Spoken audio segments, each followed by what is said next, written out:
You're so on the grid. No, don't talk about it.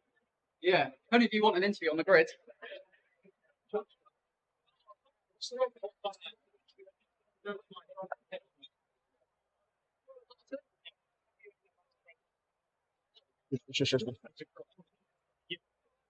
No, the grid wall. Come on, guys, I need to be able to hear him.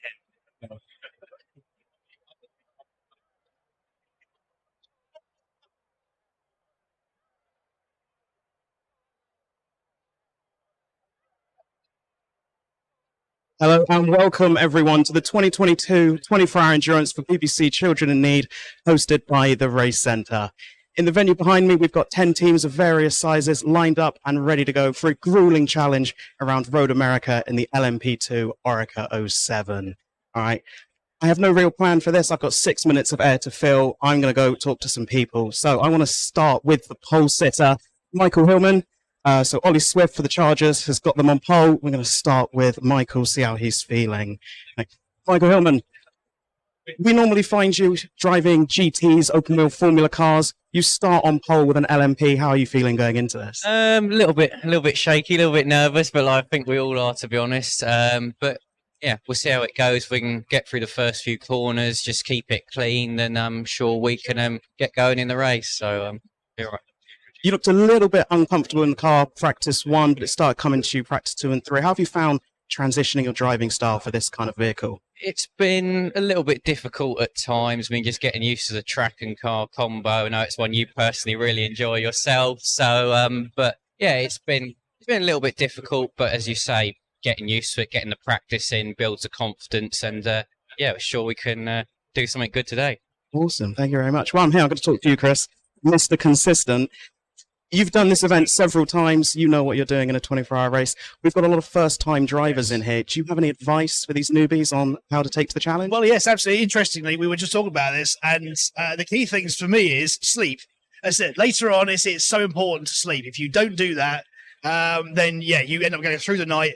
And the key thing is the next morning, because this race is now starting at 3 rather than 1 like it usually would be. The morning stint is going to be so much more crucial.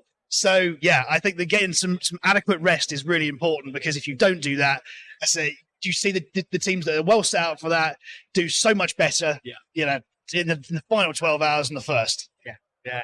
Awesome. Now, your team hasn't had massive amounts of practice, but the pace is looking pretty good for the lack of practice that you've had. How are you feeling going into this? Yep, we're all feeling fresh. I would say it's not as if it's the first time we've done this, as you say.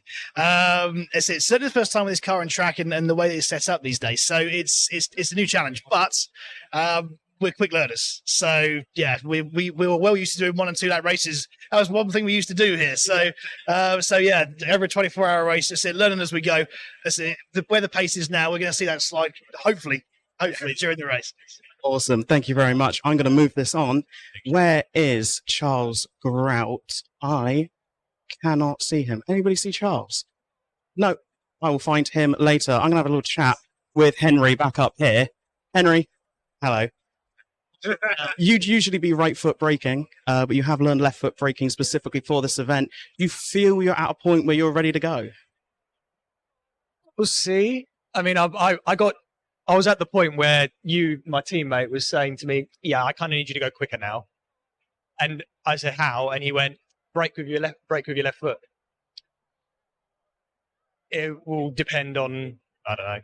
It's practice, isn't it? And I've only done I've only come to 2 of the practice sessions. Oh, sorry, you've got 24 hours to dial it in the rest of the way, though. So. Time. I've got time. Awesome.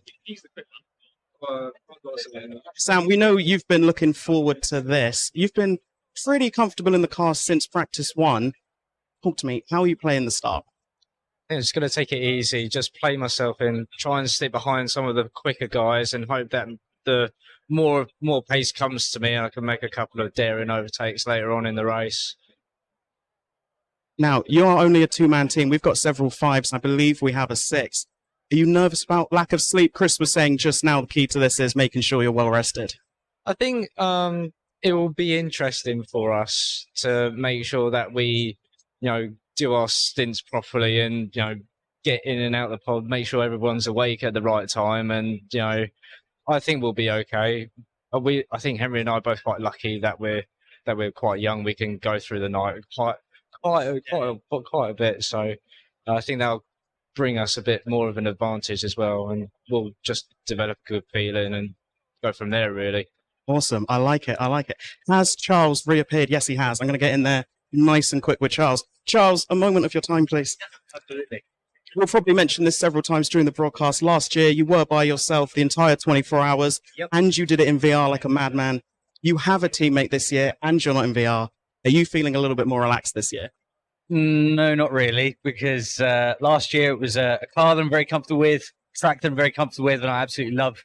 This year, it's a bit more of a challenge for me. These cars are a bit tougher to drive, in my opinion, and I've personally never been a huge fan of the American circuits. I can't say it's a bad one, just not one that suits me. And obviously my teammate, unfortunately, wasn't able to get down for any of the practice sessions. So I'm hoping he's able to pull it together for the whole thing, and we can be competitive and obviously fight for the win. I mean, you line up on second, so are you playing it safe into turn one, or is it full beams from lights out? Always full beans. You can't, no. I'm not going to throw it in, be an absolute madman, but you've got to stick your nose in and give it a try at least. I'm not taking anybody out, that's for sure. Awesome. I like it. Right. We are just moments away from the start of the race. So I'm going to start heading back up. But yeah, so we've got 24-hour endurance coverage on Twitch, completely uninterrupted. Facebook, we'll have to restart every now and then, but let's get into it.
Attention grid, will all non-essential personnel leave the grid now.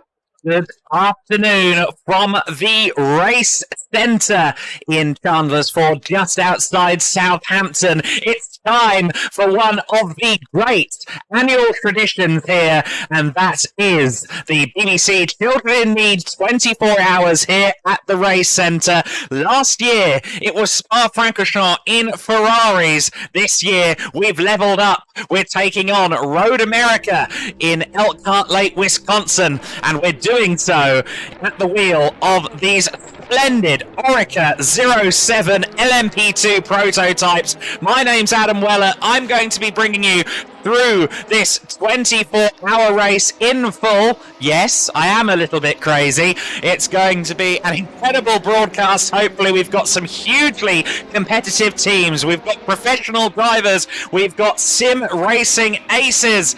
And we've got some people who are here for the fun and the insanity of the game. This is the formation lap. We are just a couple of minutes removed from the beginning of the 24-hour race itself. We're going to be bringing you the broadcast in full, ladies and gentlemen, here on Twitch and indeed on Facebook. Please check the Race Centre BBC Children in Need website page to get the donation information on all of our teams here today. Donate to whoever you're cheering on, whoever you're supporting. It will help them greatly in the race. We'll explain that later on. But for now, let's talk about what's happening on screen. The formation lap is ongoing. We've got a mighty front row.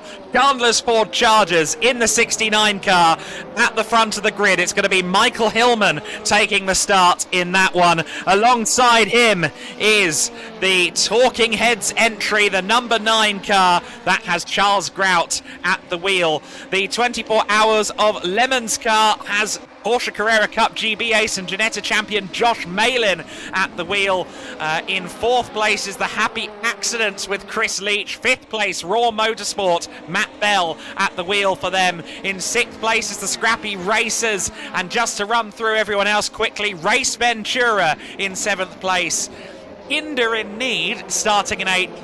Team Taylors and Stop the Start Watch rounding out our 10-car order. We've got 10 pods with bespoke equipment running on our Factor 2. It's a full house here at the Race Centre in Chandler's Ford, and we are going to be bringing you what is sure to be a fabulous motor race. The safety car pulls in. It's 2x2 for the rolling start. We're about to go racing for 24 hours. The clock have started and we are racing. It is a good start there on the outside line from the Talking Heads entry. It's Charles Grout with a nose ahead into the first corner, but alongside him is the Chandler's Ford Chargers car of Michael Hillman. They're side by side through the first turn. Grout gives plenty of space on the outside line and he leads the way. Oh, and a snap of oversteer under braking for Hillman. Hillman into a spin at the very first corner, or the very first lap of the race. Hillman in a spin. Now I will remind you, in the early doors we're not running damage here in this race, so it won't have hindered him too much, but you see there the Chandler's Ford Chargers car is all the way down in 10th place. Our pole sitter has ended up in P10 after just 2 corners of racing. It's the Talking Heads, Charles Grout in the lead, but he's run it wide and that gives Malin an opportunity. Josh Malin trying to find a way around Charles Grout in the early going. Charles Grout, who this year has burdened himself with a teammate, anything but a burden of course. He did the full 24 hours last year. Now he's splitting it exactly even, 12 hours and 12 hours with his teammate, and we'll talk a bit more about who's going to be in the car later on, a bit later on. For now we focus on who we've got right now. It's Josh Malin chasing Charles Grout down through the kink for the first time. Next up they approach turn 12, one of the best overtaking opportunities on the circuit. This is Canada Corner, turn 12.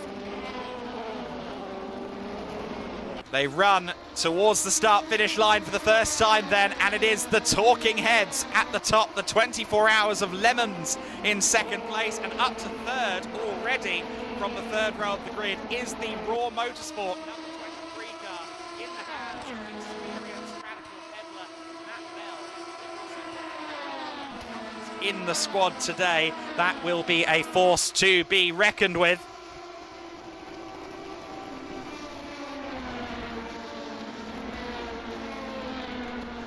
And the top 2 have firmly broken away after all of that drama down at turn 2. The spin for the Chandler's Ford Chargers hampered a few people in that first lap. I note that Team Taylors are already into the pit lane. So Team Taylors on lap number 1 into the pits. So Team Taylor's in the 99 car far back now, but keep an eye on the Raw Motorsport number 23. I know that Matt Bell didn't get many laps to qualify in the qualifying session that we did just a couple of hours away, or just a couple of hours ago. Matt only got 2 or 3 flying laps in,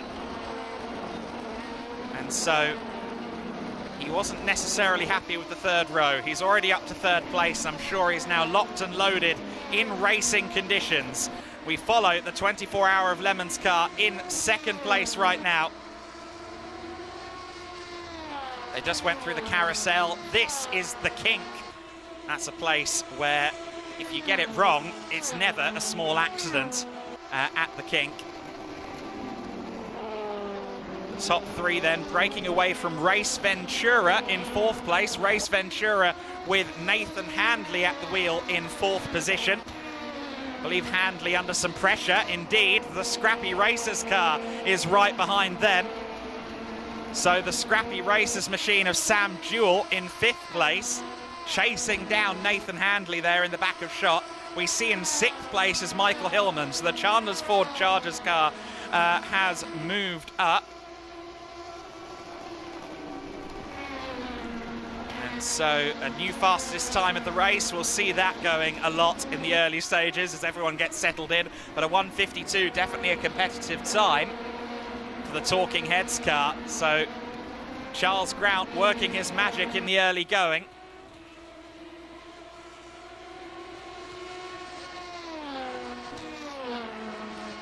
And so the top 2 split by just on 1.2 seconds in the early going. Raw Mode Sports car is staying around 1.5 seconds back at the moment. It varies, of course, from corner to corner. So these Orica 07 cars that we are running here, LMP2 machinery, V8 power, 600 brake horsepower. These cars have been the dominant force in LMP2 for 5 years now. Of course, there are multiple chassis available in LMP2, Orica, Dallara, Riley, and also Ligier, but the Orica has been the dominant car. And look at this battle we've got on here. The Scrappy Racers still all over the back of Race Ventura, and not a move at the kink so early in the race, surely. Well, they looked at it, but thankfully cooler heads prevailed. Lap 3 of the race, we're already trying to go side by side through some of the most fearsome corners at Elkhart Lake.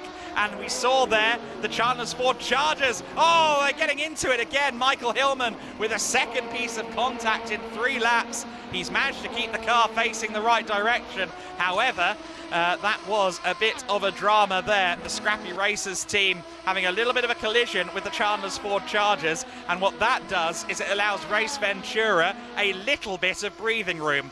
But I agonized the point that it's only a little bit of breathing room. They are still very close together on the circuit. In fact, they're closing in on one another. I hope the system cuts to it. Here we are, and it's a move up the inside for 4th place. The Scrappy Racers side by side with Race Ventura, but it looked like the Scrappy Racers car there was slowing down. I think the Scrappy Racers allowed Chandler's Ford Chargers through there. I think there might have been some self-policing ongoing at that point. And now we're seeing the battle once again. The Chandler's Ford Chargers are having another go at Race Ventura. Let's see if Hillman can get himself back up to 4th place around the outside. And he's done that. He's made that stick. It's a great move from the Chandler's Ford Chargers entry. Hillman back up to 4th place. Our pole sitter working his way through the order with Race Ventura behind and the Scrappy Racers in 6th place. In 7th place, the Happy Accident Stop the Start Watch in 8th. Kinder in Need running in 9th, and Team Taylors, who've already made a visit to the pets.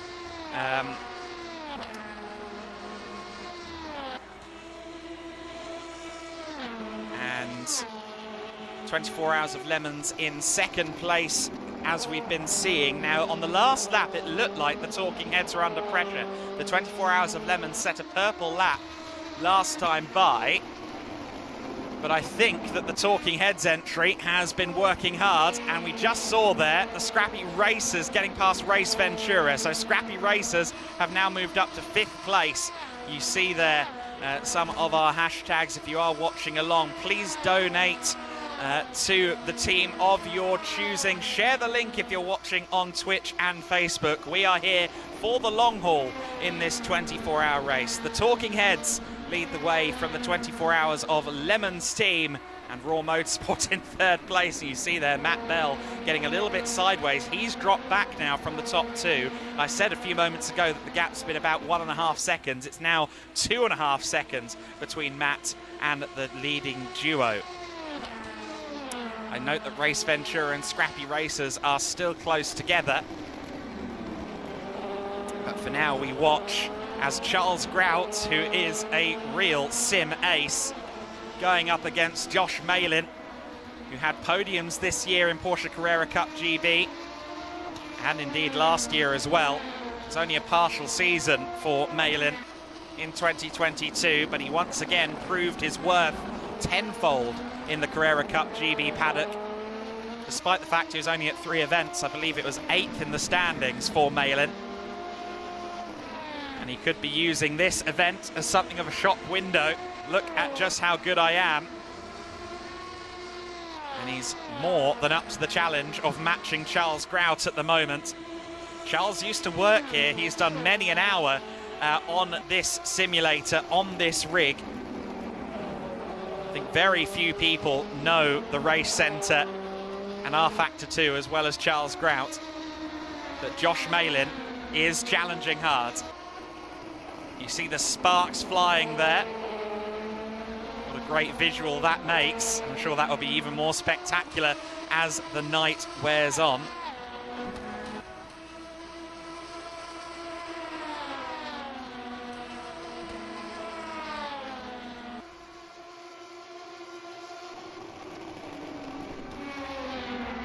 We are just coming up to 10 minutes completed in the race.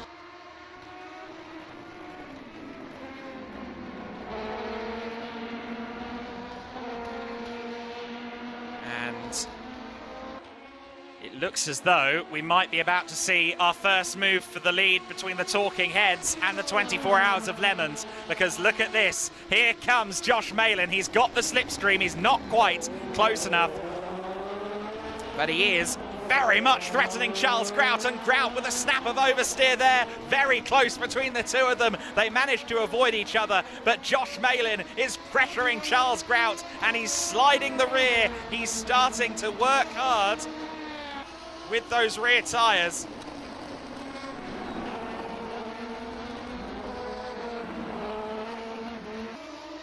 And didn't quite get the move done, Josh Malin there. He had to avoid contact with Charles Grout. It would have been a big crash if those two had collided heading up the hill under the Corvette bridge. It's a good thing that they didn't, but it looks to me as though the 24 Hours of Lemons car suddenly has the front foot forward once again as we approach Canada Corner on lap 6 of the race.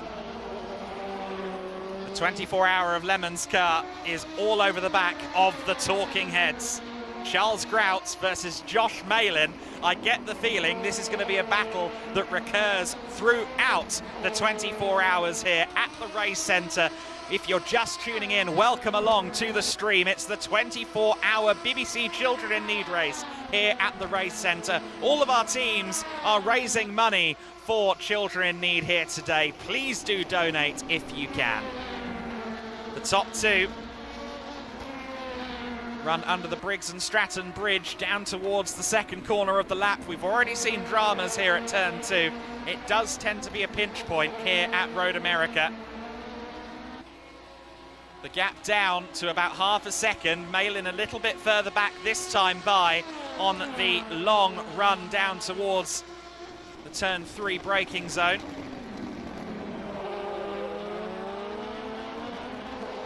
You see there the chrome yellow car. You're not going to be able to miss that one during the race, are you?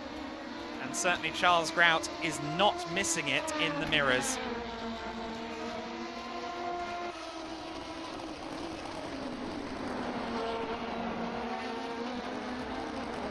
And a bit of oversteer there from the 24 Hours of Lemons team. But nothing that he can't catch.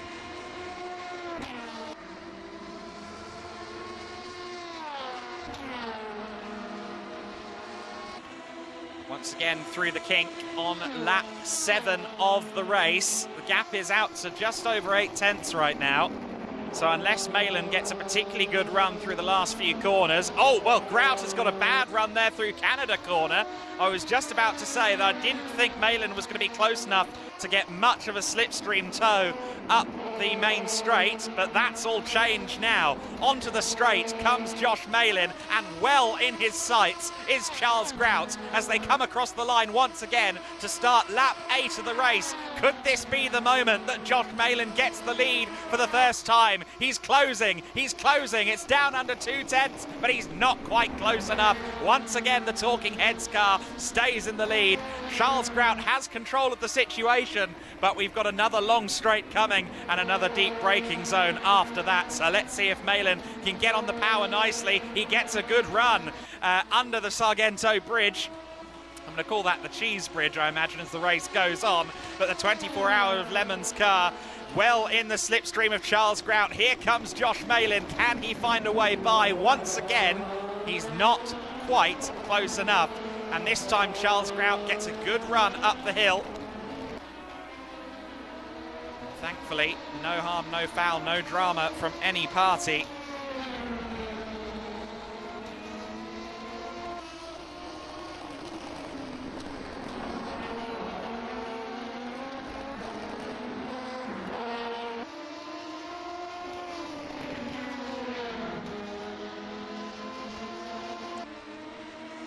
And so it's the Talking Heads still in control. Every time there's a little slip up from Charles Grout, we obviously get Malin closing in. But as long as Grout keeps it tidy, it seems that he's able to keep a manageable gap between himself and Malin. It does seem to be a battle of raw speed versus consistency right now. And once again, Grout has gone wide there at Canada corner. Raw Motorsport are in 3rd place. They're just over 4 seconds back now, with Matt Bell at the wheel in 3rd. Everyone else except for Race Ventura and the Happy Accidents are quite a ways apart. 6th and 7th place are in a good scrap, but for now, with the lead under the contest, we have to stay with this scrap. You see there, topping out at 175 miles an hour before hitting the brakes ahead of turn 1. Charles Grout putting on a great display here.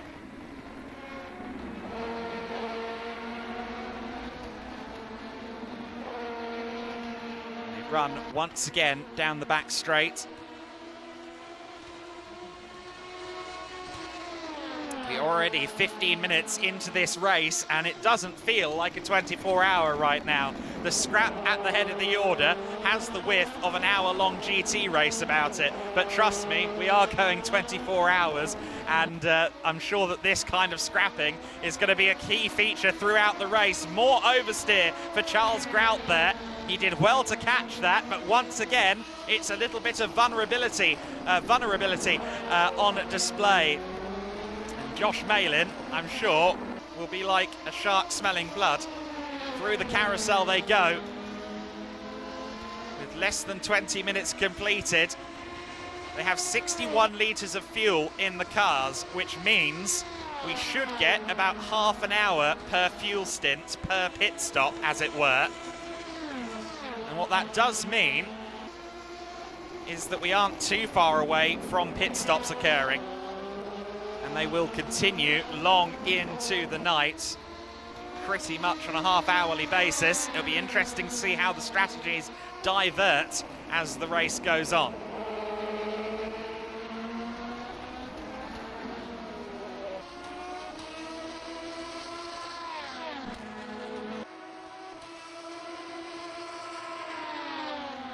Here once again comes the Josh Malin car, the 24 Hours of Lemons team on tenterhooks because they're almost side by side with Charles Grout. Josh Malin braking on the grass and somehow he hasn't had a crash. Very good driving from Josh Malin, just tempting the edge of those Michelin tyres with the grass turning into turn 1. You do not want to turn in when you're on the grass. It only ever goes one way. And look at this, Malin in the slipstream once again. Charles Grout takes a nice defensive line. He needs to get the power down smoothly, and he does so, but Malin giving him absolutely no respite. So far, this race has been grandstand viewing between the Talking Heads and the 24 Hours of Lemons team. The Talking Heads have been race leaders from turn 1 onwards, having started on the outside of the front row with Charles Grout.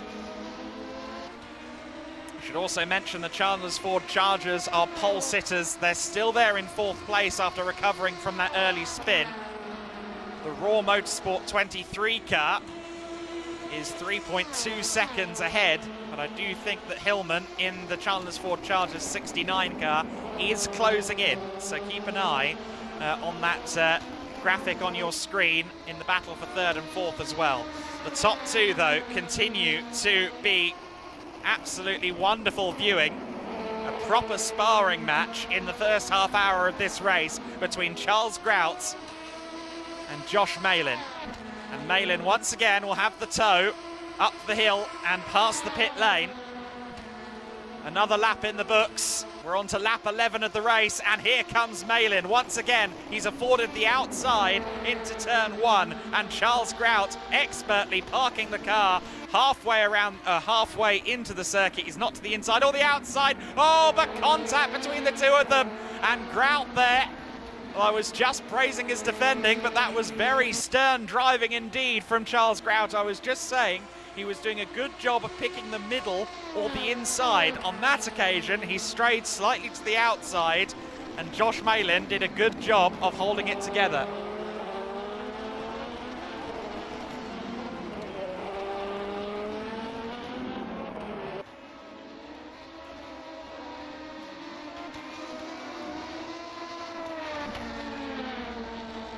So then, the Talking Heads entry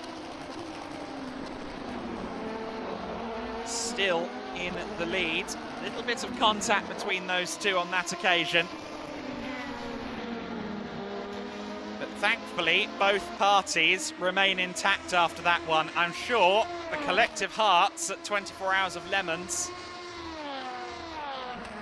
probably flipped and skipped a few beats. But thankfully, all remains okay. No damage in this race since we're running for charity and we've got varying skill levels out on circuit. Damage is not a factor here, but obviously if you throw it at the wall you're still going to lose time. And we do have stewarding ongoing as well for any major incidents. You can't just play Wreckfest here. And the Chandler's Ford Chargers have just moved up to 3rd place. So Raw Motorsport, I saw a yellow flag in Sector 3. I believe that Raw Motorsport have just had a little bit of a drama there. We continue to watch this top 2 though. And once again, after that brief lap or so where Charles Grout didn't have to defend from Josh Malin, Malin is once again in the wheel tracks. He's not going to be close enough on the run down to the next braking zone, even with the help of the slipstream, but he's once again invading Charles Grout's space ever more.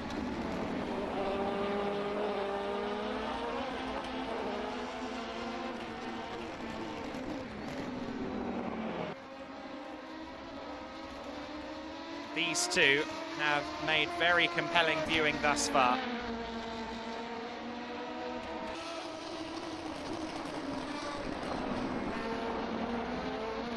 So just checking in on the live chats. I'm seeing that a few of the Twitch viewers are letting us know who they're supporting. Jacob Money 4 supporting Charles and the team. Race Ventura have Mindvor in their corner. Aaron Boss says good luck Thala. So we've got a few people tuning in. Great to see those of you watching along on Twitch and indeed on Facebook. Let us know who you're supporting through the night. We're going to talk to a lot of the drivers here at the circuit or at the facility of the race centre.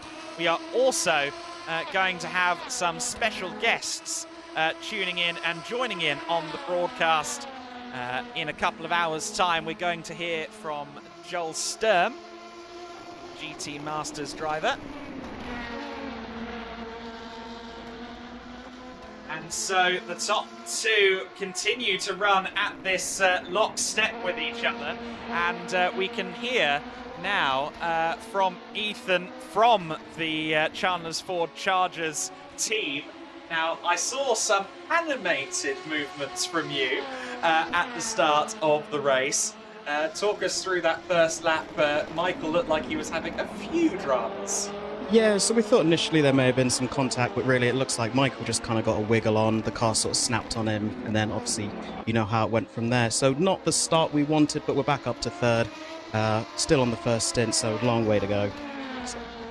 Yeah, there is a long way to go, and he's already back up to third place, of course. We're about 5 minutes away from the point where we maybe start to expect to see some pit stops as well. Obviously, if we do run out of fuel during this race, that's it. Yeah, if anyone's running out of fuel, they are gone. If they run out of fuel on the circuit, it's game over. So you don't want to try and tempt that half-hour window too much, or the grass, Mr. Malin. So what are you guys doing? Are you going to play it safe? You leave 10 litres or so in there at all times? Or are you going to run it dry? Yeah, so we do get a notification when the fuel's coming down. So yeah, we're just kind of play it by ear. We know roughly how much fuel the car is using. It's a little moment there for 24 hours of lemons. But yeah, Michael's going to stay in on this one. We're just going to take it from there. Excellent. Well, we look forward to seeing how this progresses. Malin in second place, having a few moments on that lap, it's safe to say. A little bit of Tokyo drifting from Pod 10. And the 24 hours of Lemon's car, even with all of those moments, we're still seeing some sideways action. Speaking of pit stops, the first pit stop is ongoing. Raw Motorsports are in. Of course, well, the first pit stop was the 10th place car, Team Taylor's, but the first pit stop among the competitive front runners is Raw Motorsports, and Race Ventura also in.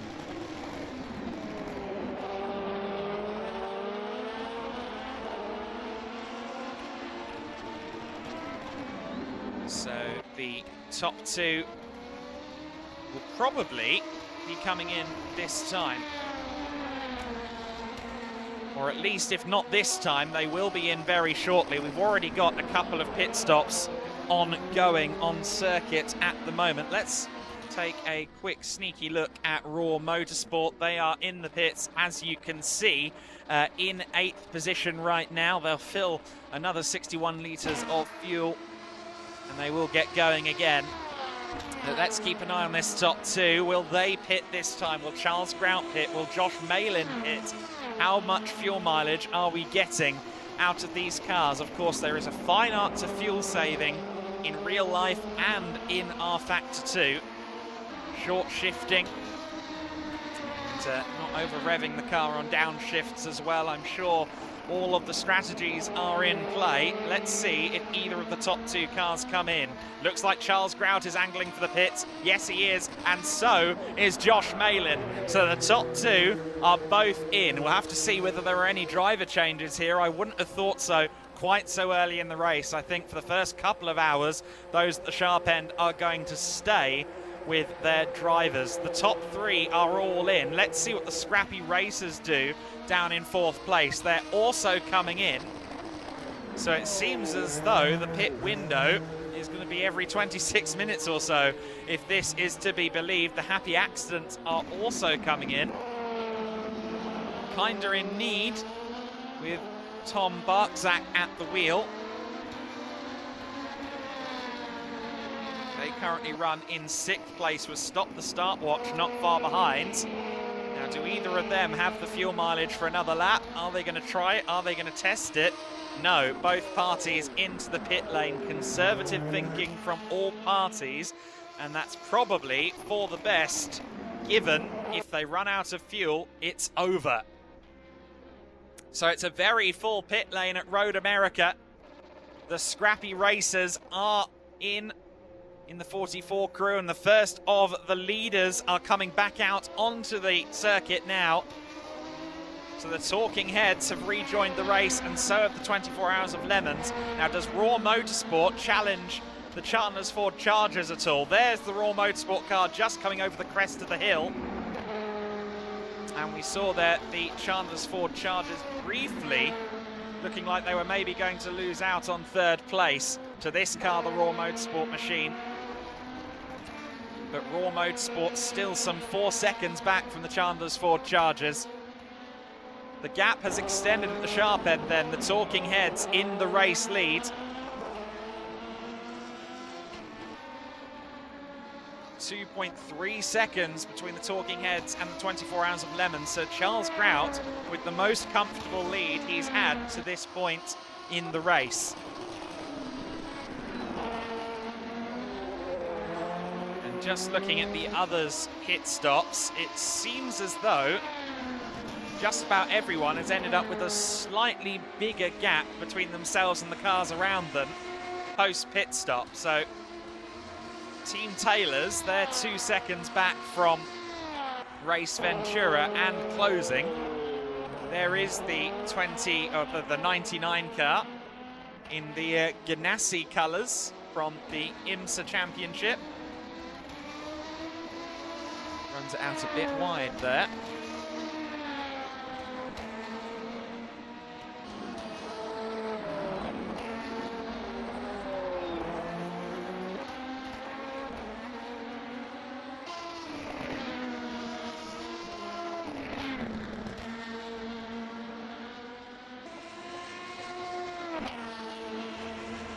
Team Taylor's entry in 8th place right now. Meanwhile, the Talking Heads remain in the lead, but the Chandler's Ford Chargers are back in again.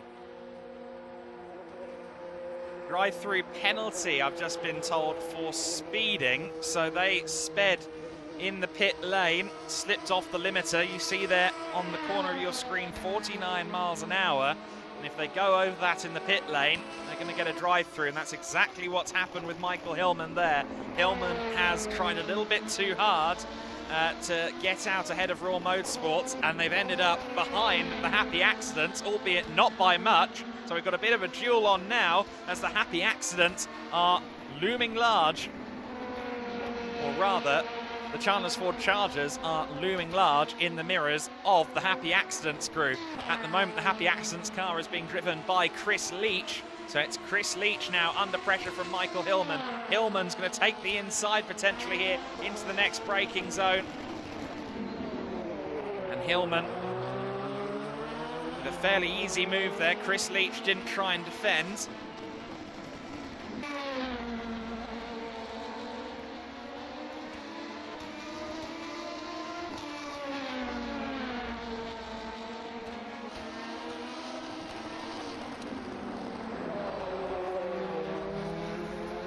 Ford Chargers then up into 5th place, but that's a costly error in the early stages of the race. We've already seen a couple of moments for our pole sitting team. They sit in 5th position. The Talking Heads, meanwhile, are once again losing a little bit of time to the 24 Hours of Lemons car. The gap was at about 2.5 seconds. It's now down to 1.4. So once again, it seems as though the 82 car has the pace advantage right now. However, Charles Grout has been defending nicely. He's managing the race well from the head of the order. He's got very, very capable competition in the form of Josh Malin.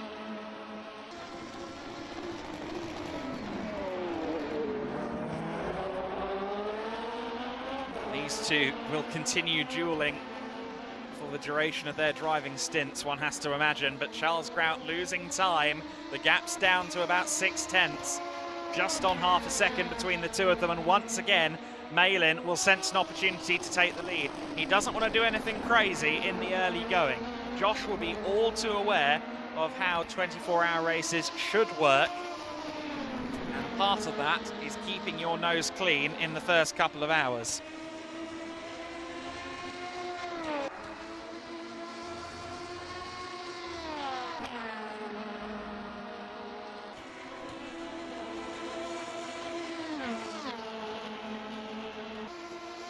So it's 0.4 of a second as they approach Canada corner. If Malin gets a good run through these final turns, he could challenge into turn 1. We've seen them go side by side a couple of times already, and there have been a couple of breathless moments here at the race centre in Chandler's Ford already. We're not even 35 minutes into the race. Let's see if Josh Malin and Charles Grout can give us another grandstand moment as Malin is once again in the slipstream. Charles Grout surely not going to afford him the inside. He goes to the inside now. Charles Grout moves at the last possible moment. I think Malin anticipated it, but he gets a lot more speed through turn 1, makes a little bit of use of the outside curves. And he's now welded to the rear wing and the splitter of the number 9 car. Could this be the moment for Josh Malin as they run down the back straight, as it were? This could be the opportunity for Malin. He looks to the outside, interestingly. Can't quite get it done, but Grout has run it wide. It's the lead for Josh Malin and the 24 Hours of Lemons car. Charles Grout was defending sternly, but he just asked too much of the tyres and the brakes. On the tight inside line, couldn't get the car around the corner at speed, and he's dropped down to second place. Can he retaliate now? He's trying his best, and you can see that in the body language of the car. Slippery sideways stuff from the driver of the number 9 car. Charles Grout, though, has been demoted, at least for now, to second place in this race. And Josh Malin, for the first time, has moved up into the race lead. Meanwhile, the Chandler's Ford Chargers have ended up back behind the Happy Accidents again. I'm not quite sure what's happened there, but the Chandler's Ford Chargers car, the 69, is back behind the Golf liveried Happy Accidents machine of Chris Leach. So Hillman and Leach having a bit of a ding-dong scrap by the looks of it. And we'll see whether Hillman can make another attempt at passing. Of course, that car has been into the pits twice. One of those stops was because of a drive-through penalty after speeding in the pit lane. So Michael Hillman still pushing on. And let's see if he can find a way past the Happy Accidents 46. He's certainly got good pace through the final corners of the lap. Out of turn 14. And now up the main straight. And this surely is going to be another opportunity. And does Chris Leach defend this time? He was rather generous to Michael Hillman last time, but Hillman's already got his nose alongside the 46, and surely he's got it done. Hillman back up to 5th place once again. Tidy driving from both parties. Nice stuff from Hillman. Let's check back in at the head of the order. The gap has extended once again between the 82 car and the number 9.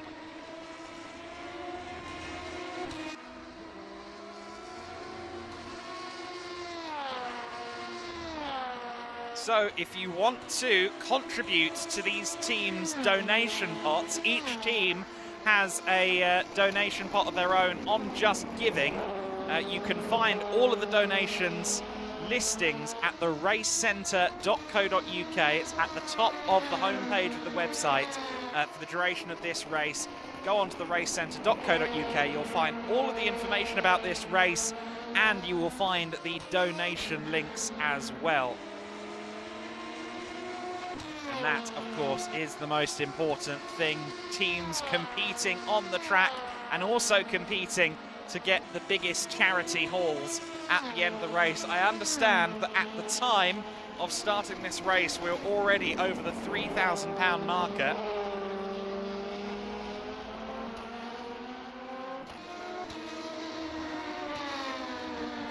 So if you go to the racecentre.co.uk, you'll find all of the information, or if you prefer, the racecentre.co.uk/BBC-CIN-2022. That will take you directly to the Children in Need page for this stunning event. So we're starting to space out for the first time today. A couple of cars still within a couple of seconds, as you see Charles Grout there venturing onto the curbs a little bit before he goes through the hurry down section. Now onto the carousel here at Road America, this 4-mile fearsome circuit. I was mentioning earlier on that we are expecting some guests to join us throughout the day, ringing in from around the world to join me in the commentary box. We will have Joel Sturm, the GT Masters and GT World Challenge star, joining us at 5:30 p.m. UK time, 6:30 Central European. The voice of the Gran Turismo World Tour, Tom Brooks, will be joining us at 7 p.m. UK time. Spa 24-hour winner Jules Gounon will be with us for the breakfast show at 7:45 in the morning local time, 8:45 Central European. We're going to have Christian Mansell, the 2023 FIA F3 driver. He'll be making his full season debut next year in FIA Formula 3. Had a great performance in Euro Formula Open this year. He'll be talking to us at 10:30 in the morning local time. At 12:30 p.m, our final guest of the race, a man who has recently sampled the car we're running with today, the Oreca 07. Freddie Lubin will be joining us at 12:30 p.m, a race winner in Euro Formula Open in 2022. We're also at about 8 p.m. this evening, maybe just after, time to be confirmed. We're going to have Euro Formula Open champion Ollie Goethe, who will be moving up to FIA F3 next year, and his driver coach, former FIA WEC World Champion Stuart Hall, joining us as well.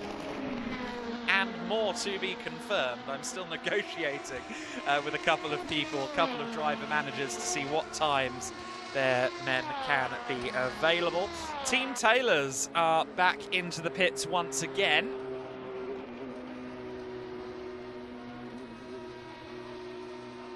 I don't think we've had any driver changes yet that I've seen. Josh Barton. John Barton is now listed at the wheel of Team Taylors, so that has changed since the beginning of the race, because I believe Andrew took the start, or at least that was the information I had. So Josh Barton was at the wheel. I don't know whether he will still be at the wheel after that pit stop, but we will find out in due course. There's the Talking Heads car. It's a bit understeery into the first corner. I don't know whether that's a trick of the camera.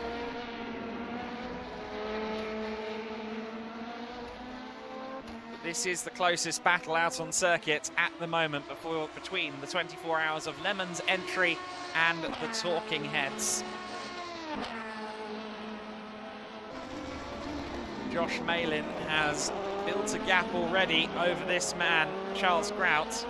Charles had a true feat of endurance last year. He did the full 24-hour race on his own, only leaving the rig to occasionally sprint towards the toilet.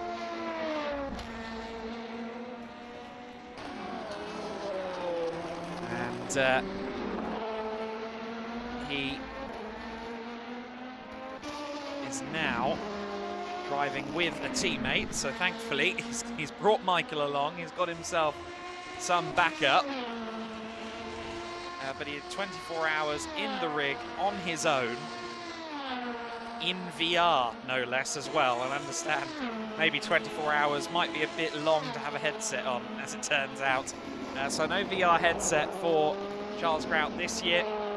He'll be joined by Michael Andrews, who's primed and ready to take the car over. I understand Michael hasn't had much track time, so he was practicing heavily this morning. We did have a yellow flag in Sector 2 briefly, but I'm not sure whom that was for. We check back in with the Chandler's Ford Chargers, running in 5th place right now. So then the gaps at this venture or this juncture of the race with almost 45 minutes in the books. It is a 2.5 second lead there or thereabouts for Josh Malin and the 24 Hours of Lemons team. In second place, it is the Talking Heads with Michael Hillman still at the wheel. Unless that's changed. No, sorry, Talking Heads, of course, has Charles Grout at the wheel. My apologies, I'm getting my teams mixed up. Raw Motorsport in third place. They still have the four-time winner of this event, Matt Bell, at the wheel in third place. He is some 17 seconds back off the lead right now. The Scrappy Racers car, the 44, is 35 seconds back from the lead in fourth place. Just 3 seconds behind and closing, however, is the car we're watching on screen at the moment. That is the Chandler's Ford Chargers number 69 machine. Michael Hillman was due to take the start of the race, and he has done, and it's been a very fraught first hour, it must be said. Drive-through penalties, spins, and a little bit of contact here or there.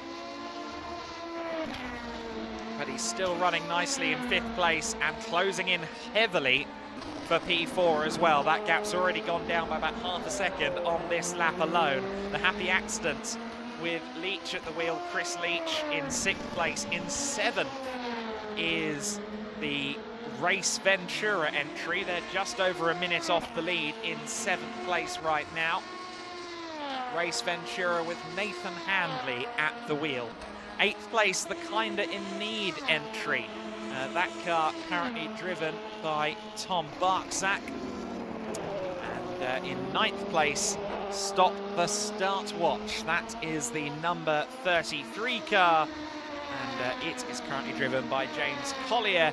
Team Taylor's running in 10th place right now. John Barton at the wheel for them. They are a lap down. They've been to the pits more than anyone else so far.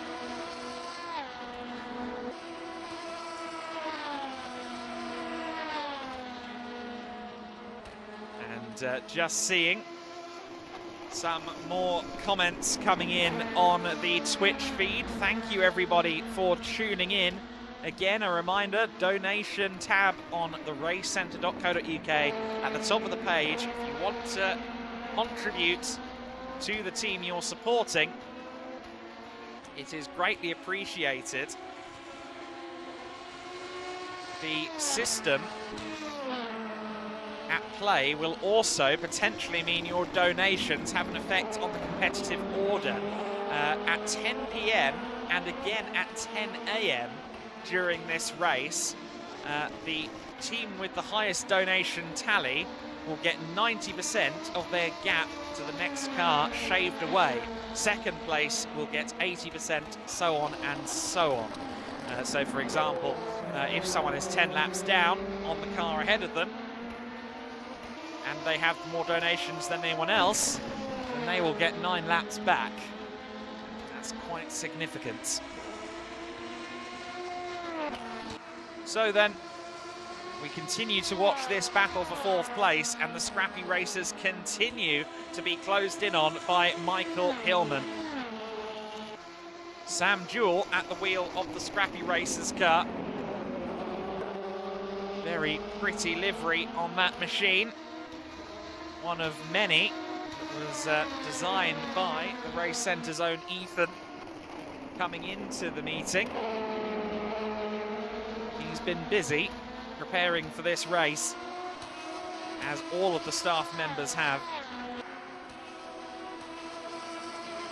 Certainly, I think we have to give a little bit of a round of applause to Ethan and co for their efforts in getting this race to today, to the point of getting started. And now Michael Hillman is getting to the point of challenging once again for fourth place. Sam Jewell, one of just 2 drivers in the 44 car, so they're going to be having quite a shift. He's sharing with Henry Skelly. Those two are going to be working long and hardcore into the night, I'd say. Michael Hillman pressuring, but he's in a spin. Oh, he's just about held that together. But just as he got close to the back of the Scrappy Racers car, he lost the rear under braking. That's exactly what happened to him at turn 2 at the very beginning.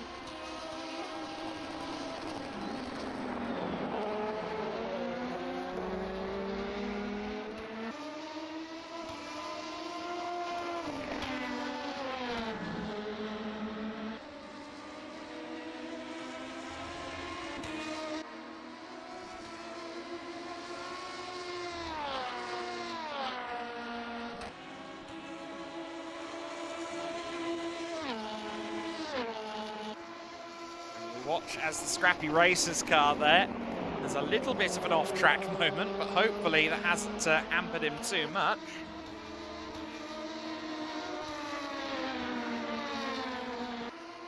So the Scrappy Racers car continues to hold off the Chandler's Ford Chargers entry. Sam Jewell, despite that slight off-track just now, is still ahead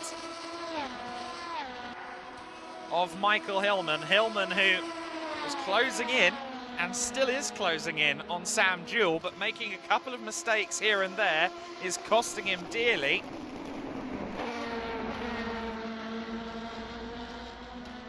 Under the bridge once again, between turn 1 and turn 2. The Chandler's Ford Chargers machine once again bearing down on the 44 car. Can the driver of the 69, Michael Hillman, find a way past the Scrappy Racers entry in what's becoming quite a battle for 4th place? This time, on the brakes, he keeps the car straight. A lap ago, it was a rather more Riley adventure through that corner. This time, everything a little bit easier for Hillman. Is this the opportunity he needs? Through Hurry Downs they go. The carousel, turn 10 awaits. A good run through there, and the kink can then lead you towards Canada Corner, turn 12. Pretty handily.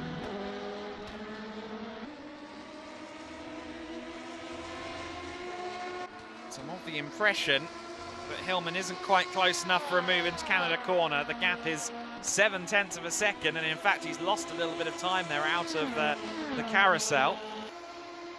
So Hillman not close enough to Jewell just yet, but the battle is young. It might not be too long before we start to see some cars back into the pit lane, incidentally. Full tyre and fuel, tyre wear and fuel consumption are on. So pit stops are definitely a factor here. Here comes Hillman. He's once again in the slipstream of Sam Jewell. He's taking the outside into turn 1. This is for 4th position. He's not quite close enough, but he goes around the outside and gets it done anyway. A little bit of contact between Hillman and Jewell. And thankfully, both Sam and Michael are still pointing in the right direction. The Chandler's Ford Chargers entry is up into 4th place. A spectacular move from Michael Hillman around the outside at turn 1. We don't see that often here at Road America. The 24 Hour of Lemons car running in the lead at the moment. 4 seconds clear of Charles Grout and the Talking Heads. They came in with 26 minutes in the book. Let's see when they pit this time. Up the inside of the stop the start watch entry goes the 33 car. And going for another lap there is the 24 Hour of Lemons machine. So one more lap until either of the top 2 cars make a pit stop, it seems.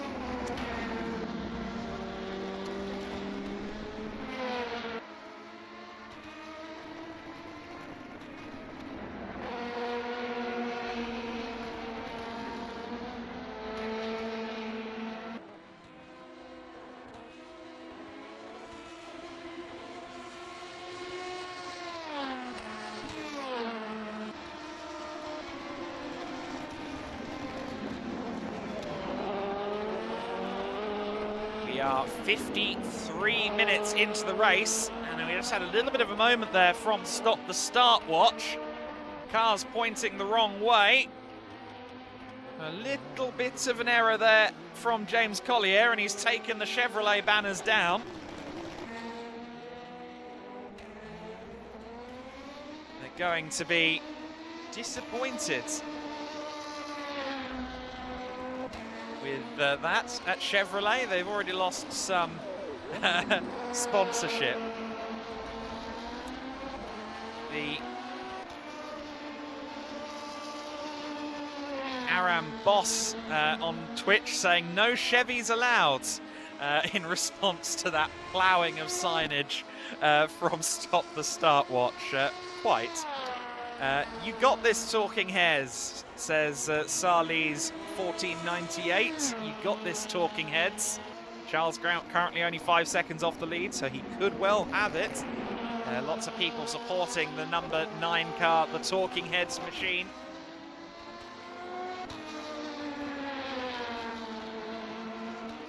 But let's go back to the Chandler's Ford Chargers then.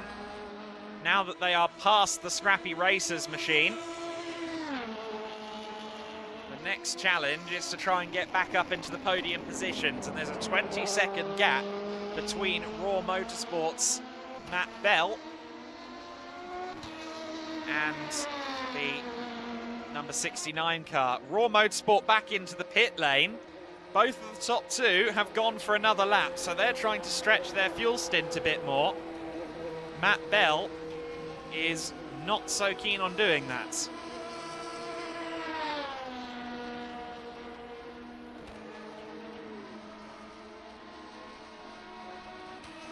Understand that we are going to have a few driver changes in this pit window, so we'll keep an eye on that as and when they occur, and as and when we are updated here through our good little system that we've got. Tim Shaw is getting into the Raw Motorsport car, so that's going to be a change from Matt Bell to Tim Shaw. He's done the first hour, and now he is going to focus on managing his team, I suppose. Let's see then if the 24-hour of Lemons car comes in on this occasion. I would think that it's about time for everybody to pit.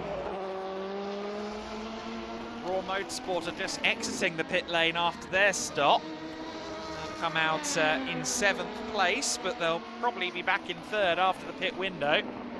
Surely Josh Malin hasn't got another lap of fuel in the tank. Apparently he does. Okay. Josh Malin, the most fuel-efficient man in the house, is doing another lap. What about the Talking Heads then? They're doing another lap too. Okay. So I think they might have just gone a little bit short in their first stints. And we're now starting to see some driver changes. Darshan Patel is now at the wheel of Race Ventura.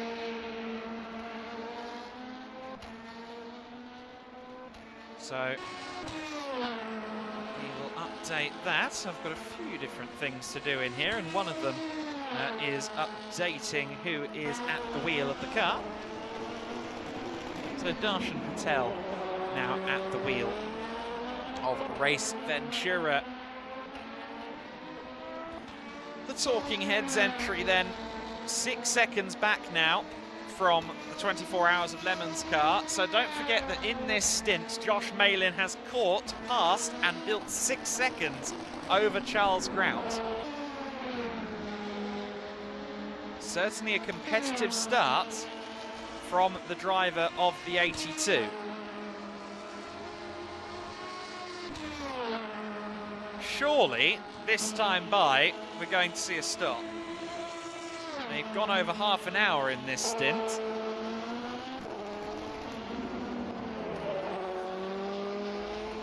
We are rapidly approaching 1 hour complete here at the race centre in the BBC Children in Need 24-hour event.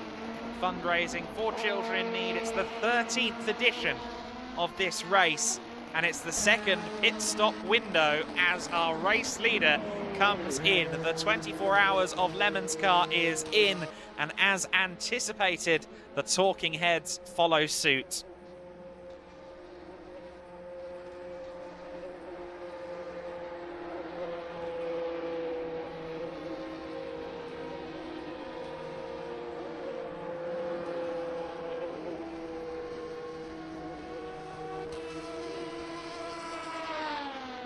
Top two in then, as is Race Ventura. What about the Chandler's Ford Chargers? Yes, here they come now from third into the pit lane.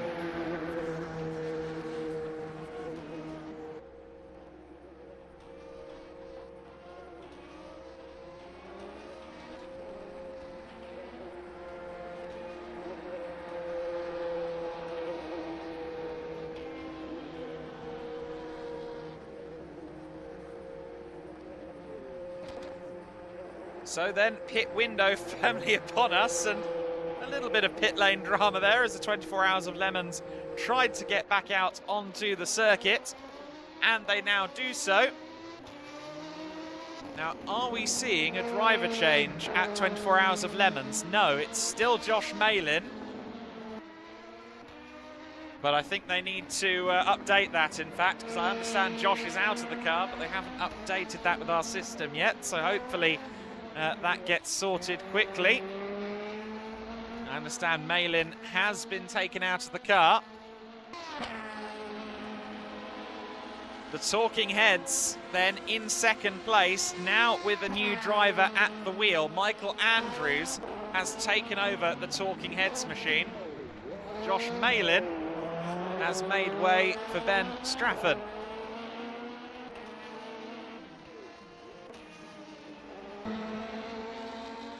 And so it would be interesting now to see the relative pace between the two of them.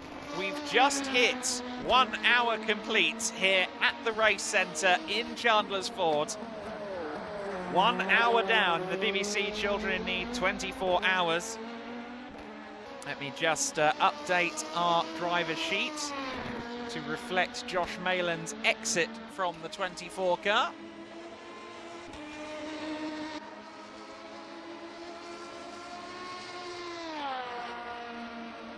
So it seems as though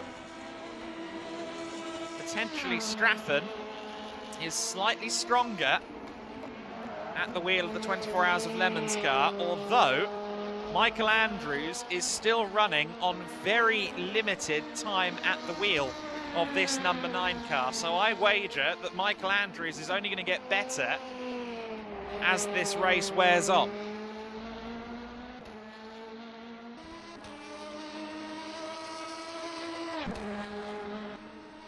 So after just 1 hour of racing, both of the top 2 cars have made a driver change. Also with a new driver at the wheel, of course, is this machine. Tim Shaw now at the wheel of the Raw Motorsports 23. So Tim Shaw there in third place.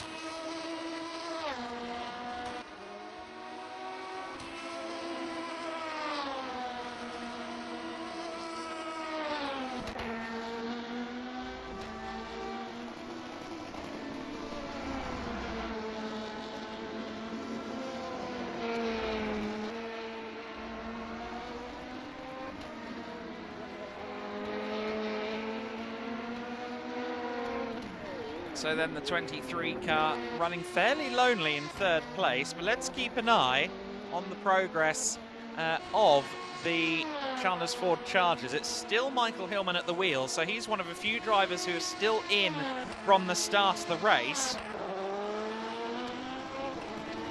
Don't worry about the car behind, that's Team Taylor's. They are a lap down at the moment with Barton, John Barton at the wheel. But the Chandler's Ford Chargers entry is suddenly looking very much like it's about to get back onto the podium. I like the insights there on the Twitch chat. Aaron Boss saying, how nice of Michael to let Charles get some rest this 24 hours. No such luxuries last year.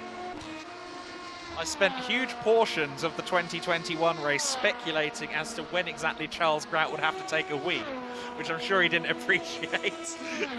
But it was a very real strategy moment in the race when he did have to run to the loop. Thankfully, he's got Michael Andrews as a co-driver this year, though, as Aaron Boss alludes to in the Twitch chat. We are live on Twitch, we are live on Facebook for the 24-hour race here at the race centre, and we're currently watching as Michael Hillman homes in on Tim Shaw in the battle for 3rd and 4th place. Saw Rob Weldon hydrating from the Raw Motorsports crew. I wonder if he is due a stint in the car in the not too distant future. Question is, will the car still be in 3rd place when he does take it over eventually? I wager that it might not be, because the car that started on pole, the car that has been in a little bit of trials and tribulations so far, Michael Hillman's Chandler's Ford Chargers entry, is all over the back of Raw Motorsport now as they run down towards this braking zone where we've seen a lot of action so far.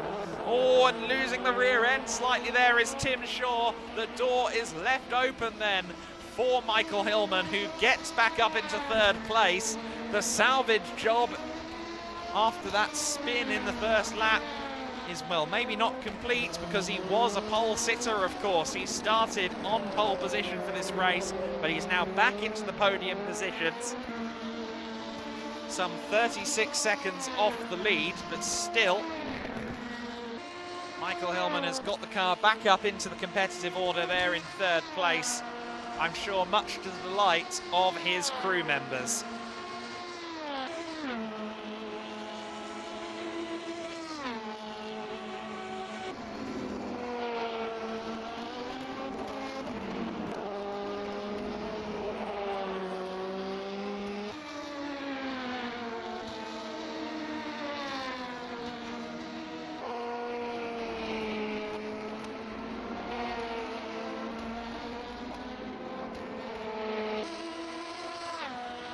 So then, the gap, as expected, between the top two is growing. The Talking Heads car is 12 seconds back now from our race leaders. So the 24 hours of Lemon's car, with Ben Straffen at the wheel, is leading the way and building an advantage over Michael Andrews. I saw Matt Bell there, in and out of the facility a lot at the moment. I believe they're setting up a barbecue. I believe that's what's going on out there. It really is a party atmosphere here at the race centre during the 24 hours. Teams are here to raise money, they're here to have a good time. They will do both over the course of this weekend, or this Friday and Saturday.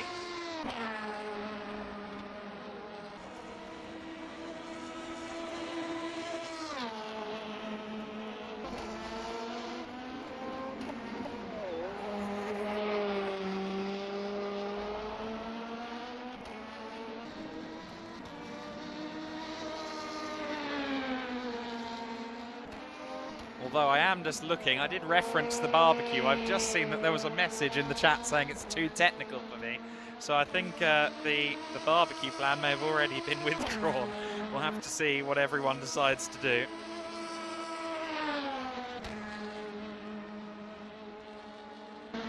But we will say there's fabulous catering from the Talking Heads team. So I think everyone owes the Talking Heads a little bit of a donation, probably, for all of the food that has been provided by Charles, his partner, and the team at Talking Heads. We've got a yellow flag in Sector 1, but for whom? For Race Ventura. Race Ventura with a bit of a moment there. Darshan Patel at the wheel. He took the car over at the last pit stop. It's now 8 or 9 minutes in. albeit down in 7th place now, and that spin won't have helped him. In fact, it's brought the Kinder in Need 13 car back into it, and crew here at the race centre just investigating the rejoin from the 7th place car.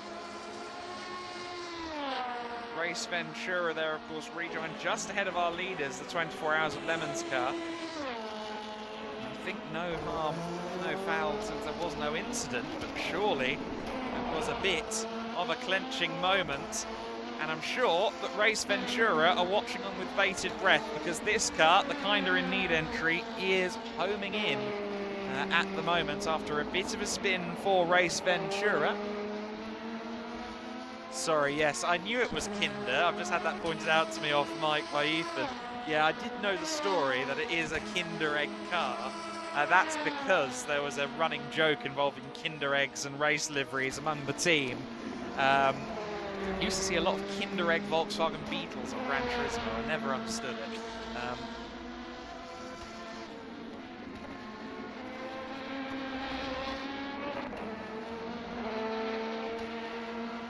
So I did just note as well that we have had a driver change down at Kinder in Need. I believe that's Chris Orrit now at the wheel. So Kinder in Need have had a driver change. You didn't spot that at the time. I didn't tell the guys to knock so I could see whether the changes were happening. But we are currently watching as the 8th place car homes in. The Kinder in Need machine is now within 2 seconds of the Race Ventura car. We're watching that continue on. Charles Grout has made his way into the commentary box. Is this within 10th, Charles? I think you can turn it on at the bottom. There's a little switcheroo there. Am I on now? Hopefully, I can't tell. But hopefully you're with us, Charles. Obviously, your car, the Talking Heads, will show the number 9 machine. They're in 2nd place with Michael Andrews at the wheel. Now, Michael, of course, doing you a solid, giving you some time away from the car today. Yes, so obviously I was hoping that he was able to join me last year, but due to work commitments was not able to. This year, got well ahead of the game, made sure that he was able to join me for this one. So we're also hoping for one other mutual friend to join us, but unfortunately due to work commitments, a colleague falling sick, he's had to go to the Paris Auto Show. So, you know, on the one hand, shame you can't be here. On the other, he gets to go to Paris, so lucky for him. But yeah, it was a great battle at the start there. I really enjoyed the fight with 24 Hours of Lemons. So I was a bit worried about a couple of the moments we had. I thought I might have pushed him off, but we've had a word. He was all happy with it. Obviously, I was looking to the apex at the time, so yeah, we're all good. Really enjoyed it. Looking forward to seeing how the rest of it goes. Yeah, it was a little bit close to the bone on a couple of occasions, as you said, but thankfully all the cars are pointed in the right direction. And that's the main thing. Absolutely, like you say, as soon as that happened, I was actually had my headphone off halfway down the straight, just trying to get his attention. You're all right? Is that okay? Well, not sorry, because as you say, it was all good. Yes. Just wanted to make sure of that, so that I don't want to step on any toes. No. I just want to get in front of them, is all. And of course, you referenced it to me before we went on air here today. Michael is running at a bit of an experience deficit with this car and this track. Yeah, so both of us live fairly far away from the venue. Owing to my work, I was able to make time to come down for 2 of the sessions, but Mike was unfortunately unable to make any of them. So we made sure that he got here first thing, and well, he took the whole of the first practice after I showed him a couple of laps, and he's still trying to get used to it. We're on par with each other in terms of quality and talent and speed. It's just taking him a bit of time to get used to the car and the track, and once he's in there, I don't doubt he'll be matching me for times, and I'm sure we'll really take it to everybody else. Scrappy Racers with a moment there by the looks of it. That's allowed Raw Motorsport through into 4th place. We also saw just ahead of your car, Kinder in Need having a little bit of a moment. They were closing in on Race Ventura for 7th. that's now not the case. There is no damage here. We've said that, we've explained that already, but of course, being able to retain your rhythm, keep the momentum going is all important as well, isn't it? It's extremely difficult, and that's something I think where the drive for 24 Hours of Lemons was just so much better than me there. Was at the start of the stint, I was able to maintain. Oh no! Oh no! The Talking Heads car into a spin. Michael with a little bit of a moment there. And the Chandler's Ford Chargers car running in third place then is now just 5 seconds away. I'm going to have to keep a beady eye on that car then in the battle for second place. I'm just going to have to hope that we can keep pace and pull further away from them again. But from what I heard, I've had a word with a couple of their team members. They had an unfortunate start. Hopefully I had nothing to do with it. Again, it seemed to me like I was out of the picture, but unfortunate for them. I definitely expect them to be charging up to the front. Yeah, this is what we seem to have on here as the Scrappy Racers challenging Raw Motorsport. That's one of the key overtaking opportunities on the lap, isn't it? Very big braking time. Absolutely, and it's so difficult to find the correct braking point for it, especially when you're a driver like me that uses reference points on the track rather than the braking marker boards at the side.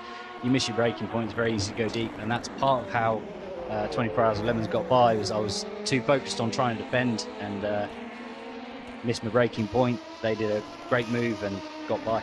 That's Tim Shaw just having a bit of a moment. That has allowed Sam Buell through into fourth position for the Scrappy Racers. It is still Sam at the wheel, that's good to see. Having to use my laser eyesight to look at our board that we've got across the room. You said there, of course, you were going up against 24 Hour Lemons car. Of course, that was John Malin at the wheel, who was a multiple-time podium finisher in Carrera Cup GB champion of Texas. All Tom, you're not doing bad. You can face with it. Well, he's going up against a multiple podium sitter of the Race Centre's 24 Hour Children in Need, so I'd say that's fair competition, don't you? So that's got the seat advantage in this particular facility. Yeah.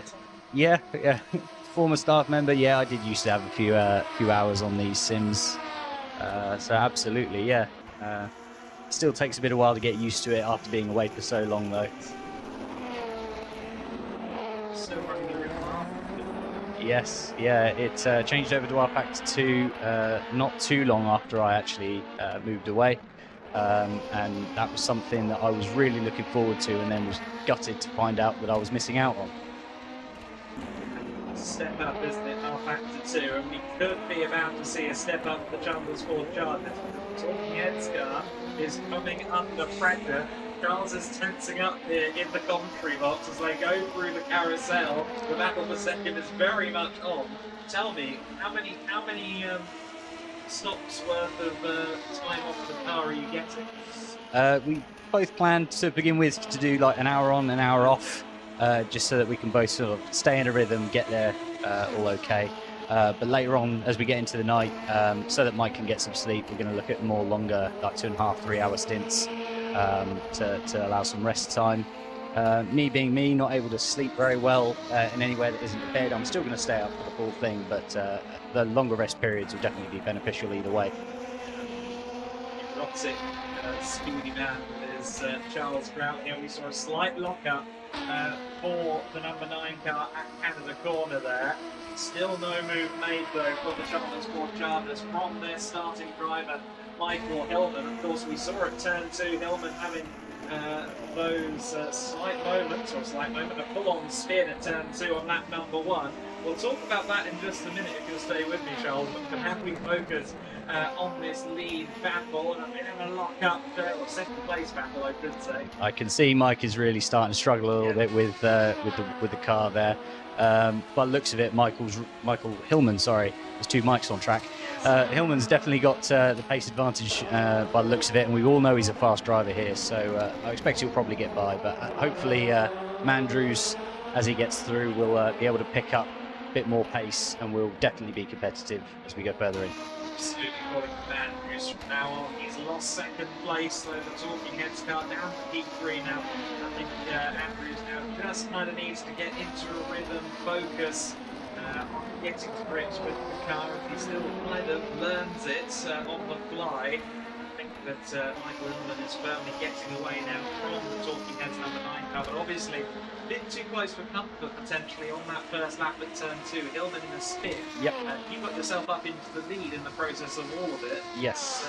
It's scary on that Well, one. from what I could tell, I managed to get a better start off the line.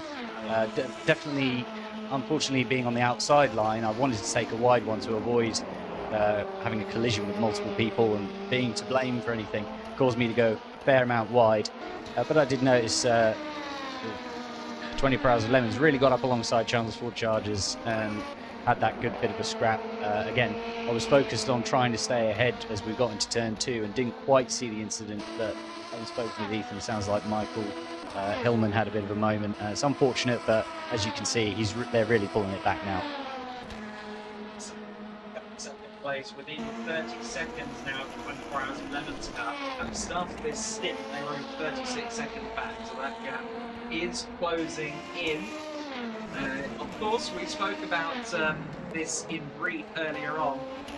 You guys are very much responsible, I'd say, for catering at the Talking Heads as well. Your partner's put an amazing effort. Yeah, so my partner has had a lot of hard work going on with her coursework, things to do with her career, and needed a bit of respite, and decided that for her donations to this cause that she would do some bakes. I was very supportive of this, and it's great, let's go for it, we'll have some cake and all that. Little did I know quite how much she expected to do. We've totted it up. It's 21 total items, including stuff for tomorrow morning's breakfast and a tyre cake designed to look like the tyres of these LMP cars that we're driving here. Yes, I will say I think you've nailed the points. There's a lot of things. Absolutely, there's food for days. There's food for days, absolutely. I don't doubt that absolutely everybody will help themselves. A couple of gluten-free options there, as I believe we have one celiac in the building. So there's definitely options for everyone.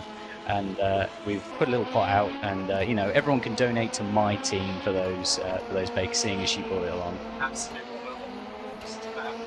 I'm just going to put a bold amount of money in at some point during the race to cover. Sounds good to me. Just make sure you do it before the first incentive opportunity. Yeah, absolutely.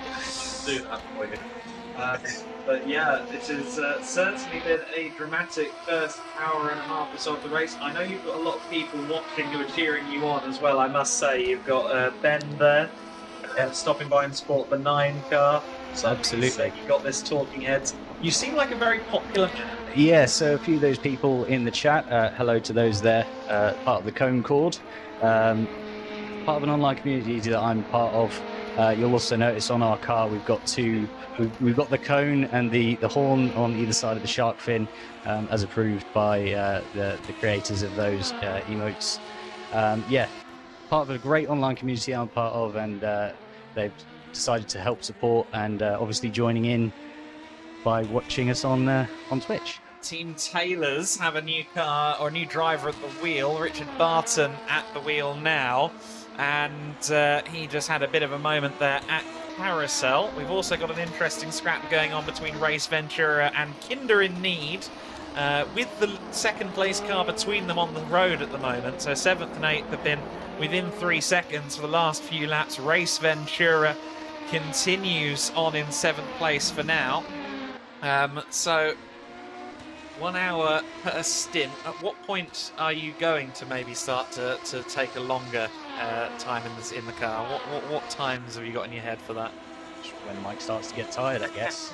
Again, for me, it's not going to be a case of sleep, just a bit of rest. Yeah. But I know Mike's going to try and get some sleep, some shut-eye overnight. So basically, when he comes out and says, "I'm getting a bit tired, mate," that's when I'll probably look to go longer and just give him a poke when I need him to jump back in. So were you not being fully literal when you said you were splitting at 12 and 12? Oh, it is going to be split 12 and 12, just it's going to be slightly longer stints as we go overnight. Okay, so you are going to do an exact half. I like it, democracy. It's fair, we both paid towards it, we're both here to have fun. no point taking away his time. No, I completely understand and agree with that. The Chandler's Ford Chargers then have put a lap on the Race Ventura car, and that means that Kinder in Need now have a clear run towards this car in the battle for 7th place. 1.7 seconds, the gap is coming down. Before I let you go and enjoy your own catering, I suppose, I will ask you one more question, and that is, from your expert opinion, what are the main things to watch out for this in this Oreca 07? What are its quirks? So it's very easy to lock the brakes. I've had a look at the telemetry when I was trying to get some good lap times under my belt, and it's very easy to lock the front tyres and just absolutely flat spot them. The tyres seem to last for a good 2 to 3 good laps on the circuit, and then they really start to drop off in terms of speed. But if you are locking those tyres at all, it will absolutely just turn to a 50p piece, and you ruin the tyres for the rest of the stint. Generally, the tyres last quite well, but if you do that, then yeah, you're in for a not very fun rest of your stint. As Michael is having that. Absolutely. Oh, what a moment there for Kinder in Need. A bit of an off-track moment for the 8th place car, the 23, with a slight off-track moment, but thankfully it's kept straight and true. Good job, Chris Orrit. Held on for the time being. It seems to be the battle, or the story of that battle for 7th place, that Race Ventura stays there in 7th. Kinder in Need will catch up. There'll be a slight error, and then the gap is reset to about 3 seconds. Well, hopefully they can keep it together and actually, go for some good racing on track. Yeah. I'm sure as they spend a bit more time on track together, they'll get used to spending time around other cars, and hopefully we'll have a good battle from them as well. There we go. So then, I will let you go. Thank you so much for joining us, Charles. I'm sure we'll hear from you again as a fellow night owl at various points. Absolutely. If you want me at any point, just get someone to grab me and I'll come give you a chat. There you go. Feel free at any point. Great to have Charles with us. The highly experienced racer here at the race centre. As he said, former employee of the race centre. And these days, he is an ardent supporter still of the 24-hour Children in Need race. Raw Motorsports into the pit lane then. So Tim Shaw is into the pits. Will Tim Shaw remain in the car? Let's take a little sneaky peek down there to Raw Motorsports. Am I seeing any movement? No, good. So Tim Shaw is staying in the car for now. Raw Motorsports with their 3rd stop of the day. There is the Race Ventura car there in 7th place. Gap is still around 2.5 seconds between Ventura and Kinder in Need. The gap is coming down again, courtesy of the efforts of Chris Orrit. Just need to update one of our drivers for you. My apologies. Let that lapse for a moment while we're talking to Charles. And I believe that's Richard Barton Knott. So we will put him into the Team Taylor's car. He's been having a little bit of an adventurous stint so far. Hopefully can find some pace as we go on. You see that he's now a lap off the 9th place Stop the Start Watch car. If you're supporting Team Taylor's, you can donate to them, and therefore in donating you give them an opportunity to gain some time back. The team with the most donations as of 10 p.m. will get 90% of the gap back between themselves and the car ahead. That is if it's multiple laps. So for example, if you're 10 laps off the car ahead of you at 10 p.m, that will be reduced by 9 laps, 8 laps if you're 80% second in the donations pile, and so on. So the 2nd place donation car will get 80% of its gap gone, 70% gone for the car in 3rd place as well. And so it carries on downwards in that fashion. So at 10 p.m. and at 10 a.m. tomorrow morning, we are going to see that process unfold. It's all automatic, thankfully, so it's not too complicated in reality. It sounds a lot more complicated than it is. The process will be quite smooth come 10 p.m, at least for us, the viewing public. We watch on then as the Kinder in Need car continues to hunt down the car ahead, and Race Ventura off. Race Ventura hands 7th place over to Kinder in Need. Michael Andrews doing a good job there of getting the 2nd place car past Race Ventura without any issues. But Darshan Patel there with a slight moment in the number 2 car has demoted himself to 8th place. Into the pits has come the Talking Heads entry. So the Talking Heads are into the pit lane. So interestingly, Michael Andrews out of step now with the top 2 on strategy. Both the 24 Hours of Lemons car and the Chandler's Ford Chargers have both come into the pits. Or rather, they've both stayed out of the pits, I should say. Meanwhile, the Talking Heads are in. So we're an hour and a half into this race. There's the car in 2nd place. My apologies to Ethan for saying his car was in when it wasn't. I scared the living daylights out of him. I'm very sorry. He's not in yet. Michael Hillman continues to press on. I'm going to ask Ethan for the scoop. Is he staying in? Okay, so we are going to have a change of driver at Chandler's Ford Chargers after this stint. So Hillman will be in shortly.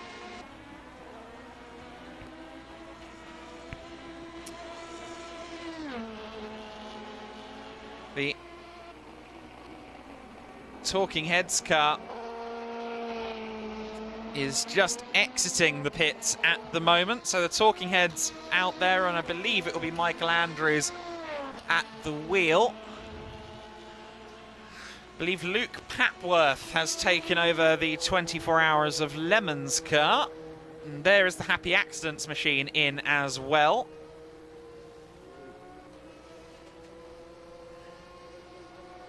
"24 Hours of Lemons" in then, and Luke Papworth will take over.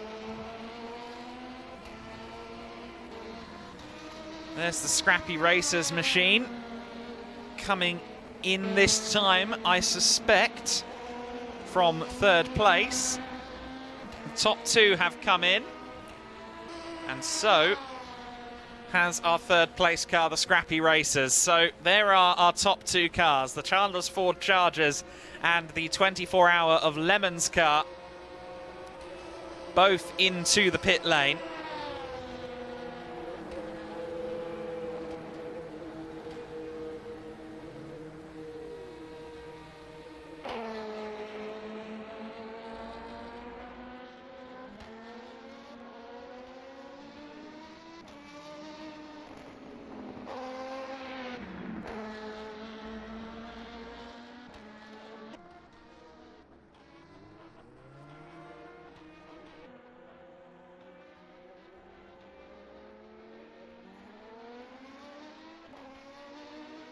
Out then comes the Chandler's Ford Chargers car. Comes out about 18 seconds behind the 24 Hours of Lemons entry. So there's the 24 Hours of Lemons car in the lead.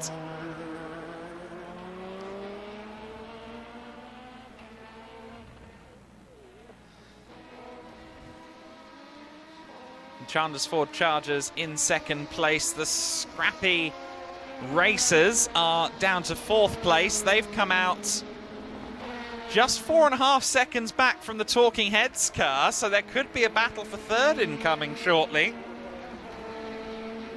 Michael Andrews then.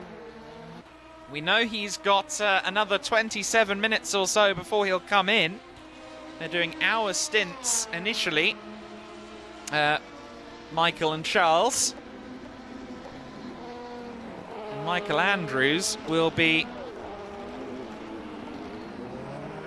all too aware that he has a car for company, and that car is the Scrappy Racers 44. I'm just looking to see whether we've had a driver change there? No, we haven't. So it is still Sam Jewell at the wheel, at least per my information. He's got some lap traffic to contend with there, though, in the form of Race Ventura. Now, blue flags are a factor here, and a little bit of a tangle up between the two of them. Thankfully, no contact. But almost into the back of Race Ventura went Sam Jewell there. But now that he's cleared the number 2 car, he can start to home in on the Talking Heads machine, at least in theory. I'm making it sound very easy, but in practice, it could be anything but.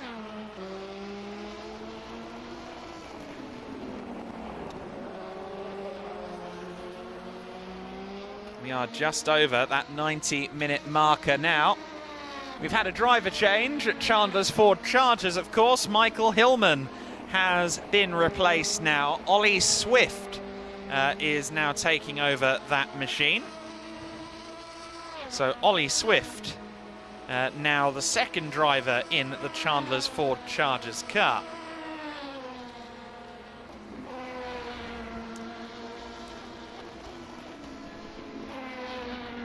I see that Stop the Start Watch are in, just exiting the pit lane now. James Collier listed as the driver there. If that is still James at the wheel, he has been there since the very beginning. So a long first stint for the 33 crew.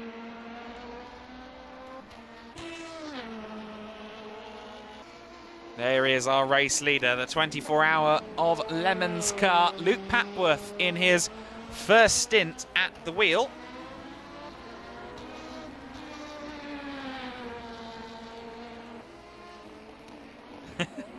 I just noted that Ben Serda1 writing on the Twitch chat, Michael in need of new pants. The kink is not where you want to go wide. That was a few laps ago when we had Charles Grout at the wheel.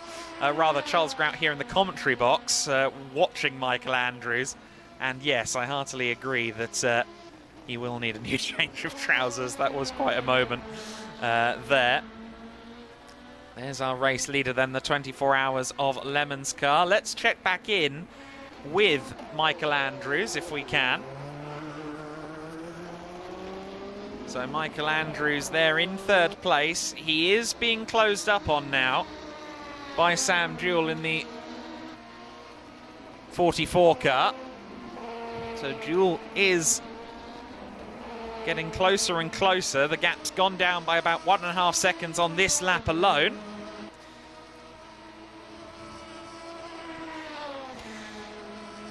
Worth noting that in about 55 minutes we'll have our first guest of the evening in the form of Joel Sturm, the ADAC GT Masters and GT World Challenge Europe ace, who raced for Allied Racing in GT3 competition in the Porsche this year.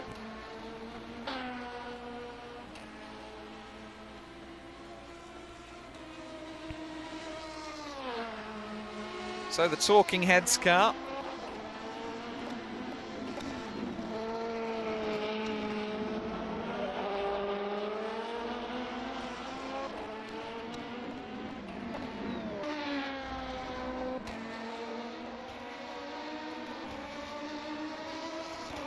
We've got Team Taylors with a bit of an issue down at Canada Corner.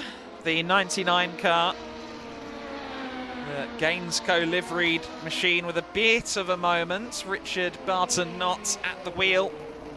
Has gathered the car up nicely though. Well, he's gone off track again there, but he presses on nonetheless, and you have to be there at the finish. For now, we're in very early doors here at the race centre, Children in Need 24 Hours.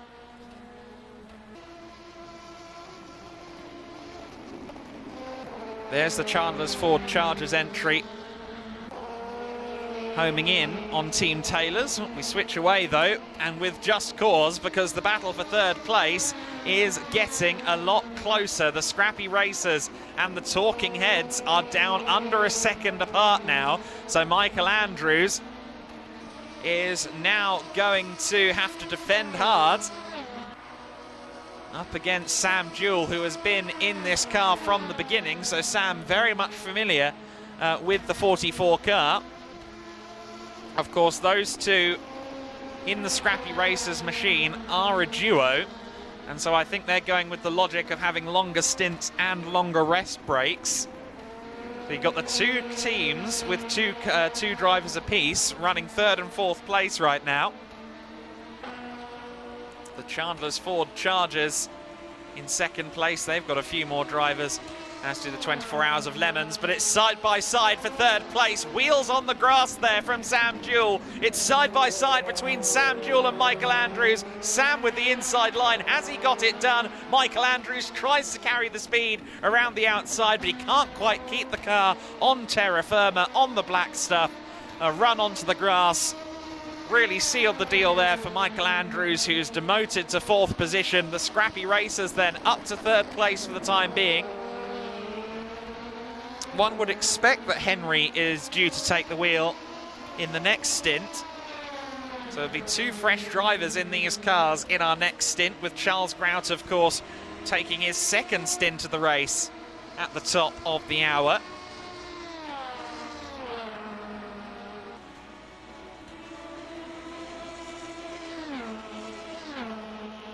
Here we see as Sam Jewell now builds the lead. He's already out over a second clear, although running wide at Canada Corner won't help his process particularly. But the gap will surely extend now. It seems as though Jewell has the pace advantage.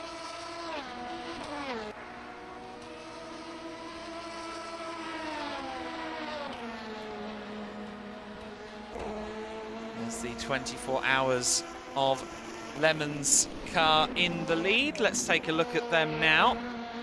There it is. A little bit of a sideways moment out of the corner there. Through the carousel goes the number 82.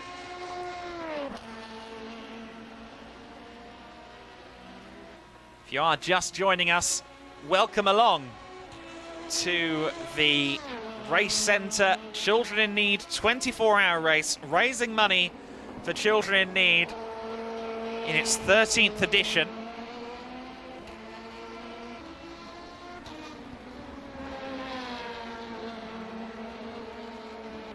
The 24 Hours of Lemons car, our race leader, currently with Luke Papworth at the wheel.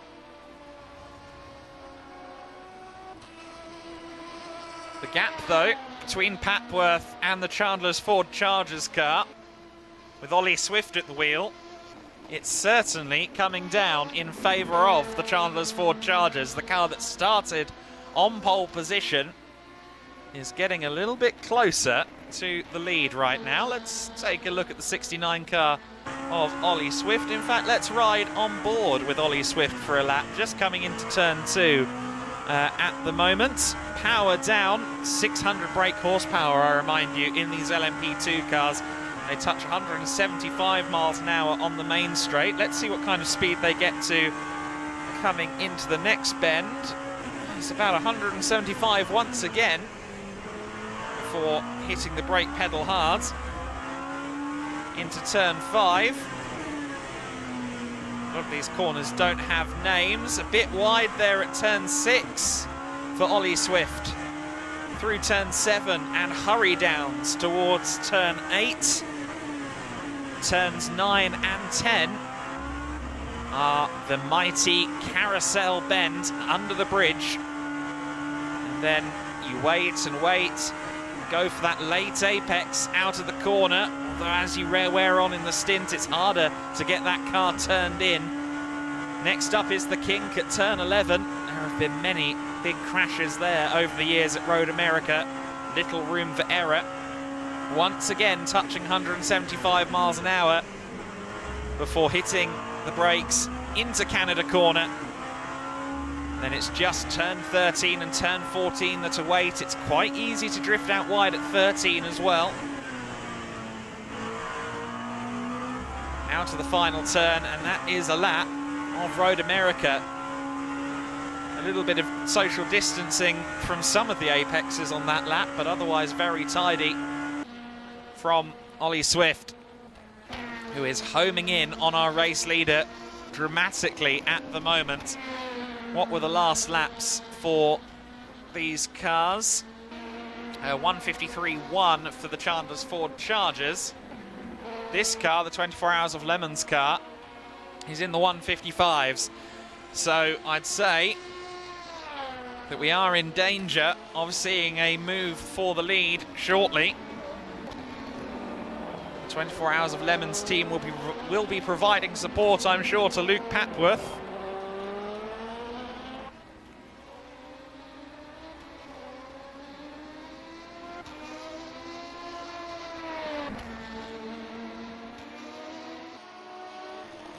Worth noting that some of you may know Luke Papworth as the automotive YouTuber Hampshire Photography. Very much a part of the car scene in Hampshire at car meets and events. 85,000 plus subscribers on YouTube for Luke Papworth. He, a part of the team, as of course is Josh Malin, the starting driver in that car. Josh, who we spoke about a little bit earlier on. Sponsorship opportunities available for 2023 for Josh Malin. Very talented driver in the real world sphere. Multiple podium finisher this year in Porsche Carrera Cup GB. Even though he only had 3 events and 6 races, he still got on the podium a couple of times and had a very good season in 2021 as well. If you are watching, Josh Malin, a more than worthy talent, deserves to be in the wheel of something fast in 2023.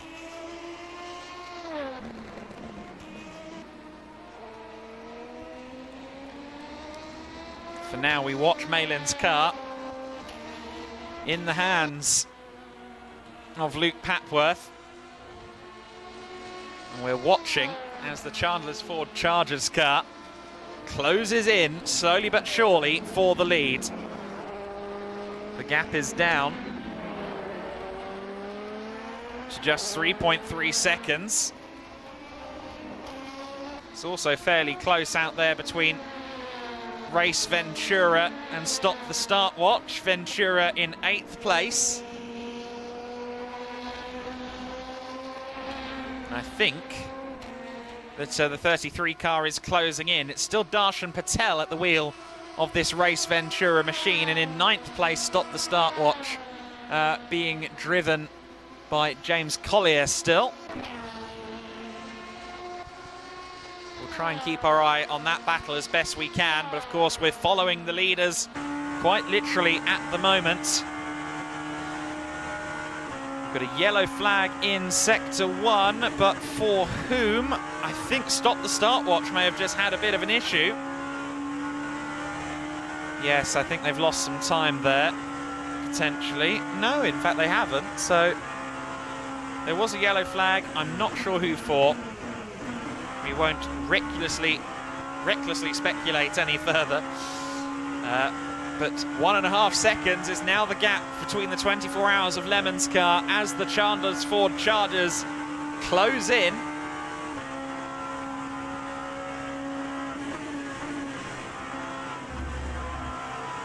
We ride on board with the 69 car for now, as it homes in on the back of the distinctive yellow 24 Hours of Lemons machine.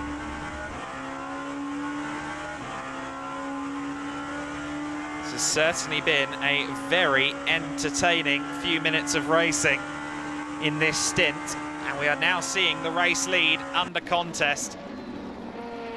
There is our leading car, the 24 Hours of Lemons machine. Luke Papworth will be all too aware of the fact that the Chandler's Ford Chargers are coming. The gap is down under a second now. It's chrome yellow up against a Neapolitan car, as the Chandler's Ford Chargers close in once again.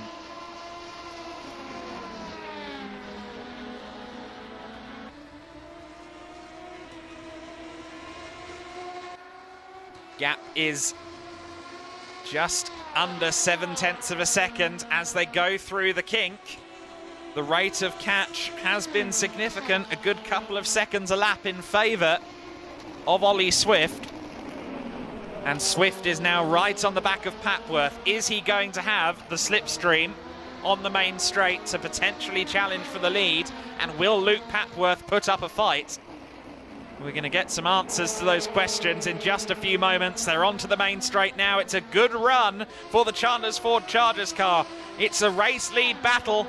And at the moment, you have to suggest that it's going to go to the 69, but it's even Stevens in a straight line. It's Ollie Swift up against the 69 car, or the 82 car, I should say. But the 69 up the inside and into the lead. Luke Papworth falls behind Ollie Swift for the race lead. Now, can Papworth retaliate? Can he get a good run out of turn 2?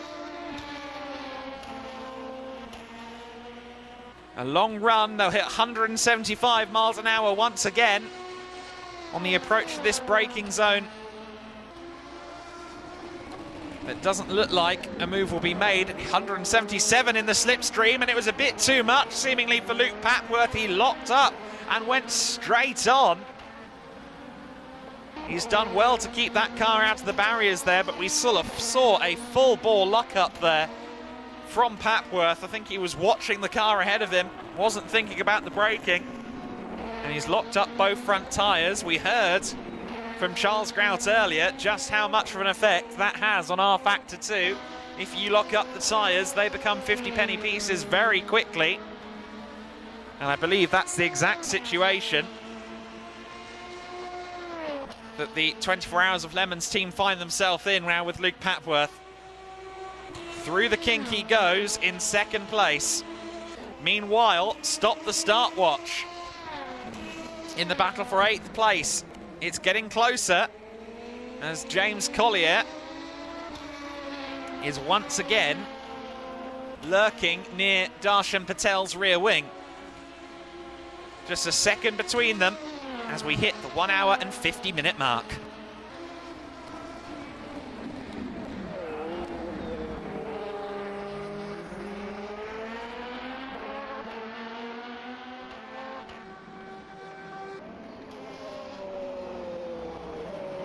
So it's looking a bit hairy here in this battle for 8th place. Both cars running wide there. Darshan Patel showing James Collier the way through the grass, and James followed suit. It's not usually how this stuff is meant to work, but there we go.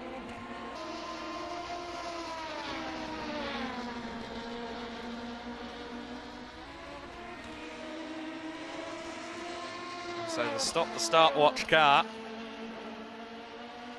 We watch it as they go through the kink. James Collier, I understand, if memory serves me correctly, has been in there from the beginning. I see that Team Taylors have had a driver change. Patrick Shebdowski now at the wheel.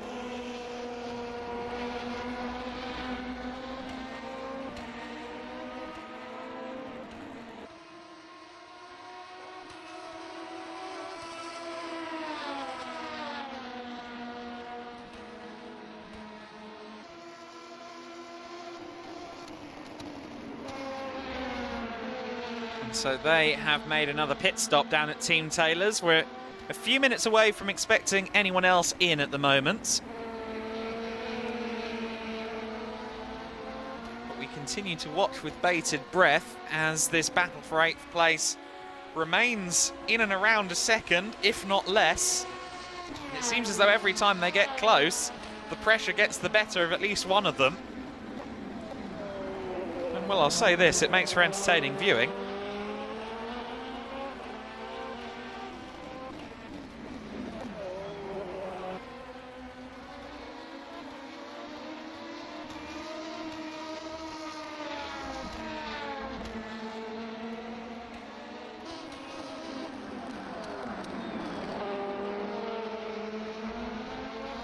Just a bit shallow into the corner there from the 33. Collier through the carousel. That gap is under a second for the time being, but it then strays back over that all-important 1 second barrier. It does seem that Patel and Collier are very much even on the circuit. It's made for compelling viewing here over the last several minutes.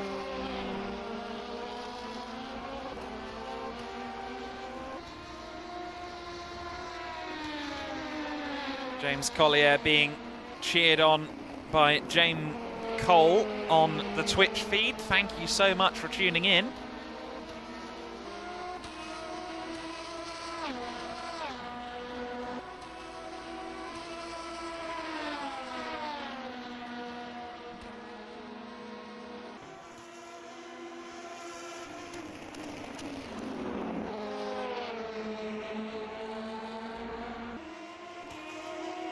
And so I'm just going to take a quick break away from the mic just momentarily to grab somebody, but I'm pretty sure that means something is going to happen. But I will do so and I'll be back very shortly.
So then, we've mentioned that James is getting support, and at the moment, he's still closing in. 1.2 seconds, the gap between them. It's fluctuating. I say he's closing in because he is at the moment. But give it another couple of corners and it might change either way again. Both Patel and Collier have been having a great scrap just recently. We have a moment, though, out on circuit for Raw Motorsport. Tim Shaw with a little bit of a pirouette. He carries on his way in 6th place, although I believe that means he's lost out to the Happy Accidents. He runs it deep there. Turn 4 as well. Sorry, that's turn 5 according to the official track map, which I will bend a knee to on that particular matter.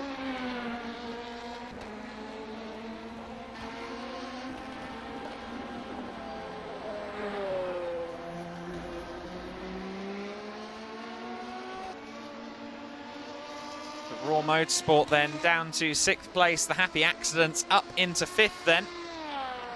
The 46 car, which is now being driven by Scott Atkins. I believe we've been saying that Chris Leach is at the wheel of that car on the stream. My apologies, it is now Scott Atkins at the wheel, so I'll update that on our little system. Race Ventura with a drama at the final corner, and so that's finally resolved. That long ongoing battle for 8th place. Race Ventura have lost a position to James Collier and the Stop the Start Watch team. So Collier finally moves up to 8th place after quite a long time knocking on the door. A bit of a moment there for Collier. No sooner does he get up into the position than he almost loses it.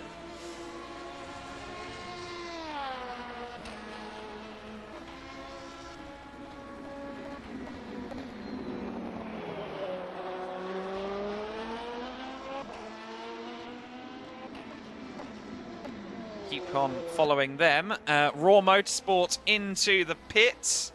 I believe, based on their patterns, I'd suggest that Tim Shaw could be out of the car momentarily. And in fact, I think I'm seeing the update ongoing at the moment. I also believe that one Mr. Charles Grout is about to get back behind the wheel too. And that has been confirmed. So Charles Grout is going to take over the car that sits in 4th place, the Talking Heads, and it's Rob Weldon, the GT and prototype racer par excellence, who will take the wheel of the Raw Motorsport number 23. So Weldon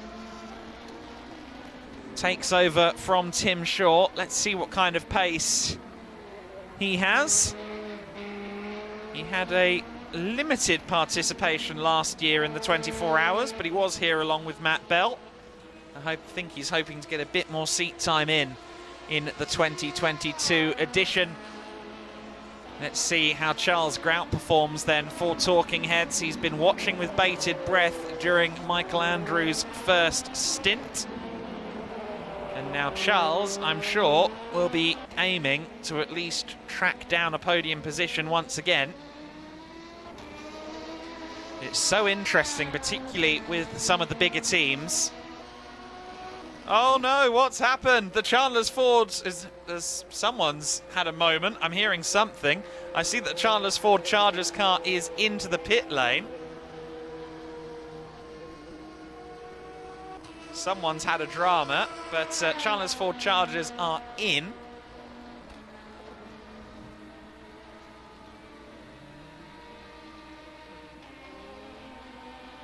There was a bit of a yell from the from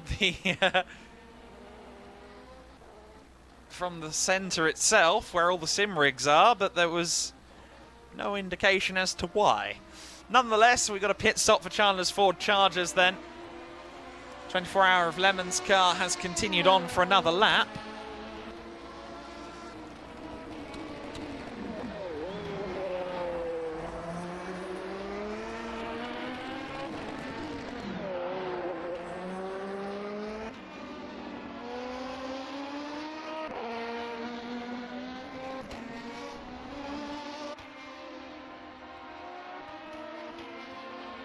So the 24 Hour of Lemon's car should be in this time. The Chargers in second. The Scrappy Racers are in third place. Of course, they inherited that third place not so long ago. It'll be interesting to see where they come out relative to this man, Charles Grout and the Talking Heads. Just taking a look at the board. I think we've had another change somewhere. Yes, Scott Atkins has been listed in the Happy Accidents car for a while. I think we might have had another change. Nonetheless, let's keep an eye.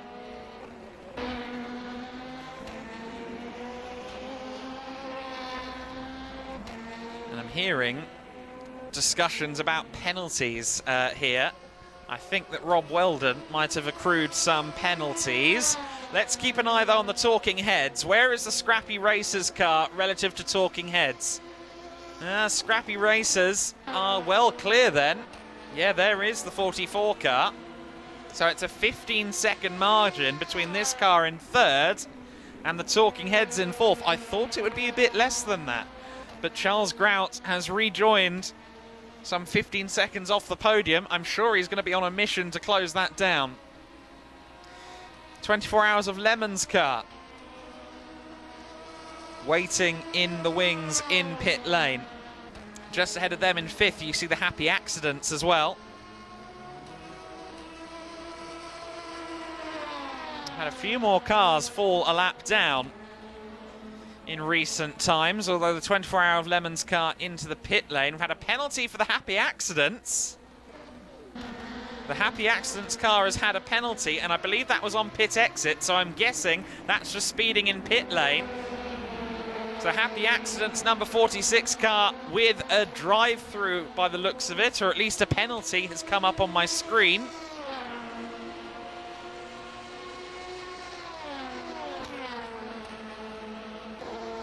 So dramas for the Happy Accidents. The Chandler's Ford Chargers, our race leaders, came out just behind, the Chargers came out just behind the Happy Accidents crew. Thankfully, no harm, no foul, getting that car re-lapped, as it were.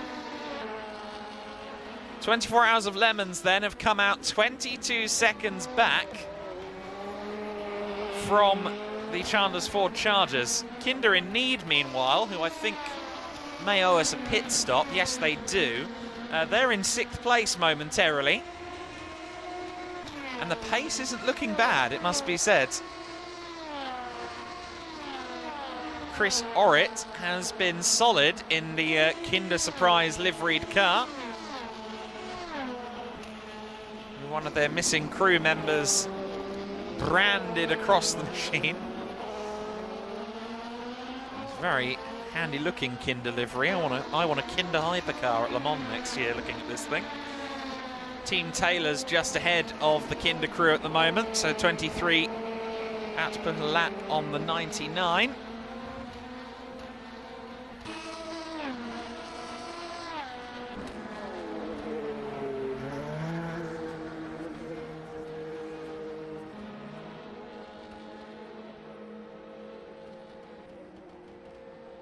Into the pits indeed has come Kinder in Need, so they did owe us a pit stop as anticipated.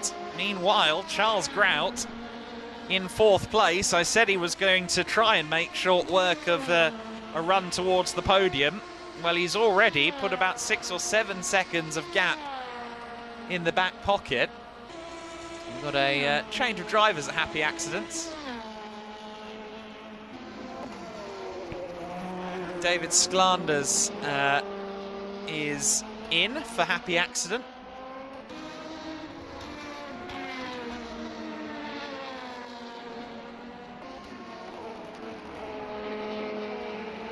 So we're watching on with intent then, as Grout coming up on some traffic in the form of Raw Motorsport. Raw Motorsport have lost a lap there, with a few drive-through pens for Rob Weldon.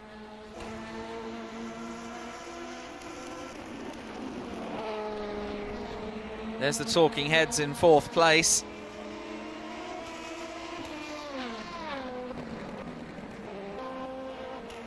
And there's Charles with a slight lock-up into T2.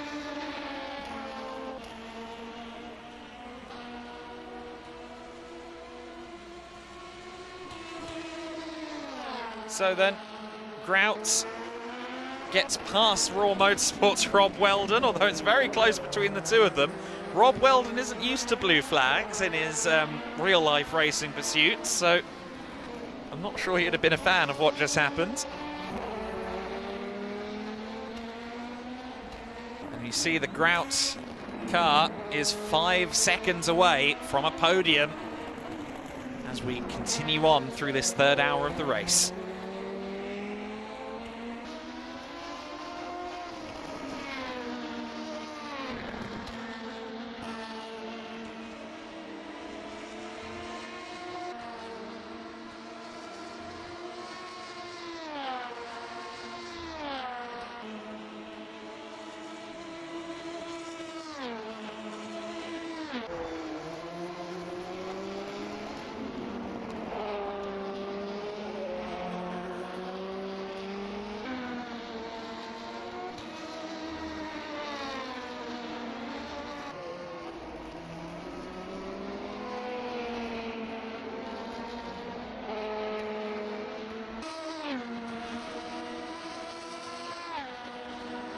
So then Charles Grout crosses the line and the gap is down to 2.5 seconds. the Scrappy Racers, with Henry at the wheel, are potentially at risk of losing that third place.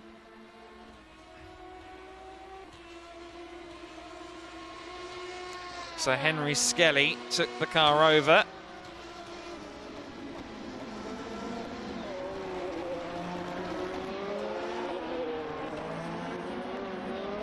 And he has moved into third place, or at least the car moved in third place in that previous stint, but now the Talking Heads car is being pressed on by Charles Grout, and you just saw there he was exploring the limits on the exit of the corner, out under the Corvette bridge. Into 9 and 10 he comes, the famous carousel, big point of tyre degradation for sure, really testing the left side tyres. Remarkable just how quickly the tyres start to get away from you if you're putting load through them at that level.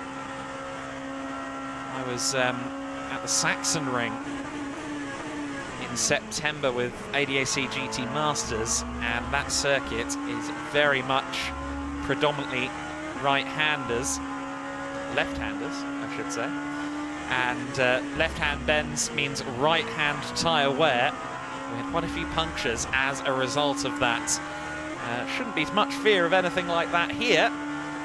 It's a fairly even circuit on the left and right, at least compared to the Saxon Ring. Nonetheless, bigger concerns than tyre wear for the Scrappy Racers crew at the moment, because they are being hunted down by Charles Grout. Henry Skelly. Oh, but Charles there just tagging the grass. He's had a slight moment. He's kept it together nicely, but heart still firmly in mouth there for Charles Grout. Just tested the outside of the corner a little bit too much. But a yellow flag in Sector 3 because of Stop the Start Watch. It looks like they've had a bit of a moment at Canada Corner, but they'll press on.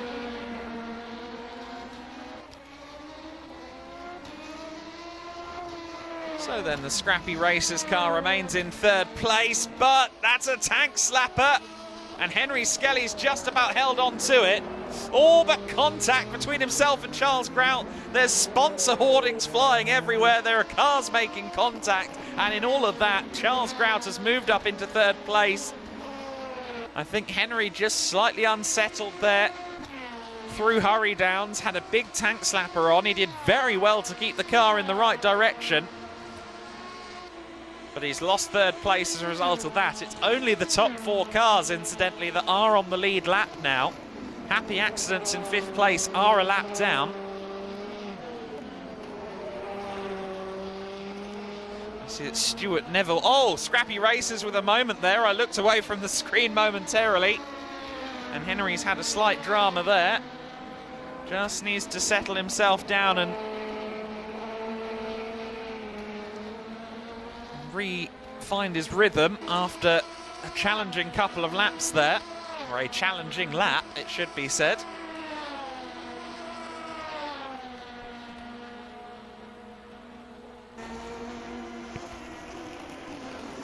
So 6.9, make that 7 seconds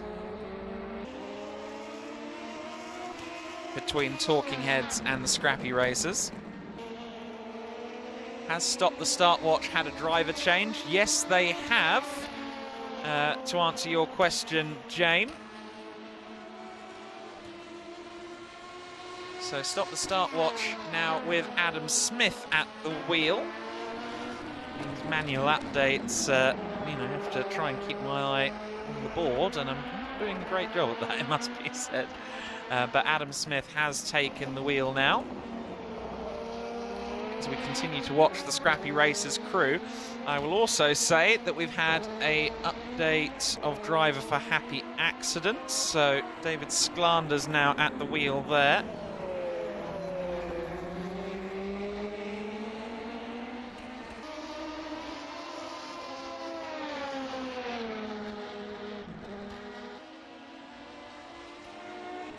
And Stuart Neville is now racing for Race Ventura, so I should update that too. And then all of your information should be back up to speed on the screen.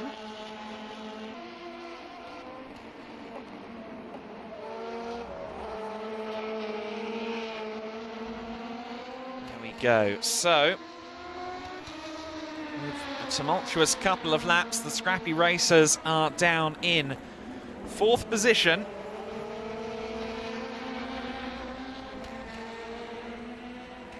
It is 9 seconds between Scrappy Racers and the Talking Heads in 3rd place. Yellow flags in Sector 2. Stop the start watch in strife again. So Adam Smith with a bit of a drama there. Team Taylor's forging their own path around that corner as well. A lot going on towards the rear of the field. Some rally crossing and some investigation of barriers, but getting to grips with the cars. These are difficult machines to drive. Prototypes, any GT driver who's also raced prototypes will tell you that GTs are more forgiving. But what is going on for Patrick in the Team Taylor's car? He is really a pioneer of racing lines, it seems, at the moment. Diplomacy is my passion. 2 laps down from the rest of the pack right now, but if you want to see Team Taylor's make up some time, donate to them, because at 10 p.m. The gaps will be closed up based on how much money everyone's raised for children in need. If they are the most donated to team come 10 p.m. UK time, then 90% of their gap will be shed from them. Aaron Boss saying, come on, Charles, go get them. Well, he's already got one of them. He's moved himself back up into 3rd, of course. 10 seconds clear now of the Scrappy Racers in P4.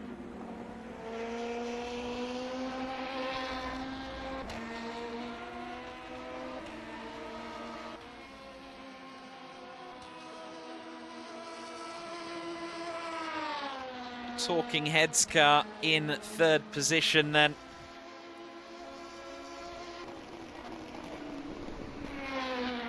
Let's run you through the order.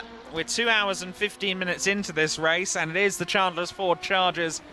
40 seconds clear right now, and it is Ollie Swift at the wheel. In 2nd place, the 24 Hours of Lemons car.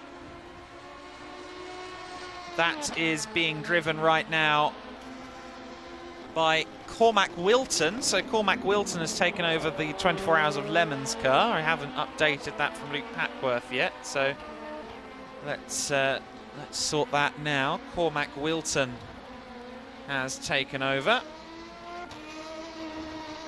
and he runs in 2nd place. In 3rd, it is the Talking Heads with Charles Grout at the wheel. In 4th position, it's the Scrappy Racers with Henry Skelly at the wheel. And that's all 4 of our cars on the lead lap. 1 lap down in 5th is the Happy Accidents with David Sklanders at the wheel. Sklanders, a regular here at the race centre at the first Monday events. So Sklanders there in 5th place. In P6 is the Raw Motorsport car with Rob Weldon at the wheel. The Radical Specialist knows his way around a prototype. How's his pace looking at the moment? Well, he's in the 156s. I'm sure he'll improve as we go on. In 7th place is the Kinder in Need car. The Kinder machine running P7 right now. And it's doing so in the hands of Duncan.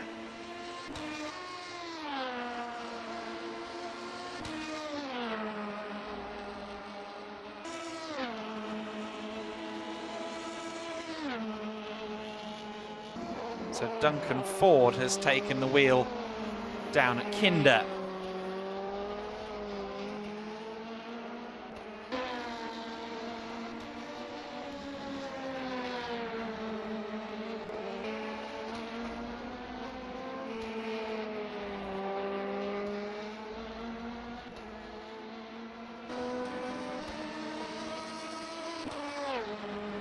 So then, that rounds out the top 7. Let's keep on down. Race Ventura in 8th place with Stuart Neville at the wheel. We know about that. Stop the Start Watch, the 33 car, is in 9th place. That car, Adam Smith, in 9th. And in 10th place is the Team Taylor's 99 car with Patrick Drabdowski at the wheel. Chebdowski, I should say. I've spelt his name wrong on my sheet there. My apologies.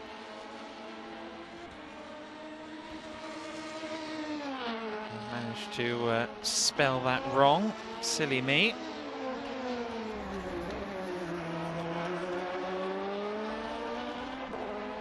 There's the Kinder in Need car in 7th place. Let's check back in with Scrappy Racers. They are still on circuit with Raw Motorsport. Those two seem to be on about comparative pace out there on the track right now.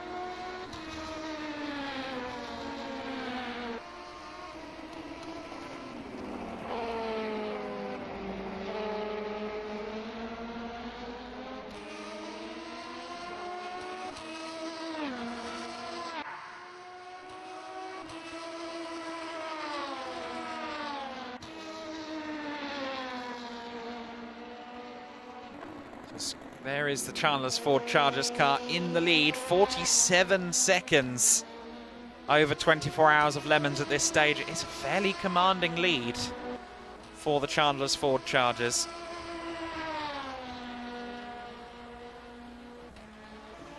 In about 10 minutes' time, we're going to hear from the ADAC GT Masters and GT World Challenge ace, Joel Sturm.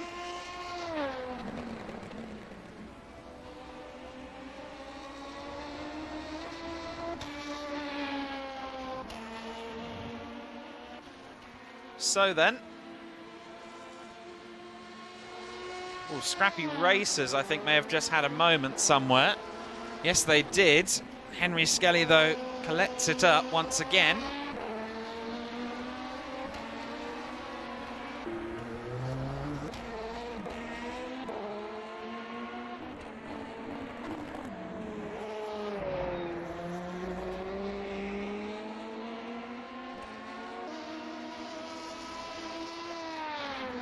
And if you'll excuse me for just a minute, I need to make sure that Joel Sturm can join us.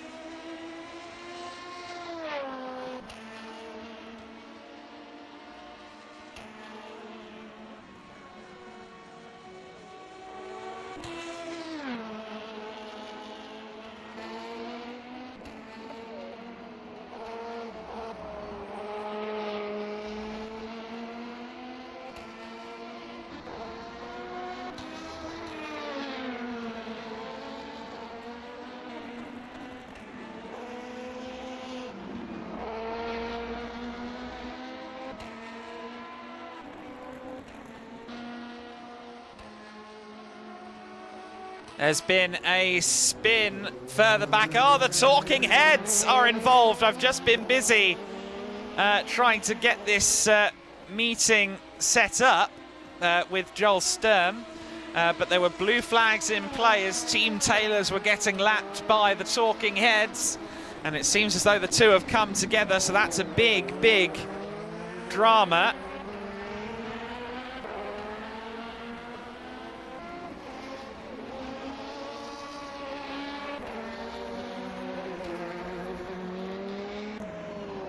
Talking Heads have remained in 3rd place, but at turn 2, Charles Grout had a drama.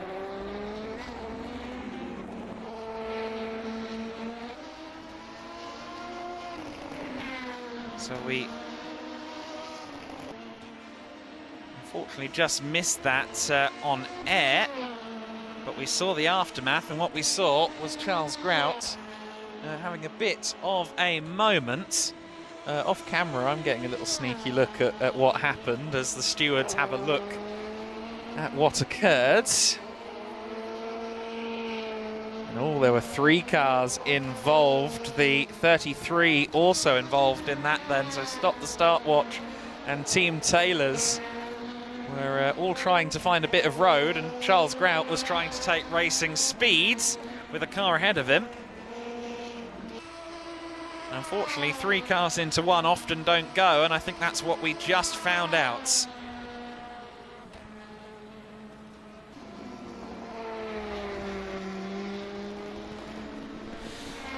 So then, as I said, we are looking to hear from Joel Sturm momentarily, and hopefully he will join us in just a moment.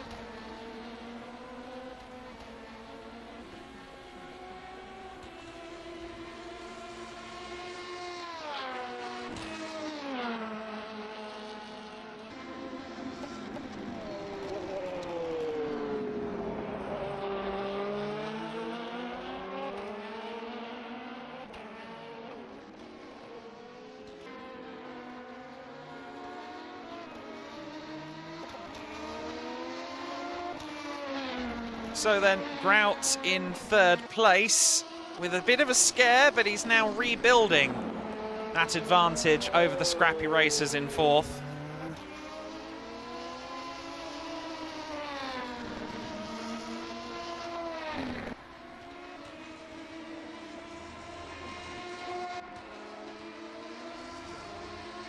So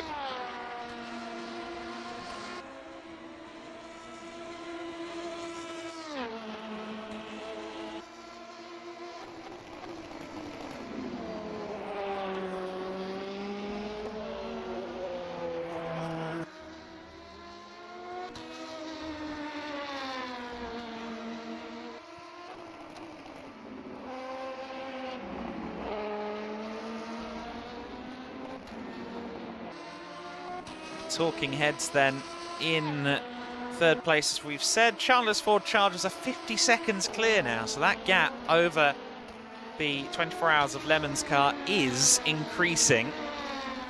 Gaps are increasing across the board right now.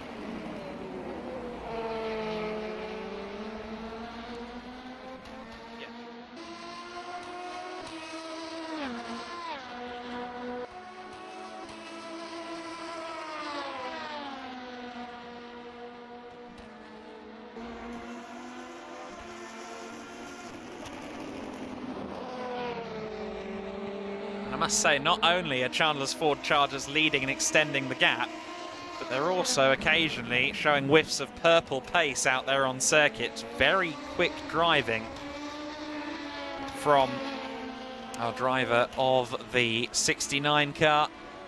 At the moment, Ollie Swift is at the wheel, as he has been for a little while. I suspect he maybe has about an hour to do. Well, no, maybe half an hour, in fact, because they did a 90-minute first stint. So we'll see how long it is for Ollie Swift. Rob Weldon with a drama. We just see him rejoining ahead of our leader. And no dramas there, but Rob Weldon with a few struggles at the moment out there on circuit.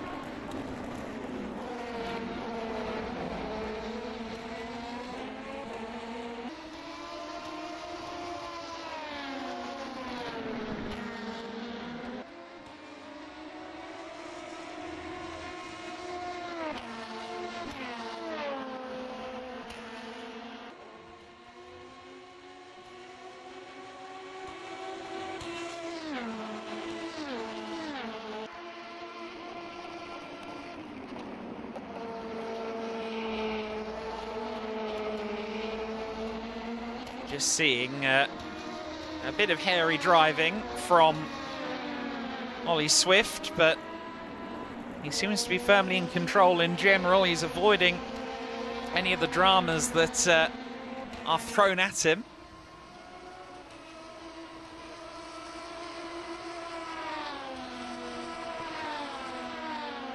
And just seeing their race centre Southampton in the Twitch chat, giving all the details you need regarding the event. racecentre.co.uk/BBC-CIN-2022.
So the Chandler's Ford Chargers will be leading past the 2.5 hour mark of this race.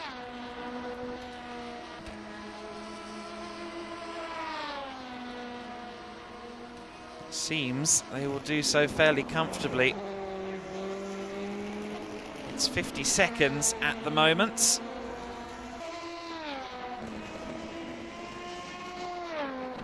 And change between them.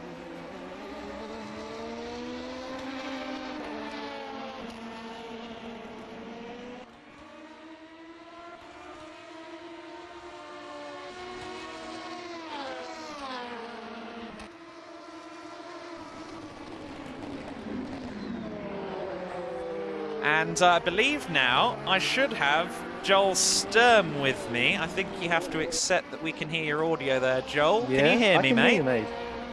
There you go, and hopefully you're going out as well.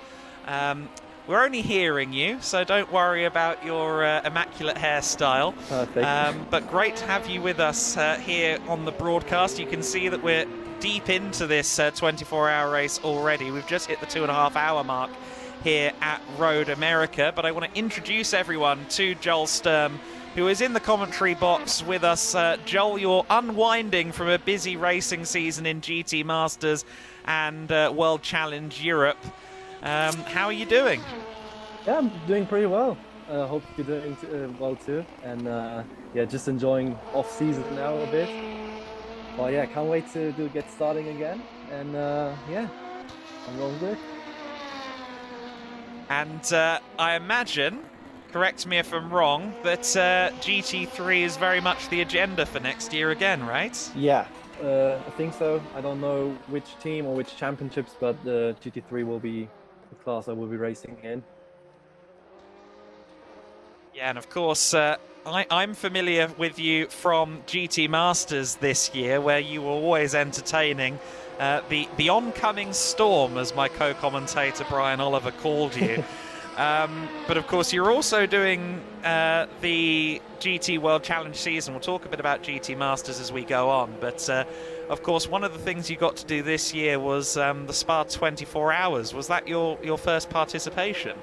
Yes, I did the Nürburgring 24 hours in 2021, but on a GT4 car, so the class wasn't as fulfilled like at Spa, and the race was pretty short. So that was my first proper 24-hour race this year, and yeah, it was exciting. And I saw that brilliant video on your Instagram feed of the little parade they do through the town. It must be a bit surreal driving a race car on the road like that. Yeah, it was just mega. It was so much fun, especially with all the people standing on the street and waving and just cheering and having a good time. It was fantastic to be there.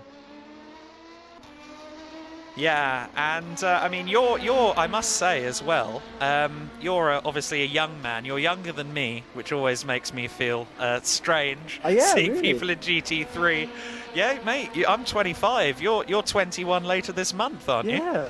Oh my God, didn't know that. Yeah, I know. I've had a rough life. No, not because you're looking old, but just I didn't know that you're already 25. Yeah. Yeah, no, I turned 25 at the season finale at Hockenheim, actually. Really? Yeah, no, that post-season party was all to celebrate my birthday. It wasn't about Raffaelli's championship. Ah, now it makes all sense. Yeah. Yes. Now, of course, you said about your GT4s before. You came 5th in the ADAC GT4 Germany in 2021. You had a really solid season along with Sven Muller and Allied Racing in ADAC GT Masters this year.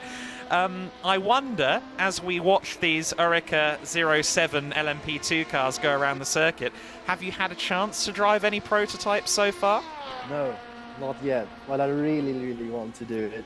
LMDH is like still in my head for the future, but for now I will stick to GT3. Maybe there's like some tests coming up in a couple of years, I don't know, but yeah, it's still on my wish list.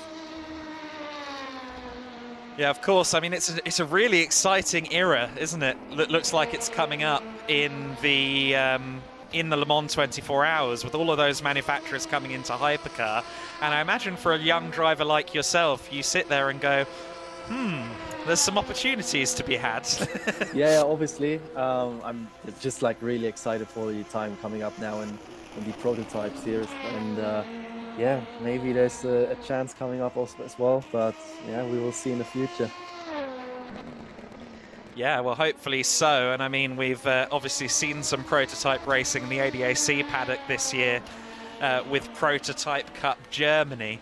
Anyone who's been around an LMP3 car, they make the most incredible noise, don't they?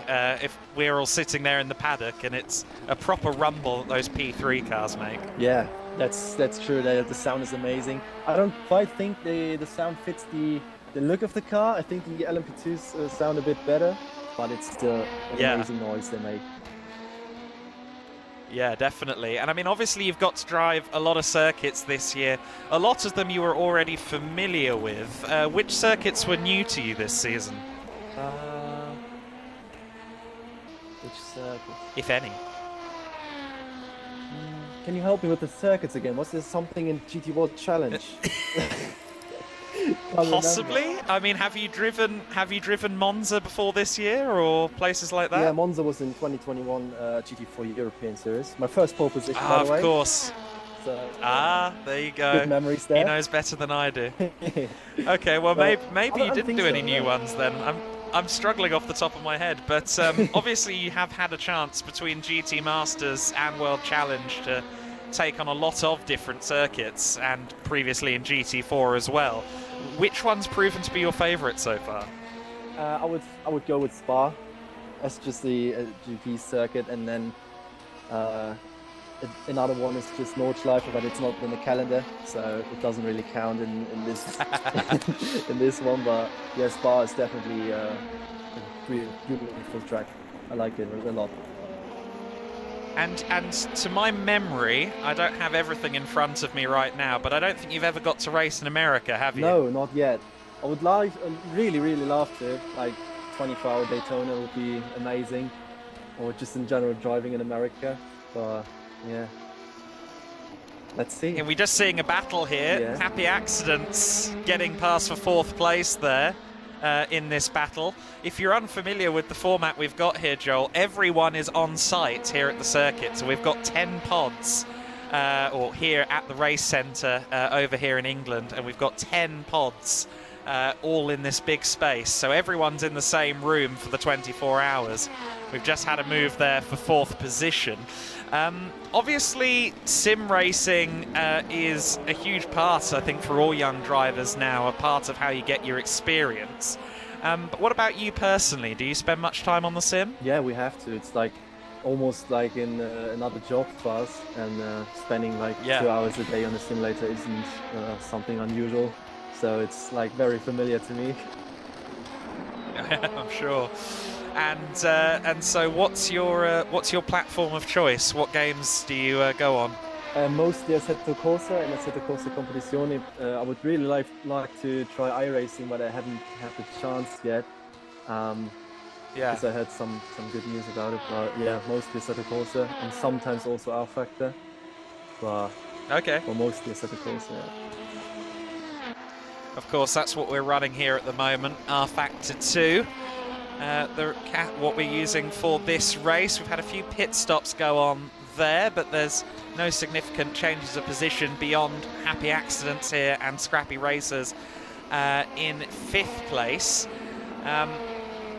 Of course, you've had a great teammate this year in GT Masters in the form of Sven Muller, who I think is one of the people who could probably disassemble a Porsche and then put it back together properly without any help. How much of an aid was he to you this year? How useful was he? Yeah, it was very useful. I could learn quite a lot from him in terms of setup knowledge and just general car setup, and also data and how to like really get to the limit of the car. So it was really helpful to have him next to me in the car, and yeah, I was very grateful for it as well. We just saw a moment there for Rob Weldon of Raw Motorsport. Rob Weldon, who's done a bit of GT3 driving himself. He's struggling with the Orica, it must be said, though, in his first stint here at the race centre. Yes, he's had a couple of spins since he's been in the car. Of course, GT3 cars, they do have traction control, they do have ABS, but it seems like a lot of the drivers, especially at the sharp end of the order, they're trying to avoid, falling into using the ABS or the traction control at all. Is that the case for you guys? Yeah, it's like always you need to find the grip level of the tire, and therefore also setting up the ABS and traction control should not get into the intervention because it will make you slow apparently at the end of the corner. Yeah. So we always trying to not get into ABS or traction control. So that's why you also and one thing with it during the race. A lot of going on in the cockpit. I'm sure, yeah, those steering wheels look a bit too complicated for my small brain, I must say. Have you ever done that? Will you admit to that on a live stream? Have you ever accidentally pressed a button? No, not yet. I've seen people hit the pit limiter before. That's good. That's +1 for Sturm.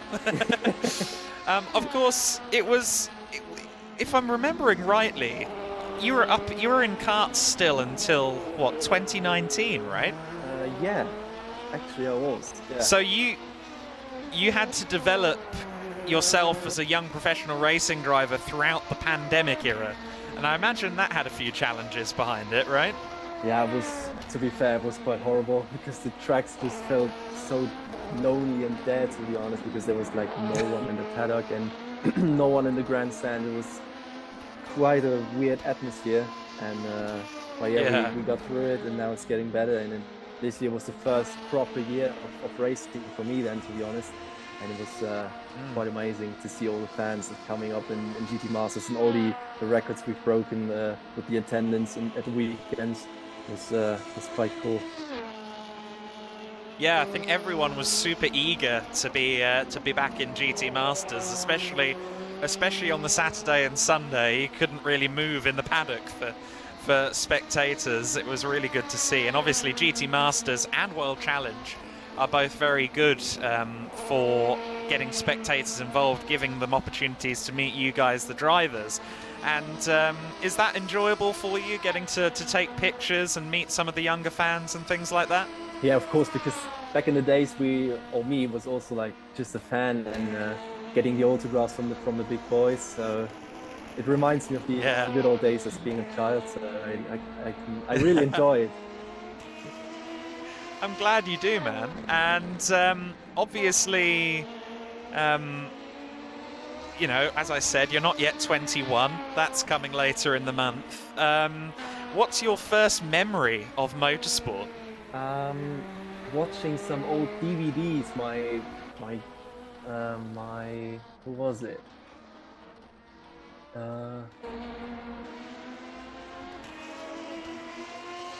My grandparent. Yeah, he was like always recording some old Formula 1 races from 93, 94, something like that.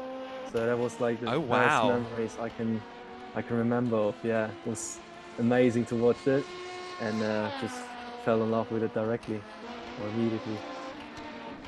That's really cool then, that even though, I'm guessing this would have been mid-2000s or so, the stuff you were taking in at first was from the 90s, proper peak era of Formula 1. Oh, Scrappy Racers car. Oh, big spin. Yeah, that's Henry at the wheel at the moment. Henry Skelly at the wheel of that car. 5th place for the Scrappy Racers at the moment, and they were not too far behind Happy Accidents in 4th place, but that spin will have cost him. So you watched the 93 and 94 seasons. Who were your did you support anyone even at that age? Were you aware of who was driving? Kind of. I just was a bit too young to remember all the names and stuff. I was just more focused on what's going on, and was just amazed by it. So I just remember my dad telling me, I think there was a race in Perez or something where Senna had a DNF, and then my dad said, yeah, he died a year later. So that was like the most familiar name I had in my head. So, and it stayed, there. So, yeah, I think more Senna from anyone else, I would say. Yeah, obviously, you know, lots of young drivers, a lot of pro drivers start young. How old were you when you first karted properly, competitively? I was 15, or just turned 16. Oh, okay, so you were a bit yeah, late it was then. really late. So that's like getting from karts in 16 I started, to now being in GT Masters is quite a short time. So yeah, compared to the others. Wow. That's very impressive then. So in 6 years, you've gone from karting to racing in two of the biggest GT3 championships in the world. Yeah, I'm still a bit amazed by it. A showcase of your skills then, and obviously, you know, you're there with Allied Racing, and you're there with Sven Muller, who's highly regarded at Porsche, as are yourself, of course. You know, how much kind of input does Porsche have in your career? Not too much for now, but we will have an appointment later on in this year, and we will talk about some things. I don't know what exactly will come out there, but there will be definitely some talks going on. That would be exciting to see you closer in their fold. I remember during the GT Masters season, obviously your first race at Oschersleben, the start of that race, you fully committed to the first couple of corners of the lap. Is that the kind of driver you are? Do you like to push hard from the get-go and try and get into the lead early? Yeah, of course, but like not being stupid and playing a stupid game or doing stupid moves, but getting the moves done early is quite good for me. I like it. Well, I don't know if you saw, but Porsche did just announce a Dakar spec Porsche 911 Yeah, I saw that. they're building. That would have been useful for that line at Oschersleben. True, yeah. Maybe I can call him for next year then. Yeah. Of course, you said about the ACC game, Assetto Corsa Competizione. That game, of course, is the official simulation for GT World Challenge. If you're not already in the game, that means you will be soon, right? Yeah, I am since the last update, I think on... What's today? I think it was yesterday or even today, the new update. So. Yes, because they added the Spa cars, didn't exactly. they? Ah, I checked. so he's a video game character Yeah. now.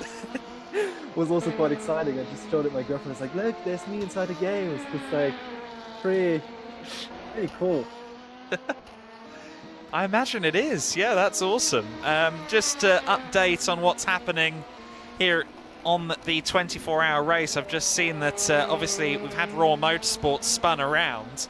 That demoted them down to 7th place. Race Ventura have moved up to 6th, so Stuart Neville has made up a position there. Interesting stuff from them. So obviously you're a veteran of a few 24-hour races now. What are the differences between Nürburgring and Spa in a 24-hour? Because I mean, there's quite a lot of differences between the two races, right? Yeah, I just didn't really get it because there was like a connection issue. Could you repeat it?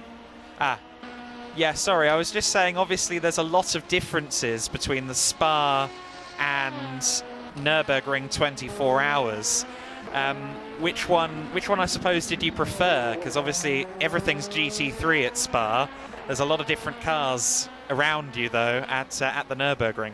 Yeah, I think I would prefer Nürburgring just because of the variety of the cars and just the track itself. Because Spa is just a mess, to be fair, with all like 60 GT3 cars and battling for every inch 24 hours. It's pretty tough, especially when you're not in a complete pro lineup and set up the car for the absolute limit. So you need to take out a bit, and it's even more tough race. So I think I would prefer the Nürburgring 24. So you're a man that likes variety, and obviously, you know, you're at a very young age and you've already fully committed to a career in GTs. When you were in the karts, was that kind of your aspiration, to be a driver at Le Mans and GT races rather than single-seaters?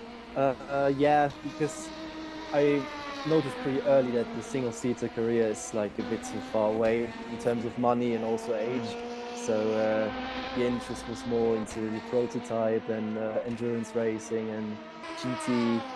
That's when I thought about maybe becoming a racing driver, that's where I wanted to be and hopefully being there. So it's always been GT and prototype. Yeah, and I think there's a lot more opportunities, isn't there, within GT racing, sports car racing, whether it's coaching gentleman drivers or getting involved with factory programs. It feels like there's a lot more ways to kind of monetize your skill in GTs than prototypes, right? 100%, yeah. There's like so many championships running GT cars and where you can drive or see different drivers and coach different drivers. So it's like the opportunities are huge there. And I'm sure a few people will have seen you in GT Masters and World Challenge this year who are tuning in. Are there any more races for you this year, or is it just a waiting game now to find out what your 2023 calendar looks like? Not for this year, but there's something going on for the beginning of next year. I don't think I can already speak about it, but we'll be exciting. I can take a good guess, but I won't say. I think you know it. I think you really know it. I probably do. I hear a lot of things in the paddock. Yeah. But yeah, I mean, obviously, there does seem to be more opportunity for that as well. I mean, I noticed that as a commentator myself, is that be it in the Middle East or, you know, most places that aren't quite as cold as Europe in January, exactly. there's a lot more opportunities to kind of get involved with motor racing all year long, right? Yeah, 100%. So yeah, Middle East. I'm surprised you're not exporting yourself to the Middle East, actually. It's quite strange that you already said Middle East, because there's like maybe something coming up. But for next year then, I mean, Allied, we know you don't know what's happening quite yet, but obviously Allied have been with you for a while. You were with them in GT4s and GT3s. Is that the aspiration, stay with them next year? We don't know yet, probably yes, but we're still in the talks and going through all opportunities we have. So there's nothing decided yet, and we will just see.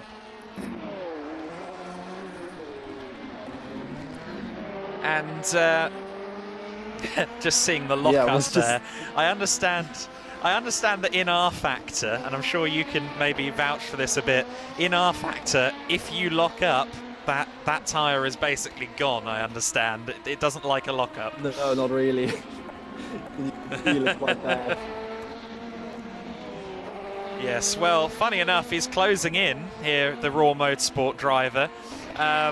This still Rob Weldon at the wheel. I tell you what, let's ride on board with him then. How much time have you put into Road America? Have you ever driven around here on the sim?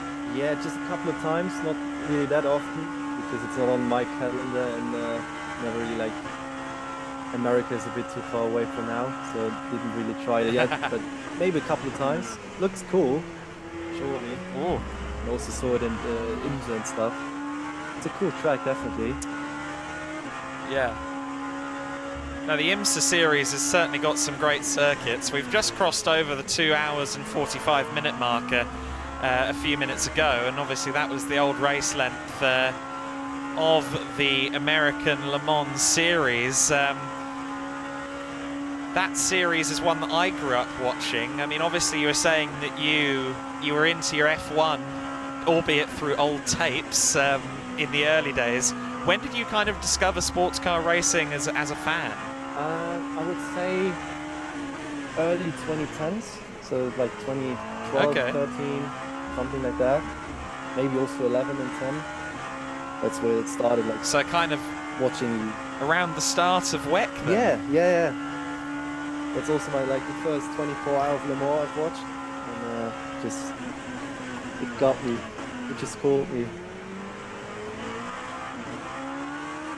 Yeah, I remember those were very interesting times with Toyota and Audi. Yeah, exactly. And then Porsche returning.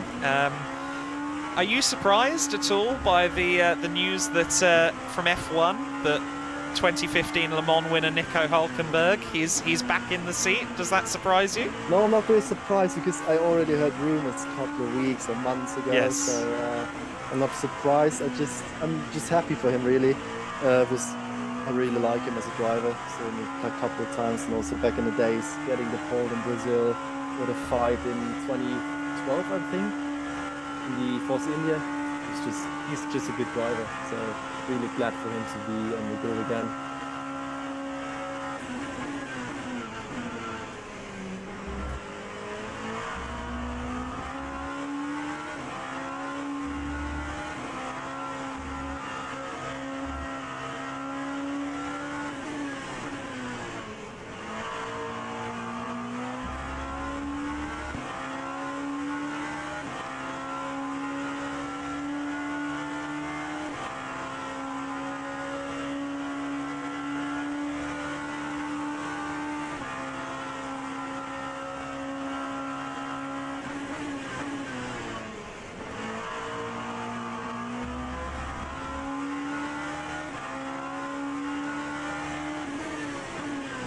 Can you still hear me? Because I can't hear you anymore.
Now we're back.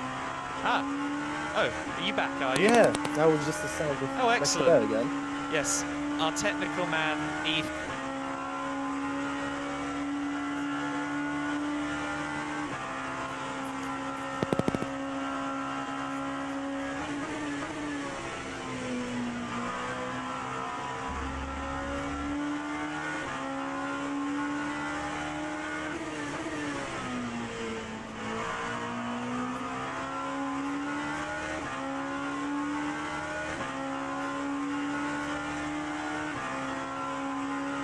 Yeah, there are a lot of guys like Kelvin van der Linde or René Rast or all the big boys from GT basically. I've all watched them Yeah. on TV, and now pretty much I've already raced against every one of them. So it's that's also quite a cool aspect of it. Yes, no, it's something that gets me as well, especially when they're friendly people. Yeah. I kind of go, oh wow, should you be nice to me? You're from television. Ethan, I think you're due a pit stop. The car's in. Yeah, no, I do enjoy meeting everybody, and certainly, I imagine it's across the season in something like GT Masters. I guess you figure the drivers out on track, don't you? You kind of go, okay, he's going to give me space, and maybe some of them might not when you're side by side, right? Yeah, you will get to know them quite immediately when you're on track, and you know who's behind the wheel. Yeah, absolutely. And well, I think our drivers are doing that as well. I'll remind everyone now, if you're tuning in to listen to Joel, if you like any of these team names, such as the Chandler's Ford Chargers, the Talking Heads, Race Ventura, I like that one a lot. These teams are all running Just Giving pages, and you can donate to them individually as we try and raise money for children in need here in the UK. We're already well over £3,000 as of the end of, or as of the start of this race. And I know that total is going up. We'll catch up with the totals 3 hours into the race very shortly.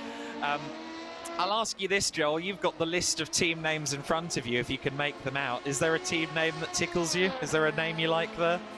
Happy Accidents, it sounds quite funny to me. Happy Accidents, okay.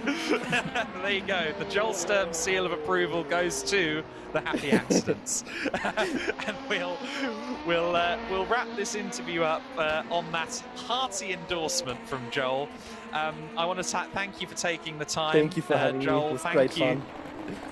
Well, I thank you as well for dealing with those slight technical gremlins.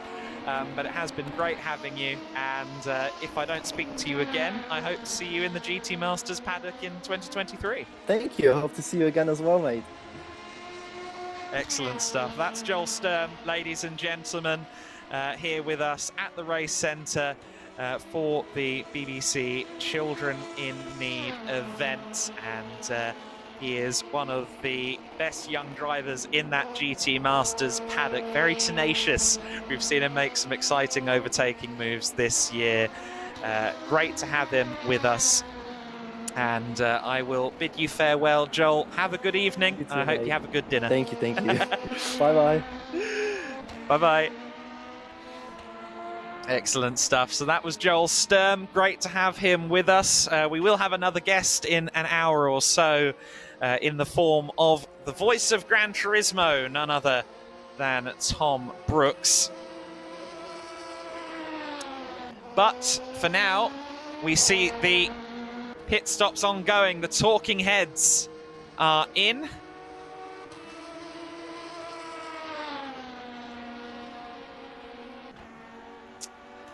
So the talking heads into the pits. I just need to see who is driving. We may have had some changes in the last little while. We've still got Duncan Ford in the Kinder in Need car. Rob Weldon still at Raw Motorsport. The Scrappy Racers have Henry Skelly still at the wheel. Charles Grout is in the Talking Heads car, although I wonder if that's about to change. Well, no, I can see that Charles is still at the wheel. I think we might get one more stint from Charles on this occasion. It looks as though he's been told to stand down. David Sklanders has been replaced by Chris Leach at Happy Accidents. So Chris Leach back at the wheel there. I will update that now. Chris Leach taking over the Happy Accidents machine. Anything else in terms of driver changes that I've missed? Ben Strafford for 24 Hours of Lemons. That's changed again. They are really cycling through their drivers. You need the keyboard.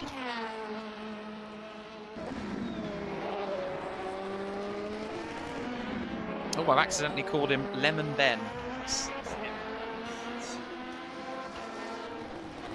And anyone else? Team Taylor's Andrew Barton now at the wheel for them. So Andrew Barton is back.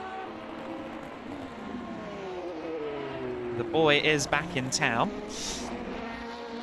There's a lot of driver changes going on at the moment because we are in the pit window, so I'm trying to keep up with that as best I can. But I think we've got... Josh Mallon has just been moved into the 24 Hours of Lemon car.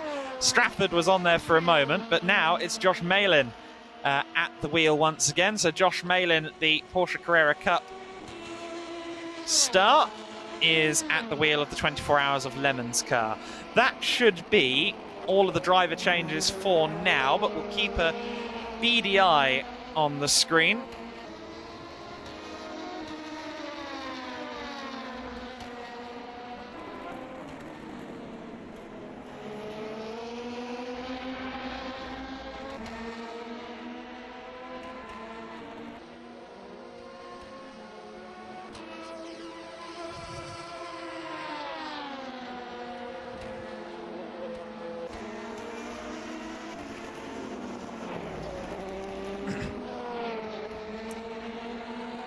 Okay, so we see there the Talking Heads car rejoining the race just behind Raw Motorsports on track. Charles Grout continues on at the wheel, and I note that that Michael is hitting the lunch, so he's been stood down firmly by the seams of it.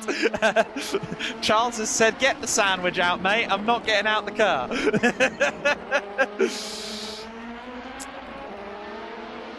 Let's see then what Charles can do. Let's run you through the order at this stage of the race. It's a 100-second, 1 minute 40-second deficit between the top two at this stage of the race. The Chandler's Ford Chargers, the car you see on your screen, is our race leader, and Ollie Swift at the wheel of the leading car.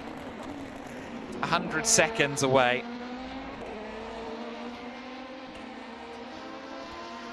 And in second place, the 24 Hour of Lemons car, of course, Josh Malin has just taken that car over. And we know what Josh is capable of. With Josh Malin at the wheel, we could see this 24 Hours of Lemons car hoisted back to the sharp end of the order. In third place, we have the Talking Heads. That, of course, is Charles Grout in P3. Aaron Boss says Charles and Michael are doing longer stints, if I recall correctly, so that they can nap at a later stage of the 24 hours. Yeah, Charles alluded to that, but I thought that was happening much later, much later in the day. But apparently the longer stints have already started for the Talking Heads team. It begins. But my thanks once again to Joel for his contributions there. Great to chat with him. And thanks to Suzanne Rosbach, his manager, as well, for facilitating. Now here we see the situation for second place with Josh Malin at the wheel. Malin, a comfortable second place for now. In third place, of course, is Talking Heads. 4th place, Happy Accidents. 5th place, Scrappy Racer and Race Ventura, rounding out our top 6 right now. But this car, the Raw Motorsport number 23, I was going to say, is closing up. But Rob Weldon backs it into the tyres at the carousel. And what was looking like a close battle for 7th is suddenly not that anymore. Oh dear. So Rob Weldon there with a little bit of drama going into the carousel. I didn't quite see the start of that incident, but I'm guessing he got a wheel on the grass or something like that. Big shame for Rob, but I'm sure he'll bounce back in due course. Let's see if he can close back in on Race Ventura. Jamie Marsh at the wheel of the Race Ventura car now, so Stuart Neville has given way, and Rob Weldon is coming in.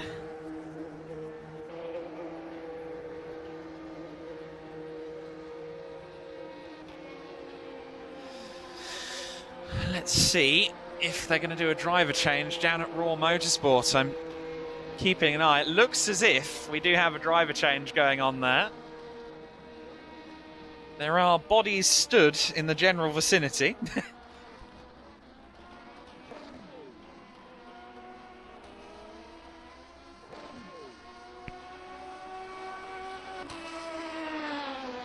And yes, indeed, they are strapping a new driver into the Raw Motorsport car.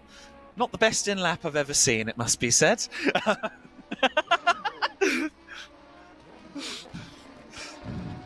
We love you, Rob. Raw Motorsports then in. And we'll see where they are relative to Race Ventura, because Race Ventura have also pitted on that lap. The Chandler's Ford Chargers, meanwhile, are running in the lead, and they're about halfway through a stint at the moment. I understand Ethan will be at the wheel before too long. He was meant to be at the wheel a while ago, and then technical issues, jumping in at half past. There you go. So a slightly delayed debut in the race for Ethan. And we'll see how young Mr. Jonas does at the wheel for the first time. And obviously we know he gets a few laps in, as do most of the Chandler's Ford Chargers guys around here. But we do have a lot of regulars in the room, a lot of drivers who do the First Monday events here once a month and take part in some of our other festivities on a regular basis. So a lot of drivers with some mileage on R Factor 2 and indeed here at the race centre in Chandler's Ford. I can't believe we're already 3 hours and 15 minutes into this race, if I'm being completely honest. That's gone by, that has. But it is 3 hours and 15 in already.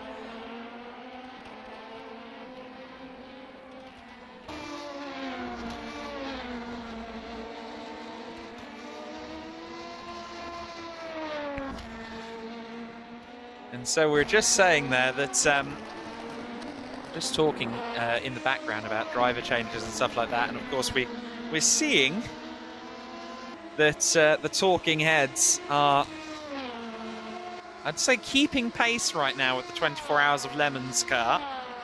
Josh Malin, the very, very fast GT racer, adapting to the Orica 07 prototype nicely, it seems.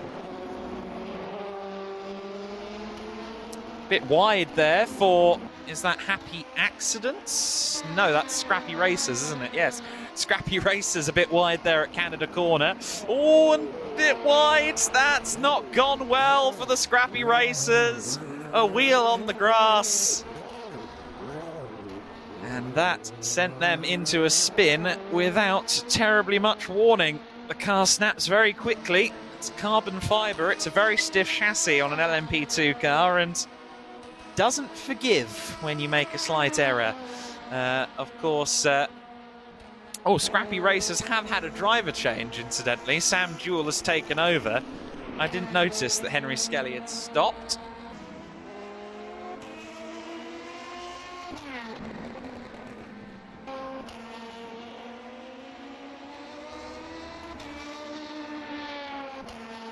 So, well, I knew he'd stopped, but I didn't know the driver change had happened. So Sam Jewell has taken over. So it wasn't Henry Skelly who spun there. He can blame that firmly on Sam Jewell, who's back in the car for the first time. Or back in the car for the second time in the race, I should say. Of course, he took the start. You see the margins out there on circuit. The 10-car entry starting to fan out a bit, but here and there are exciting battles. Looks as though Kinder in Need are slow at the moment. Not sure exactly why. They do have a new driver in the car in the form of Steve Rowley. I just noticed that driver change as well, so my apologies for not picking up on that. Steve Rowley now at the wheel of the Kinder in Need car.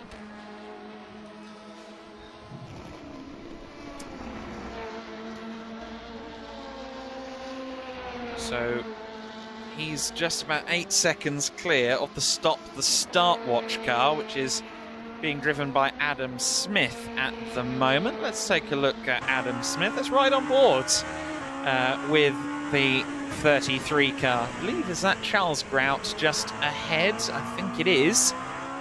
So Grout there in third place with the Talking Heads.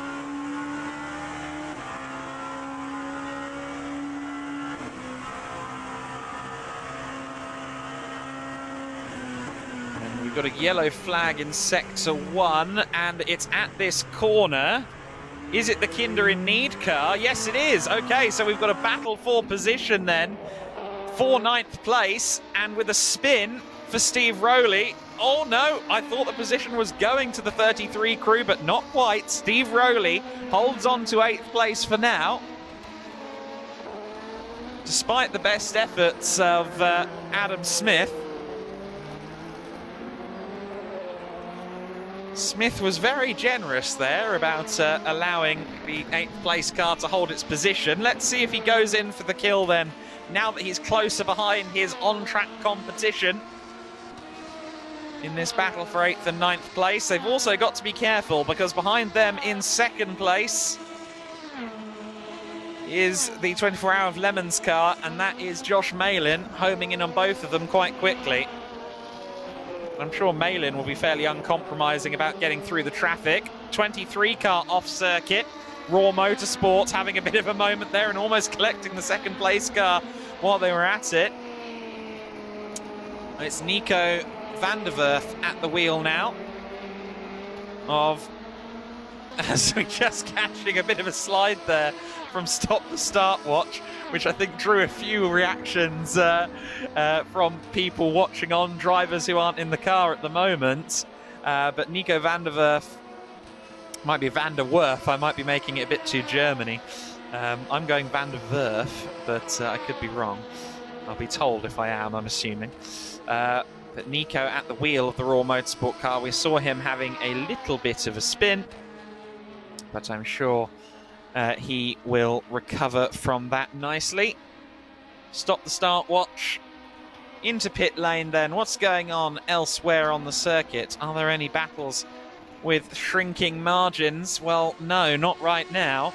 It's still close between the 24 Hours of Lemons and Talking Heads cars, but they're 9 seconds apart, and that gap is going up slowly but surely in favour of the 24 Hours of Lemons crew. It's been a hardy effort to this point from Charles Grout in this stint. Slightly longer stint this time around for him. But as we saw at the very start of the race, it seems as though Malin has a little bit of a pace advantage. But Charles Grout is certainly trying. He certainly has a lot of miles under his belt at this circuit. Let's illustrate the gap in the first 2 places, because there is Chandler's Ford Chargers almost getting ready to lap Charles Grout. and the second place car is only 2 corners further ahead. So it's quite clear that the pace is firmly with the car in the back of shot there.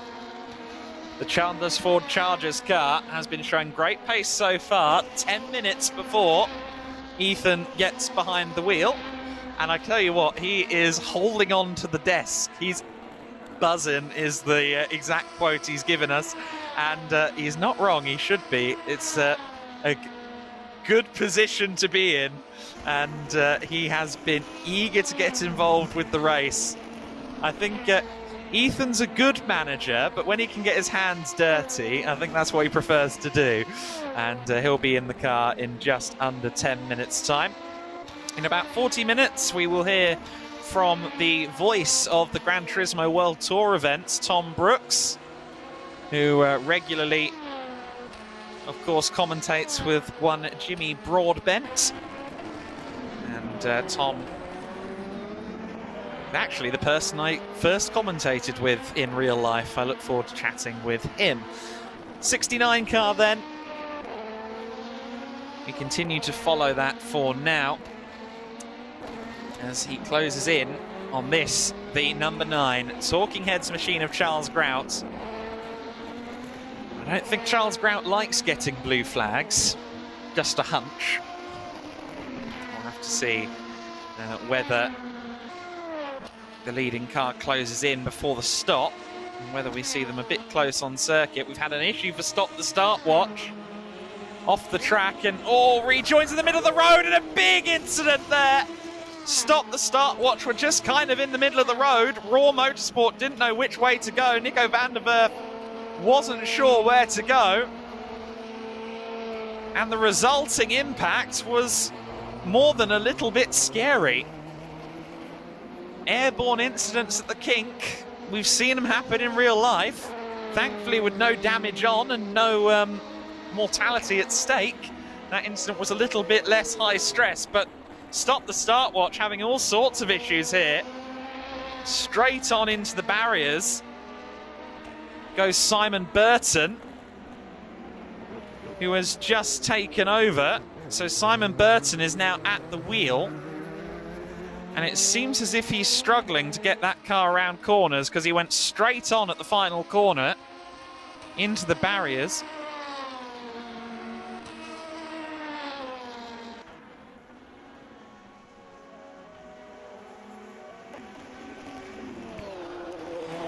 So the 33 car in some strife at the moment at the Stop the Start Watch team.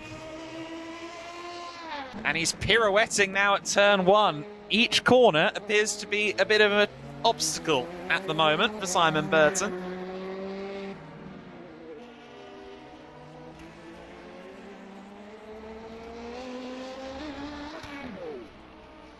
And another spin for Burton at the wheel of the 33. Not sure how much practice Simon has put in before this, but it seems that on the big stage, he's struggling.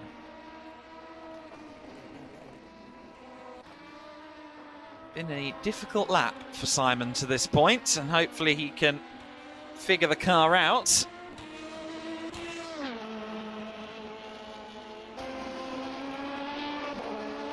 Chandler's Ford Chargers then continue to lead, and I wonder how long it'll be before that pit stop is made. I know Ethan's keen. He's meant to be in at past.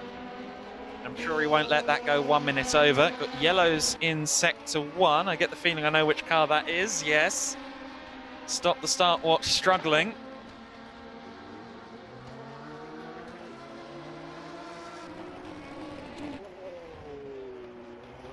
And he's got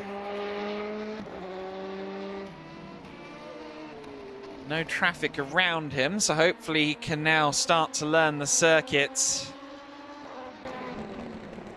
without any particular dramas.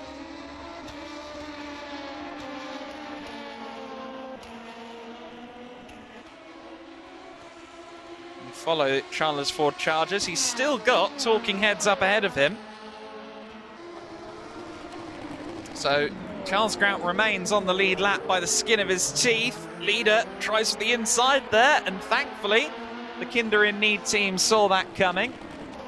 Steve Rowley there, very generous, giving him the inside line.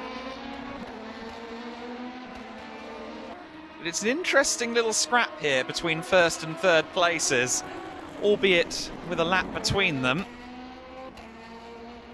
Canada Corner is the latest. Oh no, yes it is. It is Canada Corner, where the 33 car is beached at the moment. I do worry that the leaders aren't far away, so hopefully he can rejoin and keep the car straight as the leading car comes along. Talking Heads then in third place through Canada Corner now, with our race leading Chandler's Ford Chargers machine in the rear view mirrors. Stop the Start Watch have had an issue up ahead, but they're in the gravel, so it doesn't affect Charles or Ollie Swift in third and first places respectively. Another pit window is coming up here at the race centre. We're 3.5 hours in, and apparently that's my limit because I need to take a quick break, and I'll be back on the microphone in just a few moments.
So then, while I was away, we've had a change on the road as the Chandler Ford Chargers have moved back past the Talking Heads.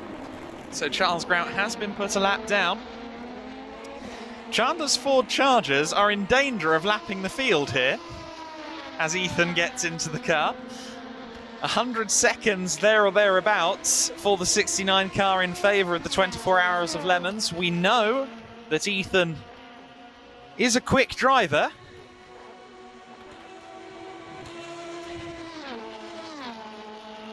So we'll see how Ethan Jonas performs when he takes the wheel. Just looking to see if there are any driver changes. Yes, there were. So Simon Burton has handed the car over at Stop the Start Watch. Hopefully he's not disheartened and gets back in the car later. but Tom Adams has been put into stop the start watches. Number 33, that car's down to last place now. And into the pits comes the Chandler's Ford Chargers car. So Ollie Swift, I should say, is going to be taken out of the car, and Ethan Jonas will take over.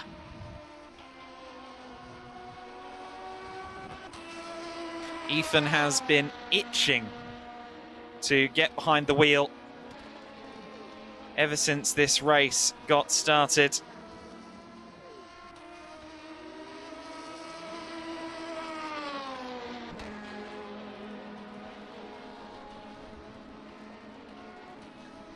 And we will now see him take over the leading car.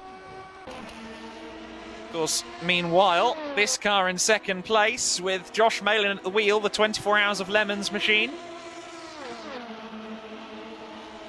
Come on, Lemons, says some people here in the centre. And oh, that was a bit scary. That was Race Ventura having a mighty dive on a car several laps ahead. Who was that being brave? That was Jamie Marsh. And thankfully, that didn't end in tears. The 24 Hours of Lemons car of Josh Malin remains in second place then, and I don't know how long it's going to be before that car's back in the pits, but I don't think it's going to be too long.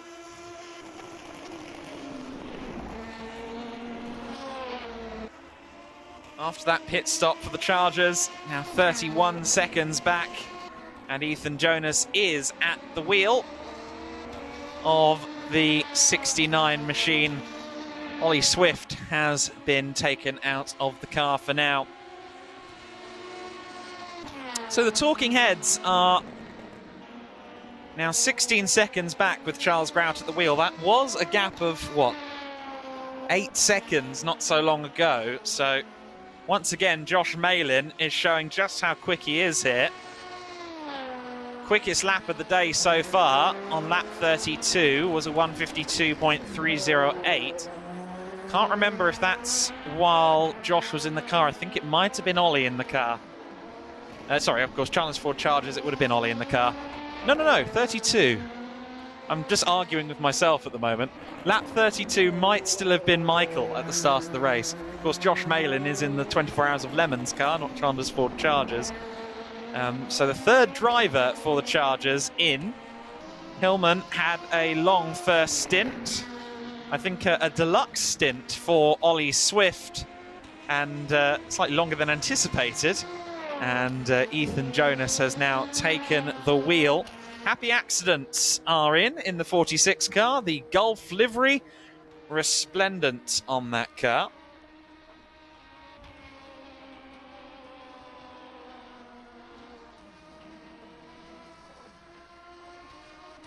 And so the Happy Accidents are in.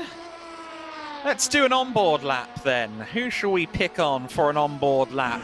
We haven't rode on board with Team Taylors today, but now everyone is getting a close look at what's going on down at their pod. The 99 car in the famous Gainsco colours that dominated the Grand Am series in the US, that then became the IMSA WeatherTech Sports Car Championship.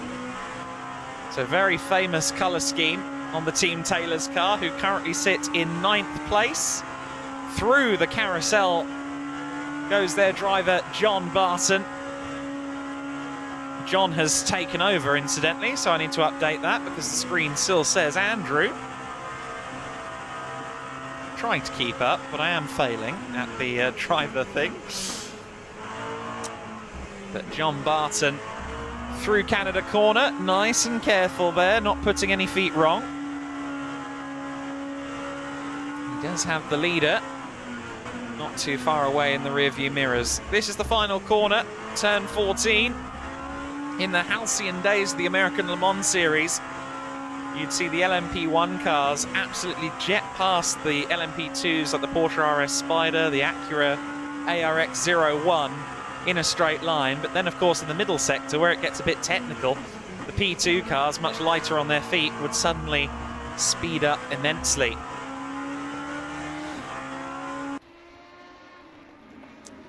was a great era of the American Le Mans series with the factory Porsches, factory Audis, the Penske Porsches, the Andretti Acuras, and so on.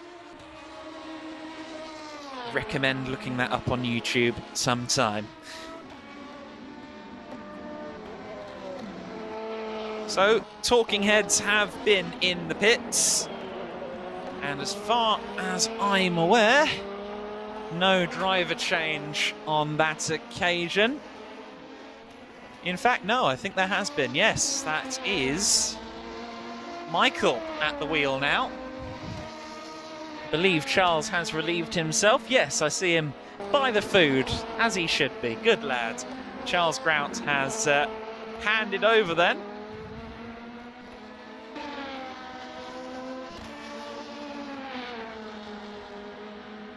To Michael Sanders.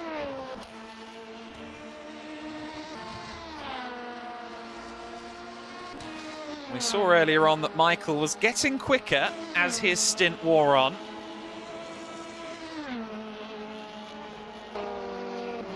Michael Andrews, I should say. Where am I getting Sanders from? Oh dear. I think I'm thinking of KFC. Colonel Sanders. Michael Andrews now at the wheel of that car. So he's taken over the car that now sits in third place. The Scrappy Racers are in the pit lane, as we can see there. And a nice view of the leader getting past Team Taylor's as well there. So Chandler's Ford Chargers putting another lap on the 99 car. Ethan Jonas settling into his stint at the wheel of the four-cornered car. In each corner, there is a slightly different livery. I call it the Neapolitan car, but it goes by various different names. The Chandler's Ford Chargers machine, though, comfortably leading the way right now, and that lead is only going to be exacerbated by the fact that we've got a driver change. The 24 Hours of Le Mans car, not a driver change, but a pit stop. We might have a driver change as well. I don't know if Josh Malin is getting out. That was presumptuous of me. I'm keeping an eye. I think Josh is locked and loaded for another stint by the looks of it. Certainly looks like he is. So Josh Malin will stay in for another stint by the looks of it. Charles is using the 69 car to catch the 24 Hours of Le Mans, says Aaron Boss. I don't think so. It's Ethan Jonas at the wheel there. I might have said something wrong and that's what he's making fun of, I don't know. But the leading car then, you see that it's starting to get a little bit multicoloured and day glow as we go into the night, I'm noticing. Yes, I did say that it's not you anymore. No, it's been changed. Michael's a good boy. Just discussing there with Charles that we have indeed had the driver change confirmed, so Michael Andrews has taken over now for his second stint, which will go a little bit longer. We understand he's going to give a much-needed break to Charles Grout, at least for a little while. It seems as though the gap between the Chargers and 24 Hours of Le Mans, the battle for first and second place, it does feel as though perhaps Josh Malin has the pace advantage over Ethan Jonas. Ethan's in the 154s at the moment. And it does look like the second place car is a little bit faster right now. Indeed he is, by a few hundredths or a few tenths of a second, so we'll see whether Malin can hand the car over with a fighting chance of challenging for the lead. He's stayed in the car for at least one more stint. We'll see just how long he decides to stay ultimately. We have, incidentally, gone well over the 100 lap threshold already here. This is lap 112 of the race right now for the Chandler's Ford Chargers. That means we've completed the better part of 500 miles already. It's a 4-mile circuit, so we hit the 400-mile mark. Just about 100 laps into the race. Rapidly approaching mile 500 of this one. We're going to complete thousands upon thousands of virtual kilometers before the end of this race.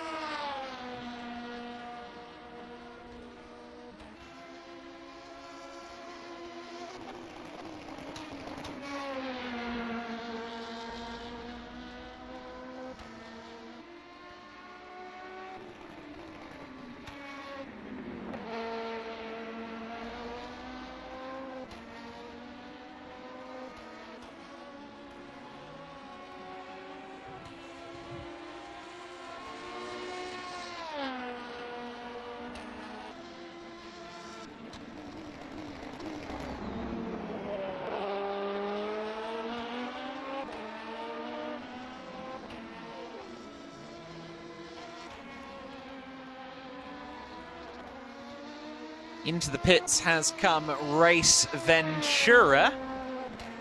Jamie Marsh certainly had an eventful stint. He looked fairly pacey out there, it must be said. We'll see who he hands over to. If he does indeed hand over, he might stay in the car for a little while. Don't think we've seen Graham at the wheel yet. I could be mistaken, but I don't believe we've seen Graham. We had Darshan Patel and most of the others in, but I don't think we've had Graham yet. Nonetheless, Race Ventura, the number 2 car, in from 6th. They're staying there or thereabouts in the mid-pack, Race Ventura. They haven't had too many significant dramas. They've had the odd spin here or there, but that's going to be the case for most people. Raw Motorsport is in.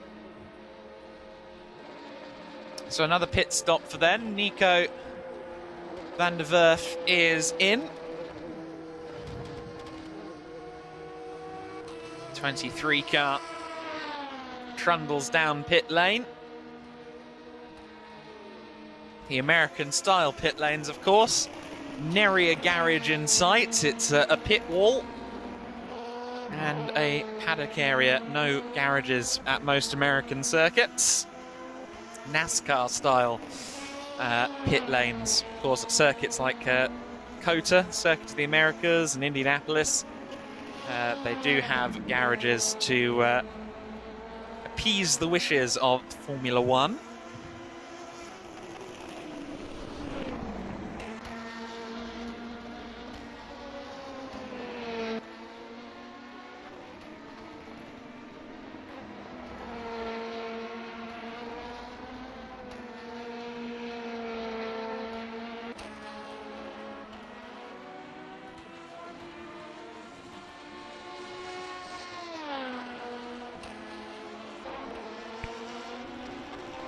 So the graphic on screen tells the story of the race right now. Chandler's Ford Chargers. Yes, they are losing a little bit of time right now. Ethan is losing a bit of pace to Josh Malin in the top 2. But it is just 2 cars on the lead lap right now. That is the big story as the scrappy racers go rally crossing.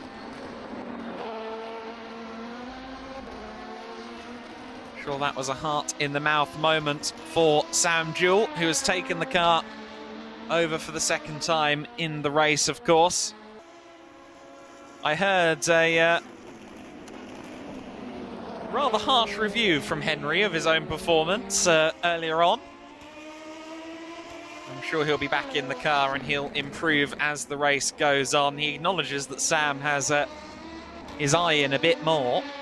But I'm sure that as we wear into this race and things continue, we'll start to see more pace out of Henry Skelly as well.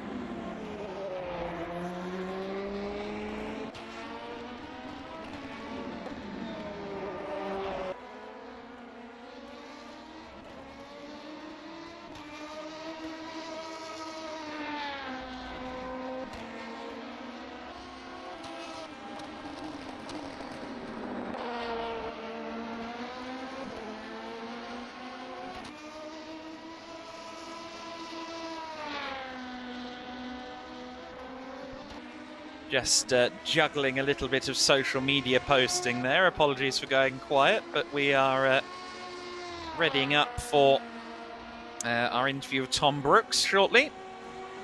Being a commentator, I know that Tom is immediately going to get involved and start calling some of this as well. He can't help himself. But a really great driver in his own right. He does a bit of racing on the side, and a very well-known voice to anyone who frequents motor racing.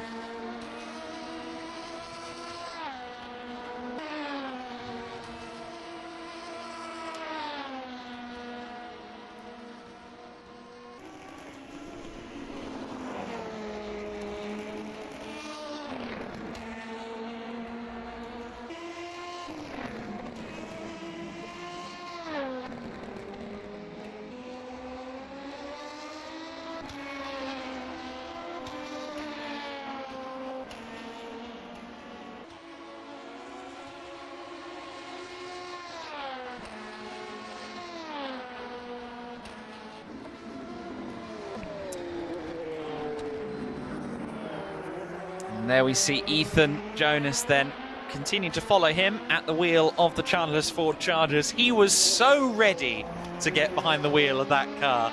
He was literally shaking here next to me in the commentary position at one point, getting ready to drive. And the gap is shrinking, though, between himself and the car behind. 24 Hours of Lemons machine is on a roll at the moment. Purple sector just now from Josh Malin.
Someone was off in the background a minute ago, says Aram. I apologies if I missed that. We're juggling a few different things in the box right now, but it does look as though we have lost a bit of time with the number 9 car, so I think he's on to something there.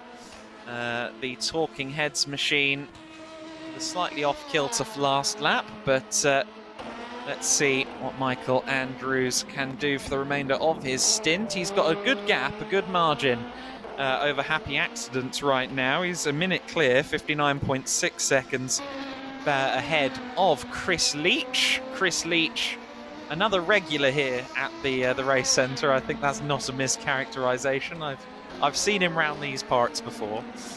He knows what he's doing in this rig. I think he's been here for most of the practice as well, so he's got some good mileage under the belt. And in the case of Michael Andrews, who has come from afar, he hasn't had quite as much time at the wheel. In fact, I think his first time here at the race centre in this this car and track combination was a few minutes ago, frankly, or a few hours ago at least, when we did 4th practice ahead of qualifying today. Steadily watching that gap come down here in the commentary box, and the gap I'm talking about is the gap between 1st and 2nd place. It is coming down and down and down, courtesy of Josh Malin's superb driving efforts. Just checking our board for any driver changes. I don't think there have been any that I've missed, so that's good. We are rapidly approaching the 4th hour completed in this race.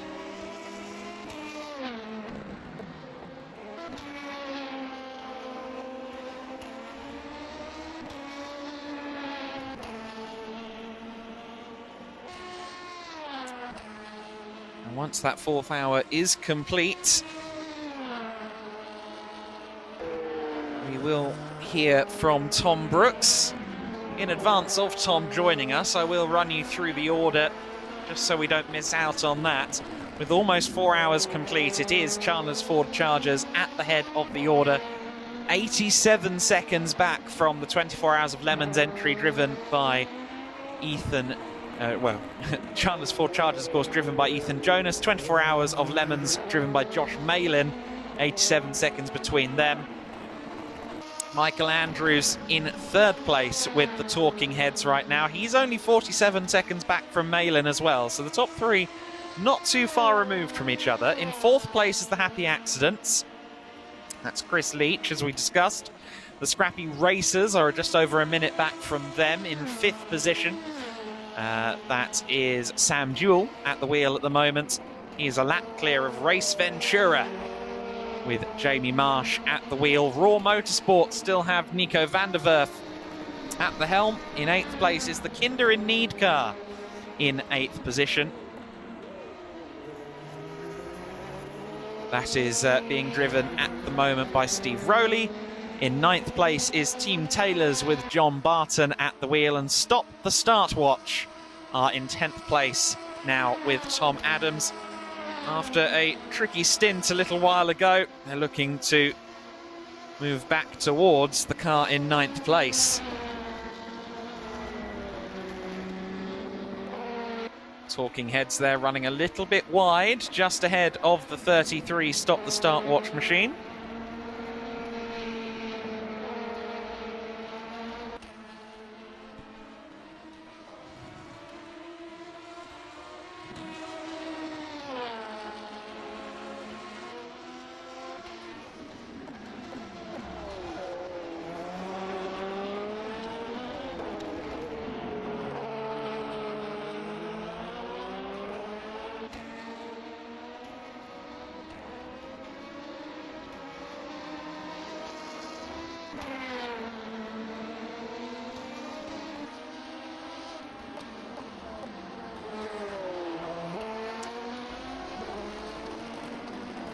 So we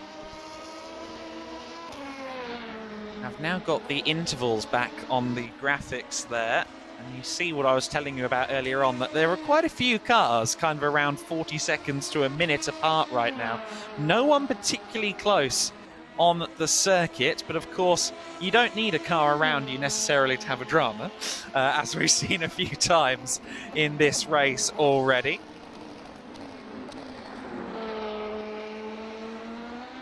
Nico van der Werf approaching the carousel. Again, you can almost hear the left side tyres graining as you watch cars go through that turn. It does take a lot of load, the left side at this circuit. I'd say more so than the rights, because we do have a lot of right-handers here at the track. Therefore, the forces often go through the left side tyres. On the brakes, and into Canada Corner goes the Raw Motorsport car of Van der Werf. Oh, bit on the grass there, and there, as he presses on. And I am very briefly going to pop off the microphone so I can set up the Zoom to introduce Tom Brooks into the fray.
Oh, a bit deep there on the brakes for Raw Motorsport and Nico van der Werf there at Canada corner.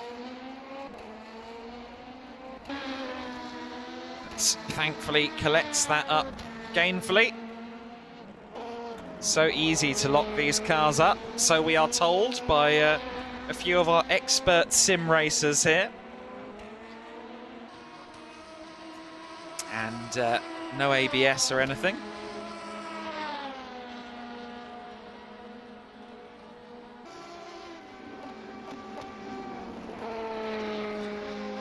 So 83 seconds the advantage now between the two leaders. Talking Heads 55 seconds back from the 24 Hours of Lemons team. Are they gaining? I think might have been some traffic for 24 Hours of Lemons. Yellow flag because of Race Ventura.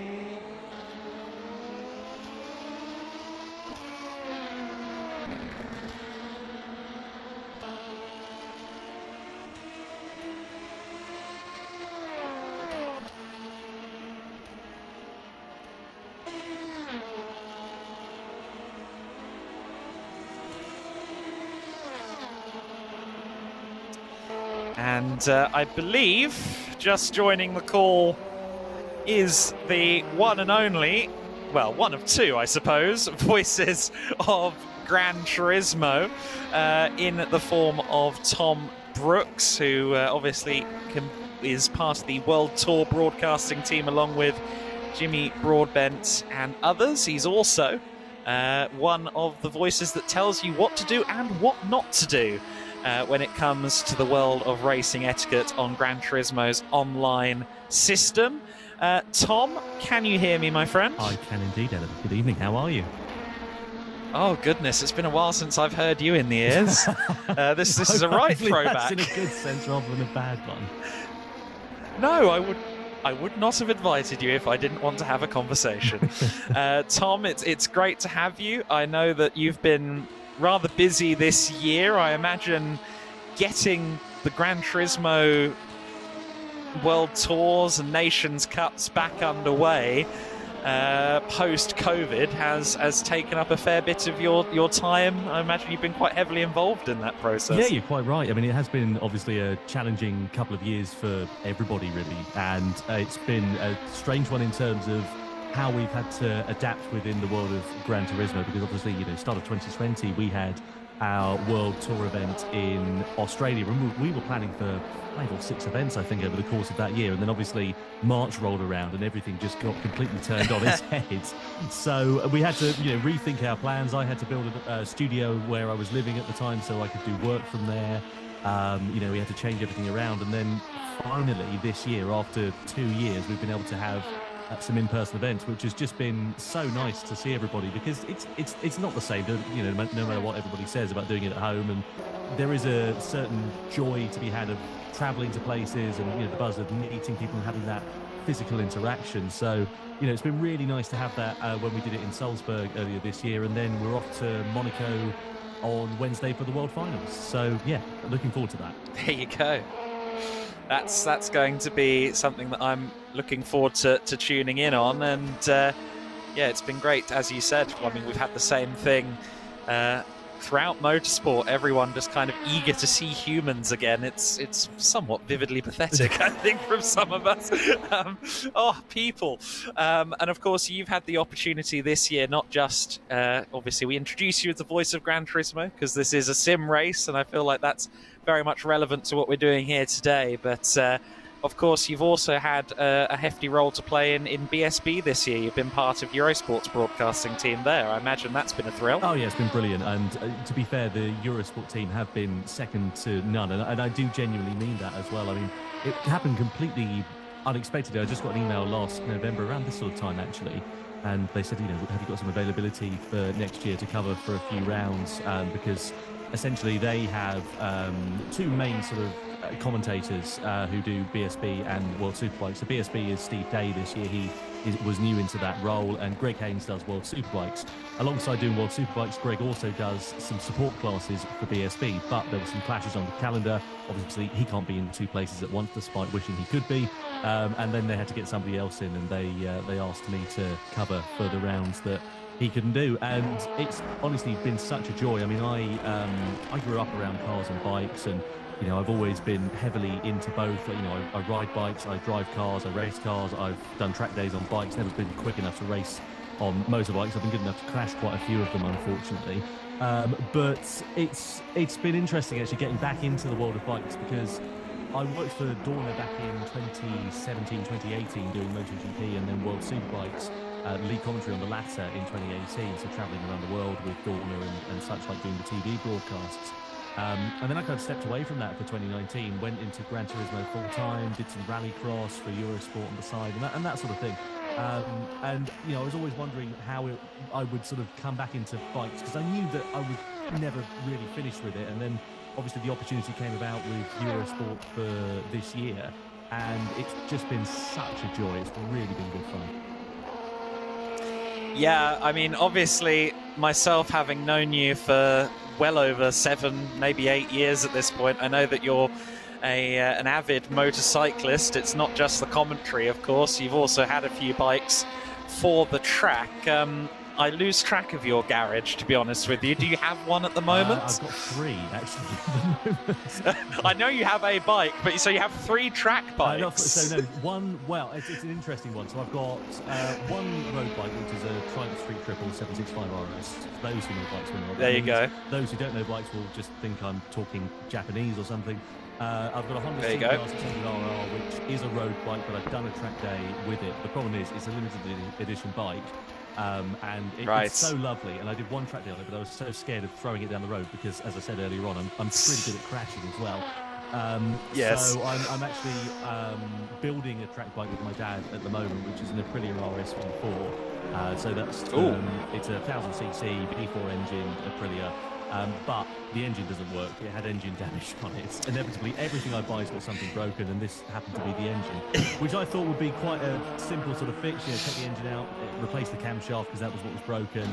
You know, 1,000, 1,500 quid later, I'd have a nice cheap track bike ready to go, and it would be good fun. However, as it turns out, I've done some research into it, and you can't actually find the parts anymore. So I'm having to get creative with this sort of rebuild and find some people that are sort of specialists in it. And obviously the problem with that is when you mention the word specialist, the price goes sort of threefold in the north direction. So it's been a challenge, to say the least. But with a bit of luck, beginning of next year, we'll get it sorted.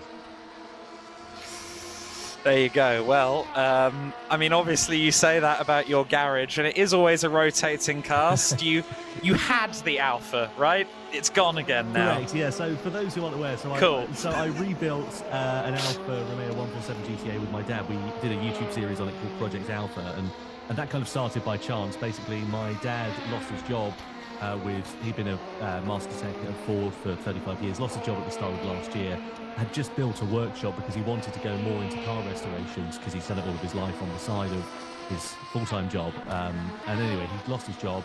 So I said, well, look, why don't you come and work for me a couple of days a week and we'll rebuild some cars and have some fun.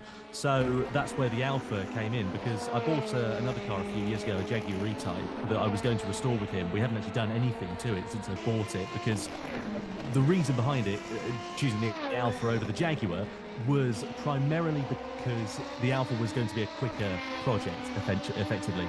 So that's where that one came in, because I knew that we could get that sort of turned around in 6 or 7 months. And get it out the door if we needed to.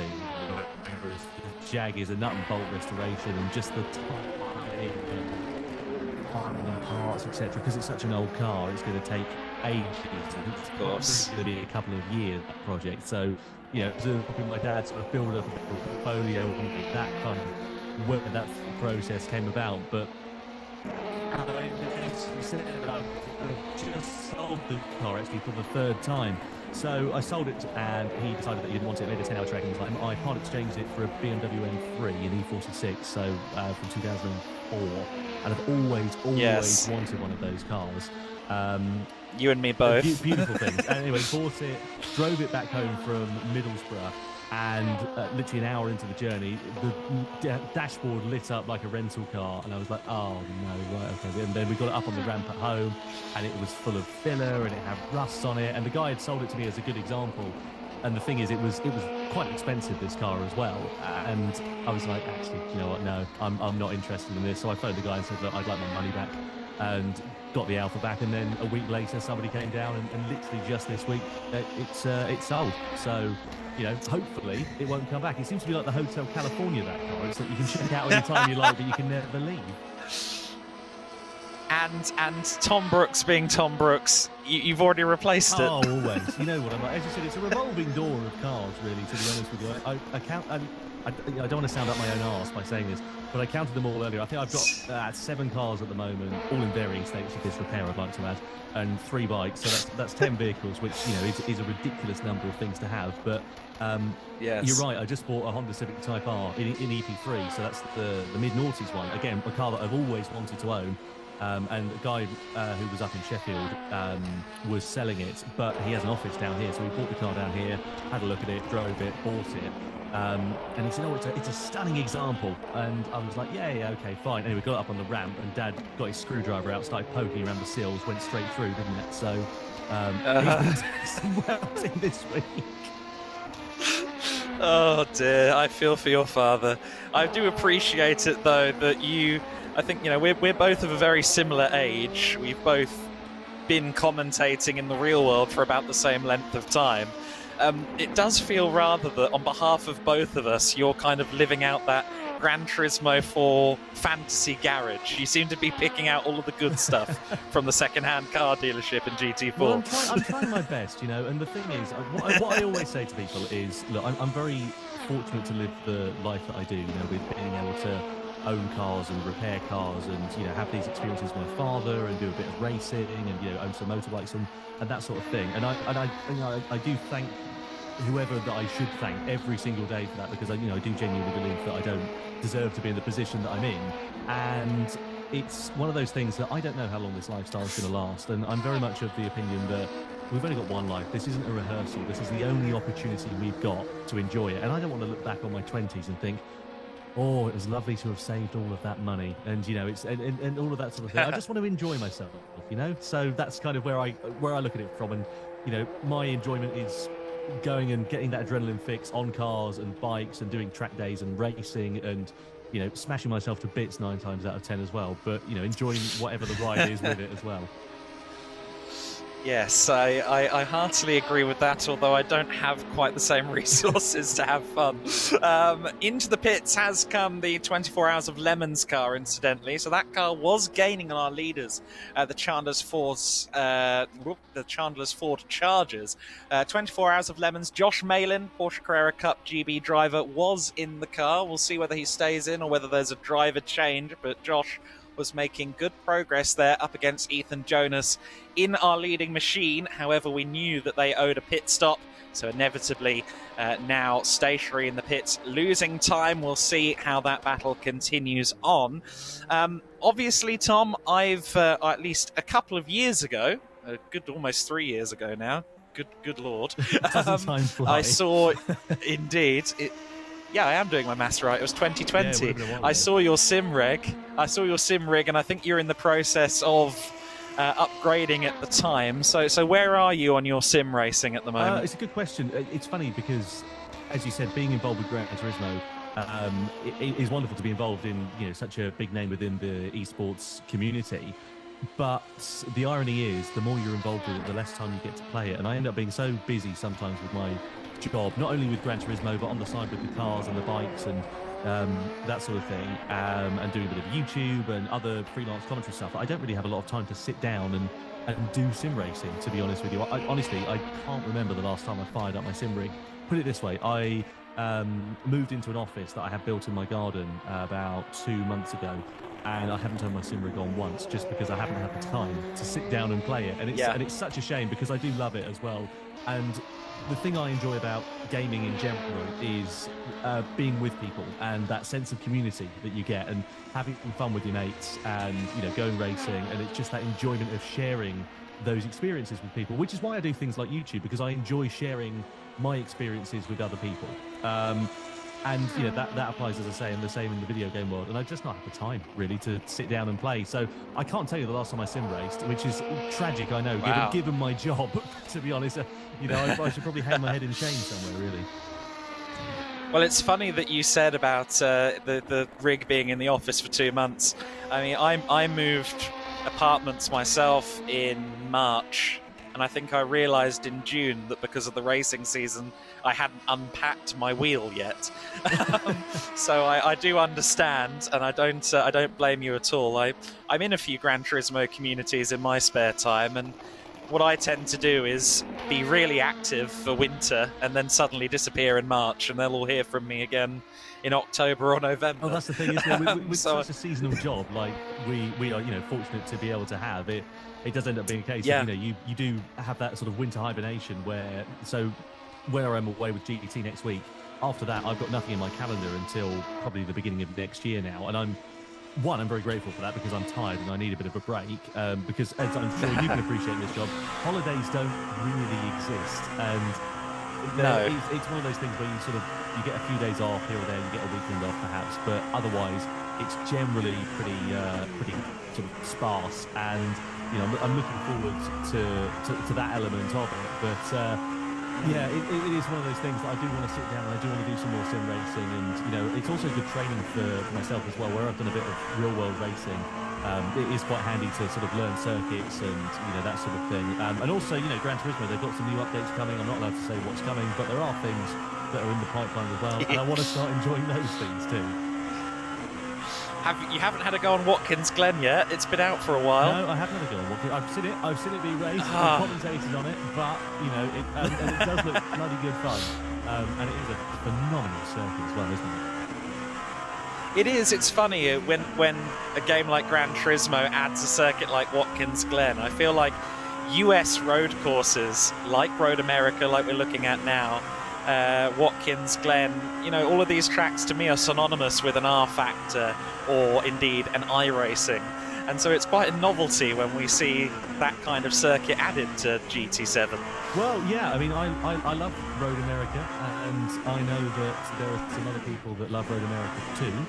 So, you know, I'm looking forward to seeing what developments are going to be coming in the world of Gran Turismo in the future, whether that's cars, circuits, and that sort of thing. So, yeah, it is great. And it's wonderful as well because sim racing, obviously, on the PC, it's still not as accessible as it is on the console, just because of, you know, availability and you know, you generally, if you're going to be racing on a sort of more hardcore simulator like R Factor or iRacing or whatever it may be, you need to have a wheel set up. Whereas the beauty of Gran Turismo, and that's how they market themselves, is it doesn't matter if you're 3 or if you're, you know, 99, you can sit there and you can play Gran Turismo, whether it's with a controller or if you have a wheel, and you can enjoy it and you can still be pretty quick. There's a great story of a guy called Danny Solis, who's an American competitor who's been in GT for quite some time now. And he actually started out on a pad, and that's how he qualified for these World Tour events we had a few years ago. He's now made that transition over to a wheel. But I love the story of him, you know, beginning quite humbly and building himself up to a wheel and being able to compete with, you know, some of the world's best sim drivers. Well, someone that you may be familiar with, Matt Simmons, the Aussie Gran Turismo expert, obviously a GT Academy winner in 2015. He raced with me in a league long before he was actually a GT Academy winner, so I've known Matt for a very long time indeed. And he still races in an Aussie league occasionally that I'm privy to. And there are drivers, as you rightly say, on the pad who can actually race wheel to wheel with Matt Simmons, you know, one of the best drivers in the region, on a pad, which I think is a testament to kind of the usability of the game, no matter what hardware you've got. Absolutely, and I remember, was it Jacques Villeneuve at the start of lockdown? He ended up doing a race on R Factor 2, and it was one of those big celebrity races with Jensen Button, and he was on an Xbox controller or something like that. And I just thought it was phenomenal, you know. I completely forgot about that memory. Thank you for that. That's tickled me. Excellent stuff. So forgive now, my line of questioning. Sorry to interrupt. I'm just going to turn this on you. So, are you here on your own for 24 hours? Yes, you figured it out. Yes, Good I am heavens, here for man. 24 hours. Well, fair play. And that is why I'm That's why I'm bothering the likes of your fair self to come and have a chat to keep me sane. I will confess, I have messaged Matt as well, saying, hey, your time zone would be really useful if you fancy coming along at 5 a.m. Well, I haven't done a 24 That would be race great. in some time. I'm trying to think of the. Yes. In fact, did I do one this year? I'm sure I did one this year. That seems to ring a bell. Oh, I did. Yeah, Did you? Of course, I've done some endurance world championship, the bike endurance world championship with the Euro. Of course you did. Did you do Bold Door? I didn't do Bold All this year. I did last year, which was again completely unexpected. Keep the long story quite brief. I had a phone call with Tom Gaymore, who of course does a lot of Eurosport stuff and Sky IndyCar, etc. And I had a phone call with him saying that I'd really like to get back into doing a bit of live TV. This was last year, and he said, "Oh, I'll keep my eye out and let you know." Anyway, he phoned me up the following day about 1:30 in the afternoon and says, "Hey, would you mind coming up to Chiswick? Because we're doing the Bold Door, and one of our commentators is sick, and they had a very strict COVID protocol at the time. He's got to leave, and we need a replacement for him to do a couple of shifts. Would you mind covering for him?"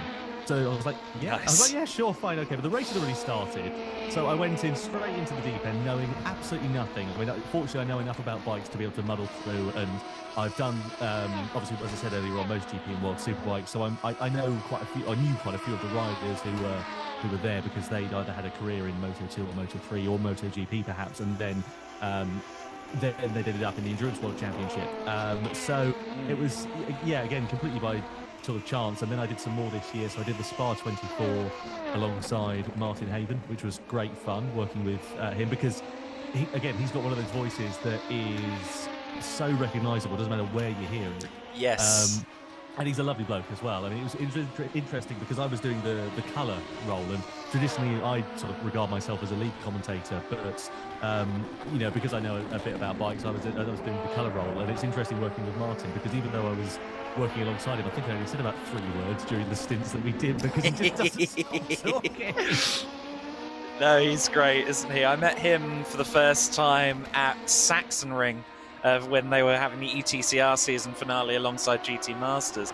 I believe he wasn't, of course, around for the Po Grand Prix where I was in the paddock because I think you covered WTCR there, didn't you? I did, yeah. You ended up on a bit of a last minute. Again, a classic last minute job. Yeah, I got a phone call Thursday afternoon. Said, "Oh, Tom, what are you up to this weekend?" And I was like, "Well, I've got a few bits on here and there. Might get out of bed and have a shower or something like that." And they said, "Oh, you fancy coming over to Chiswick and voicing WTCR with Matt Neal?" And I was like, "Oh yeah, all right, sign me up. Why not?"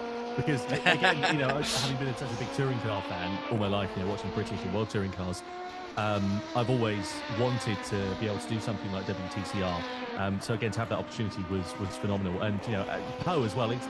It's an interesting track because it's a technical challenge and it's amazing. It's not the most exciting in terms of the racing, just because of the nature of it being a street circuit.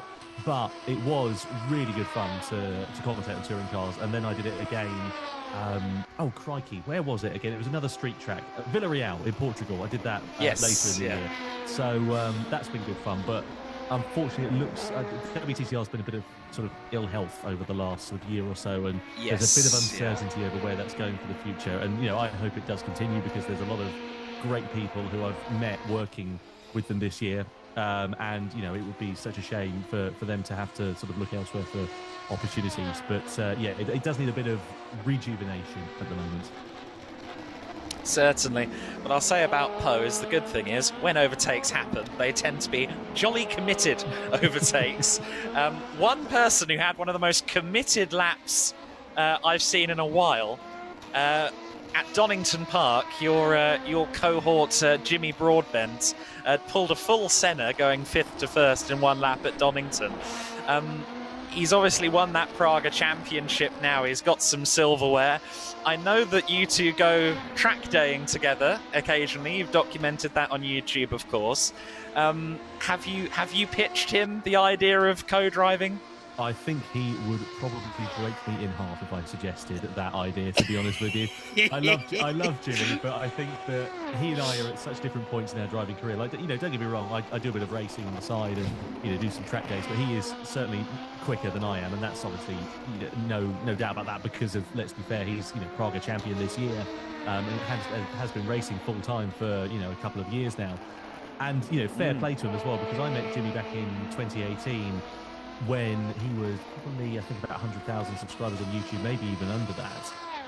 And he came into the world of GT as a guy who lived in the bottom of his mum's garden in a shed, doing a bit of commentary on the side, and that was kind of the start of his career. So to see not only his personal development in terms of him, as an individual, but also as a racing driver as well, where he's gone from sitting on a sim rig, quite literally in his bedroom, to racing and becoming a British champion is phenomenal. And Jimmy is a really nice guy, and I really do enjoy working with him. And I promise I'm not just saying that to blow smoke up his backside. He is fantastic because he knows what he's doing. He's incredibly hardworking and committed, and he's just a good laugh above anything else. And he's also quick in a race car, so he's got the full package there, really. Why they keep hiring me, I've got absolutely no idea, to be honest with you. But still, I'm grateful for that. So he's done phenomenally well, Jimmy, and I'm really looking forward to seeing what the future brings for him. Just to quickly divert, I note that the Raw Motorsport car, it did have Nico van der Werf at the wheel. That's still what I've got on our board here, but I do think they may. Either Nico has found some pace here, or they've switched out drivers, because he's rapidly closing in here for 6th position. Is it Nico still? Nico or... Oh, it's Matt. Okay, thank you. I've just had some information yelled at me in the commentary box. It's Matt Bell behind the wheel. I'm not surprised to hear that. Matt Bell, who has won this event 4 times previously, looking for that 5th win, mostly so the Chandler's Ford Chargers don't get their 5th. No, he's had 5. I'm getting myself mixed up. He's going for his 6th win, and he wants to try and avoid Chandler's Ford Chargers getting 5, because then it'll be 5 all, and he can't share the top spot in the records book. Matt Pell very determined to take this win today. Tom, while you're still here, I'll pose you one last question. Obviously, we've known each other now for, as I said, 7 or 8 years. You let me know when the bill for the therapy comes through, and I'll get it sorted for you. All right, mate. Well, I think it's probably the other way round. Oh, there's a collision! Oh, goodness me. I hate to grin while that's happening, but we were having a little bit of a laugh there, and unfortunately, there was a slight collision. Not sure who that would fall on, but Raw Motorsport there with Race Ventura. They were fighting for position, and up to 6th goes the Raw Motorsport team with that collision with Race Ventura. We'll see if that gets investigated any further. But one last question for you, Tom. Obviously, you've had a great year. I know you are so keen to get back onto real-world television work, as you said, in addition to Gran Turismo World Tour. So in the commentary box, in your race suit, with your road cars, what are your objectives for 2023? Ooh, good question. That's a very broad one as well, isn't it? In terms, I love it. I know you're going to get a long answer, and it's going to be just a complete ramble of nonsense, as most of my commentary is, to be fair. But that's the thing about being British. At least we can be self-deprecating, hey. But in terms of next year, what do I want to achieve? I mean, in terms of commentary, I'd love to be able to continue with GT. I hope that is something that I'm able to do. I consider this sort of I look at it on a year-on-year basis, and I still love what I do. This is my 4th year full-time with GT. My 6th as a freelancer, I guess, now. And I still love it just as much as the day I did when I started. And I'm really excited for what's to come for the future. In terms of other stuff, I'd love to continue doing BSB as well. I think there's a good opportunity there to continue building on that sort of thing, and just being able to enjoy what I do. I've always had this this desire to be successful. I don't care anything at all for fame or fortune or whatever comes with it. I just want to be successful. And the thing is as well that success is such a broad term, and everybody views it differently. I just want to enjoy myself, and I want to be able to class myself as successful, and I'm not quite where I want to be yet. I'd like to enjoy the journey though, and just have fun, because I think that is half of the excitement, is that when you get to where you want to be, you stop having the chase, and it perhaps can feel sometimes quite what's the word I'm looking for? Anyway, you get what I'm trying to say. So I just want to enjoy myself and have fun and commentate on people who are living their passion as I'm able to do, because I still genuinely do pinch myself after I do a commentary gig because I think, crikey, I'm actually getting paid and making a living from doing something that I absolutely adore. And as I said earlier on, I don't know how long this lifestyle is going to last. I want to enjoy every second of it, just because I know that it won't be around forever. And there might come a time where I have to go and get a boring office job or stack shelves or something like that. Who knows what the future may hold? But, you know, all the while I can, I just want to have fun and enjoy myself. In terms of, let's go for racing. Next year, I mean, I did some rallycross recently in RX 150 buggies. So those are basically space frame tubular chassis with buggies, essentially, like rage buggies with Honda 5-lane engines shoved up their arse. And they were phenomenal fun to drive. I really enjoyed that because I've done rallycross for a good few years now, just sort of part-time. And I've always done it in front-wheel drive cars, so to do something rear-wheel drive and a big challenge was good. I've always done rallycross at Linden Hill as well. That's the only circuit I've generally raced at, and I'd like to expand my sort of portfolio there, go to some more circuits, do some Good stuff. some other tracks just to get experience. So Dad and I actually bought a Ford Fiesta 1.6 Z-Tech to convert into a production spec rallycross car for next year, because we've got a Citroen C2 currently, but the problem with it is it's getting a little bit long in the tooth now, and it's going to end up going the same way as the Citroen Saxo VTS is, in that parts are going to start getting expensive for it quite soon. They're already getting a bit thin on the ground now because it's 20 years old. So the whole idea is buy a newer car, parts will be a bit more readily available, and then if I need to replace anything, it should be that little bit cheaper. So over the winter, we're planning to build a car, stick a roll cage in it, strip it out, get it race ready, and hopefully do a little bit of like pre-season testing with a bit of luck, sort of February, March time, to go and run the car in. And then for the year, I'd like to be able to do at least 3 or 4 events in that car, just to, you know, bed the car in, and hopefully it'll be competitive, because on paper it should be. So it weighs less than my C2 does, and it's got the potential for more power to come out of it, and it's a longer wheelbase, so it should be a little bit more sturdy. So with a bit of luck, all of the ingredients are there to make it a relatively competitive car. It just depends on how we get the car set up and that sort of thing. So that'll be good fun. And then in terms of other car projects, crikey, who knows? I mean, as you said, I change my cars more often than I change my underwear. I think I've probably bought about 7 or 8 cars this year. So I'm quite looking forward to seeing what next year holds, because honestly, I don't know. That's the thing. So I've got this Civic Type R.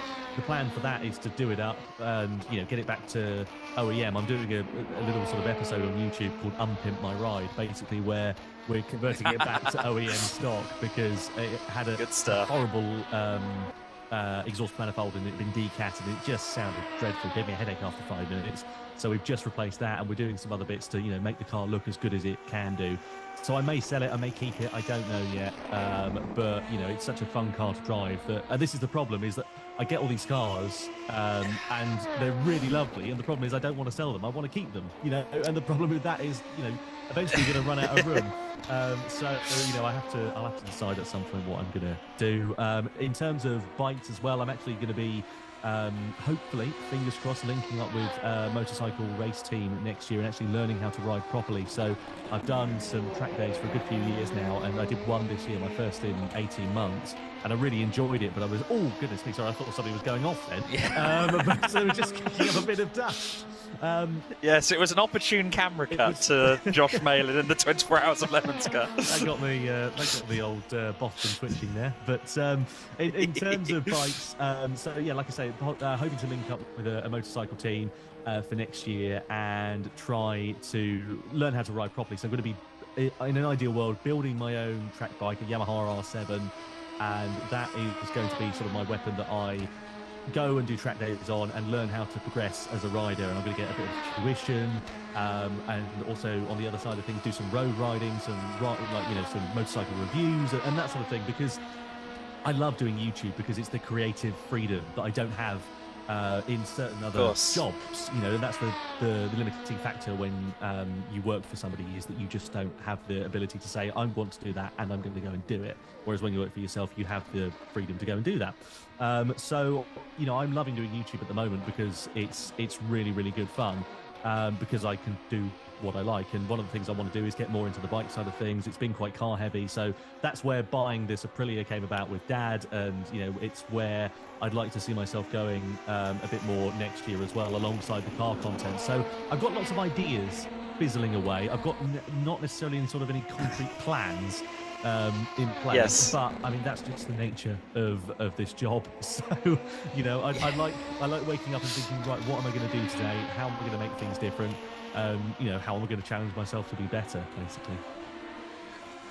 Now this is interesting on screen because Raw Mode Sports Matt Bell has rejoined right with the car that's now second, but is on paper our race leader.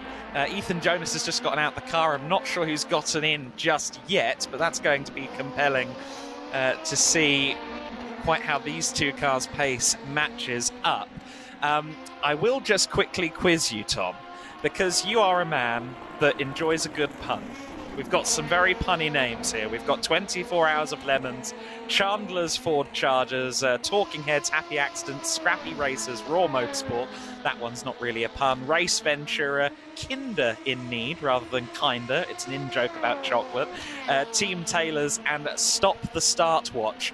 Which of those teams is taking your fancy? Oh, I mean, the thing is, obviously, as a commentator, naturally, you're going to say Stop the Start Watch because of the Murray-Walker connection. So, you know, that's one of his famous lines. It's an interesting side note. Did you know that I've actually had to impersonate Murray-Walker? And I'm not joking. Like, I don't mean that in like a, oh, you know, you just did it around your mates kind of thing. But I actually had to do it on a recording once. So this was back. Oh no! This was back when I was working for Dorna in 2018, and they released this Racing Together video. Basically, it was celebrating, I think it was probably 25 years since they took control of MotoGP in '92.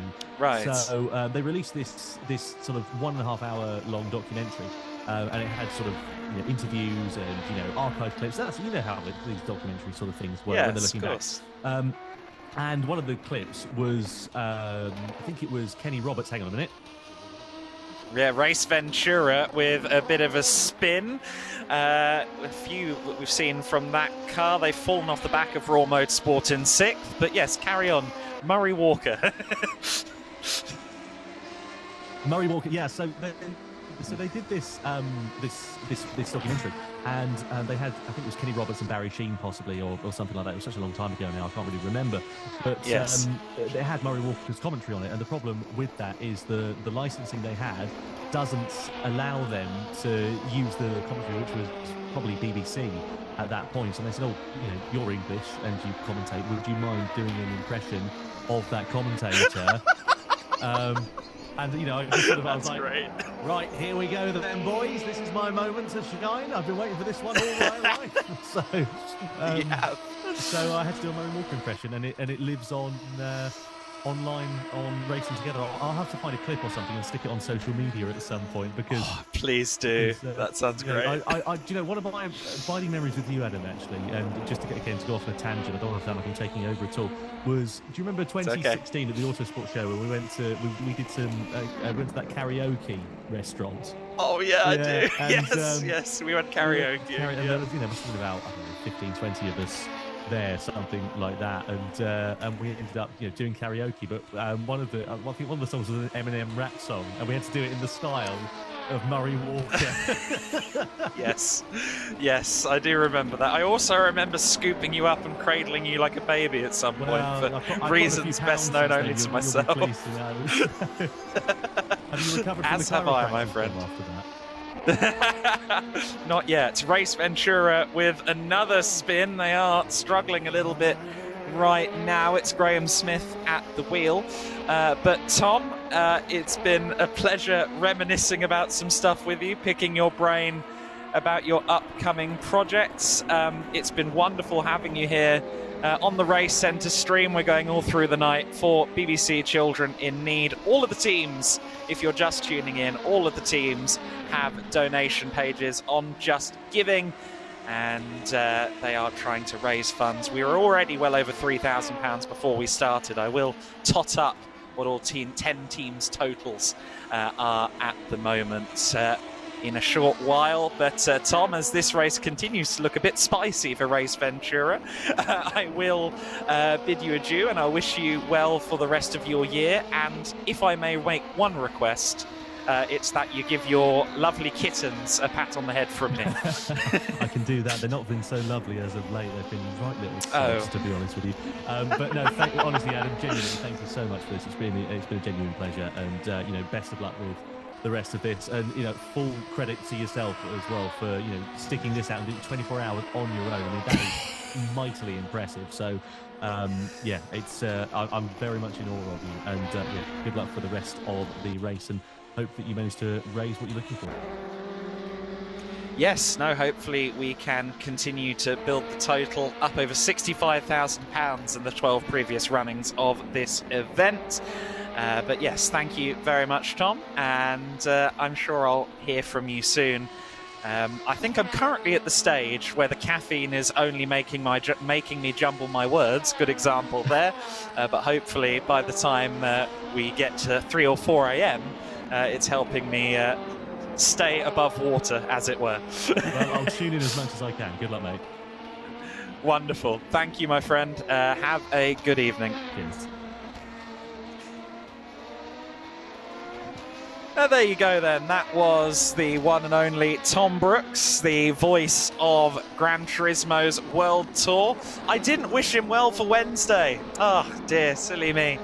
I should have wished him well, because he is, of course, heading to Monaco for the Gran Turismo World Tour event out there, and he will be broadcasting that one. I'm sure there's going to be lots of exciting racing to be had, as there always is at the World Tour. They're always well worth a watch, even if you are more into your iRacing or your R Factor.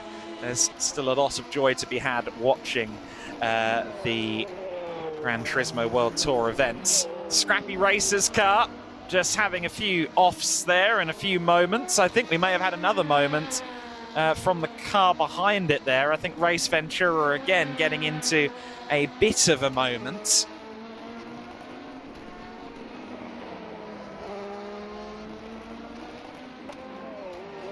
But pit stops ongoing at the moment. I need to do some driver updating. We've accidentally let that slide while Tom was with us. Of course, Matt Bell, we know, has taken over the Raw Motorsport car. And in fact, I think pretty much everyone has changed drivers in the last few minutes. Alex Brine has taken over the leading car, or rather the second place car as it is at the moment. Does seem that the pit stops are ever more out of sync between the Lemons team and the Chandler's Ford Chargers. It seems that they're on completely different strategies now. And so it is still Josh Mallon in the leading car right now. Talking heads is still Michael Andrews.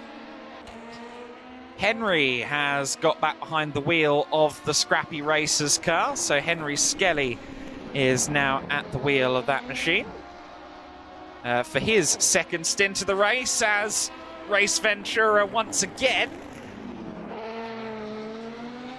in a bit of a spin, and we'll see whether he can start to find a little bit of his rhythm back. It's so difficult to regain your rhythm once it breaks.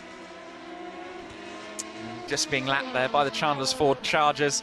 As we've said, that's Alex Brine at the wheel now. Tom Barczak is now driving for Kinder in Need. So I will update that.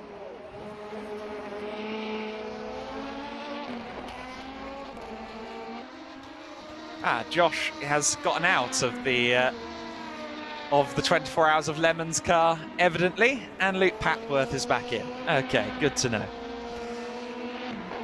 I think I just reminded them that they needed to update that, quite by accident. How far into the stint are they? 6 laps in, so actually they have done their stop fairly... Oh, they're into the pits now. Okay.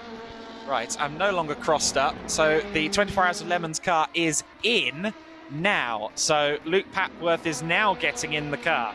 I've managed to get myself up to speed with this now. So Papworth will be taking over from Malin shortly. there is the car in second place. So finally that pit stop has been made. There's about 6 laps between their pit stop cycles at the moment, the Chandler's Ford Chargers and the Lemons team. Are there any other updates I need to do here? Stop the start watch. Tom Adams is still at the wheel there. Richard Barton Knott is at the wheel of Team Taylors, so I need to update that. It seems that everyone decided to change drivers while I was chatting away to Tom there, and straight off the track has gone Papworth. He's only just gotten into the car, 2 corners deep, and he's already gone rally crossing. Oh dear, cold tyres are a harsh mistress. So I think I've made all the updates I need to make regards drivers. Papworth really struggling at the moment. Luke had a really good stint earlier on. He was consistent and pretty quick, but it seems as though he's struggling at the moment. So Matt Bell in the Raw Motorsport car, we've got that. Tom in the Kinder car, we've got that. Alex Bryan, the Chandler's Ford Chargers, we've got that. Scott Atkins for Happy Accidents. Do we have that? No, we don't. I need to update that then. So Scott Atkins is at the wheel of the Happy Accidents machine. I will rectify that. I haven't been able to spell Atkins properly once today. I've had to take 2 or 3 stabs at it each time. My apologies. I think I have a fully updated list of drivers.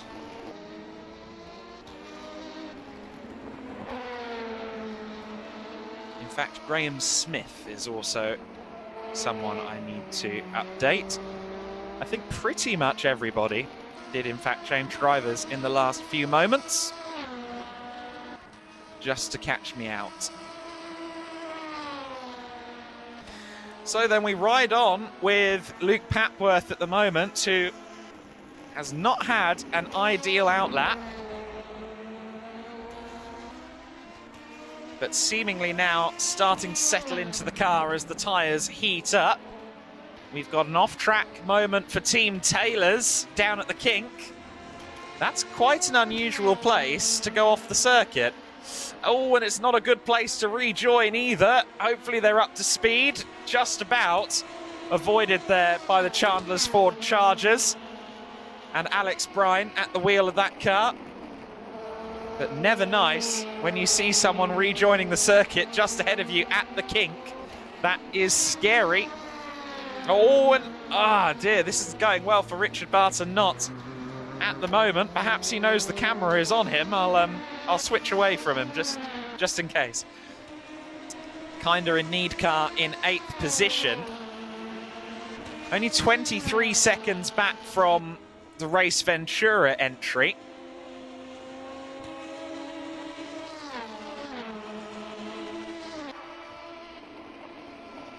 So Graham Smith may have to be a bit worried about the progress of the race in the Kinder in Kind car. Of course, we saw Kinder in Kind with some good pace earlier on, and we have seen Race Ventura make a few mistakes lately, so we'll have to see quite how progress continues for them.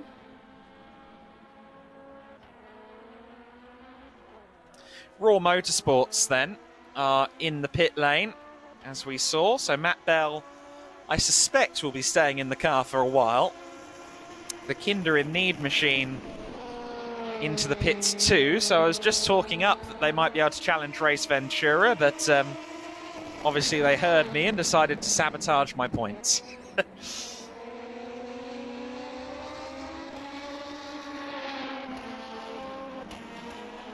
The talking heads just lapping Stop the Start Watch there. Stop the Start Watch, which was Tom Brooks's choice of team name.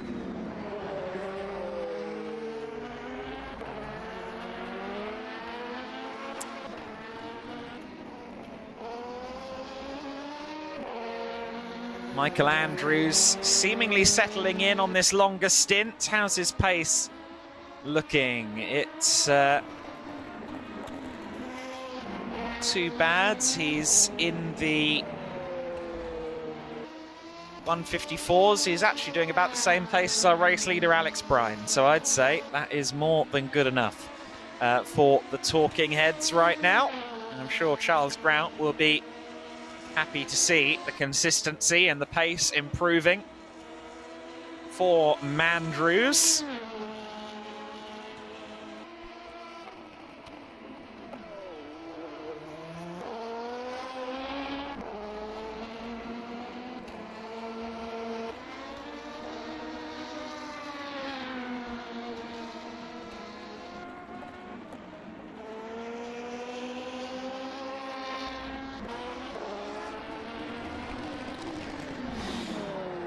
There's our leading car. Not an apex in sight, I'm afraid, through that corner, through turn 5. But nonetheless, pressing on is Alex Bryan. And there is our second place car hunting down the Chandler's Ford Chargers. Going a fair lick quicker, I think, at the moment. Although, actually, no, I think I'm being a bit harsh there. Doesn't seem as though Papworth's pace has quite matched Alex Bryan's just yet. He had a very good middle sector on this lap, so he's getting quicker. But overall, the 24 Hours of Lemon's car is still a bit off the pace, but not by much. You see the Lemon's car here just touching 173 miles an hour before braking up the hill and under the Corvette bridge before the hurry down section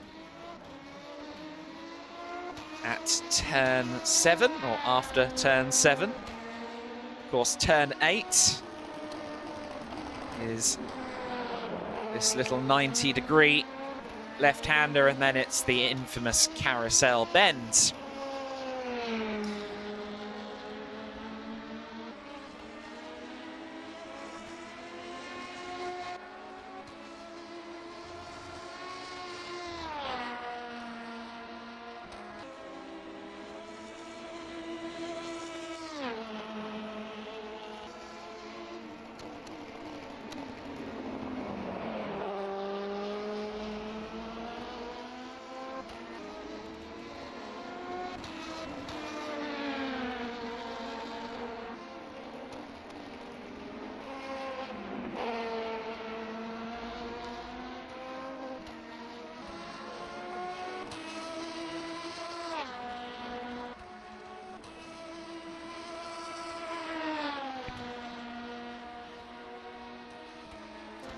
So we are rapidly approaching that 5-hour marker.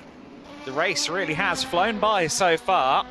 I think Road America and LMP2s is quite a combination. And Luke Papworth there really testing the limits of adhesion.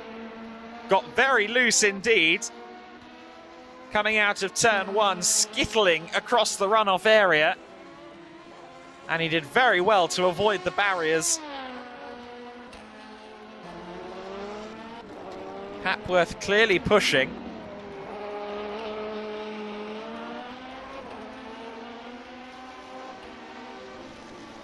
I see that Race Ventura have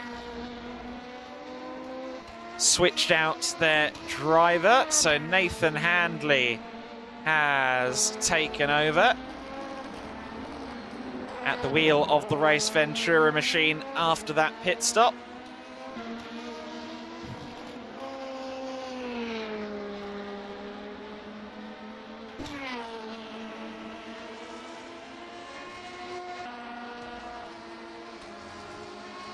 It's interesting. It appears that between Alex Bryan and Luke Papworth, there are certain sections of the circuit where Papworth has a little more pace, and others where our race-leading car starts to get away a little bit.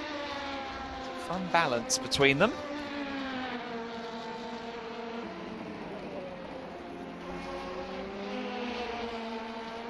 We are rapidly approaching 8 p.m. local time here at the 24-hour. And I will take a look quickly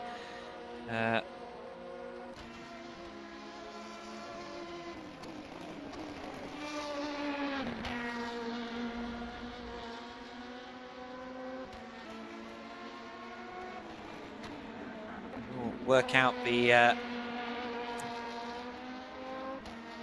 totals or where everyone is on the money in a moment. Just need to quickly do something in the box.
So then, the drivers continue on at the moment, and the Chandler's Ford Chargers continue to lead the way, although the gap is coming down, 34 seconds between the two leading cars at the moment.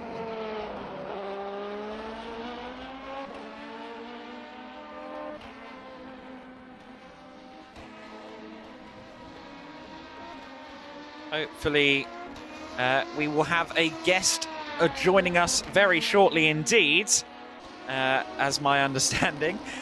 Stuart Hall, the former FIWEC GTE AM champion, and his young protege, Ollie Goethe, the renowned junior single-seater driver who really came into his own this year in Euro Formula Open.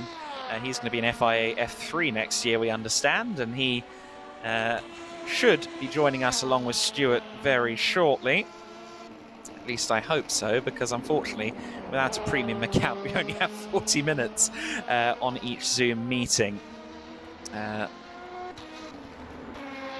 Stuart Hall did say that it seemed like they were ready, so fingers crossed. Yellow flag in Sector 2.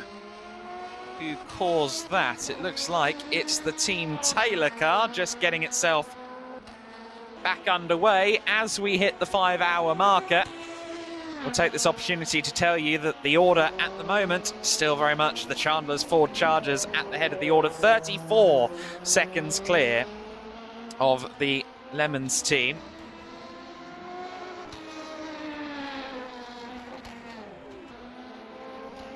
As the Taylor's car with another bit of a moment there. The Chargers 34 seconds clear of the 24 Hours of Lemons. Talking Heads in third place. They're a minute 40 back from the rest of the order.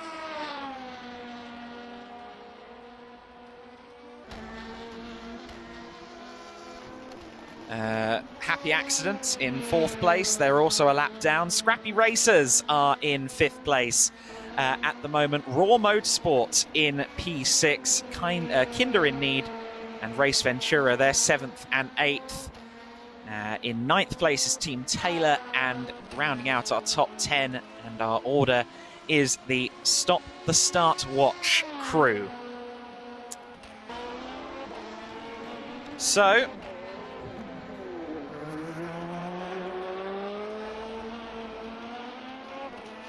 we have just crossed over the 5-hour mark in this race. I think we just had a bit of an issue for Raw Motorsport and Matt Bell. Matt's not going to be happy about that. He had a bit of a mistake there. I think we just caught the end of him collecting a spin. I know that Matt is eager to take any opportunity he can get to get back up the order. That car running in 6th place, and that's not good enough for Matt. I know that Matt wants to try and take wins here today, if he possibly can.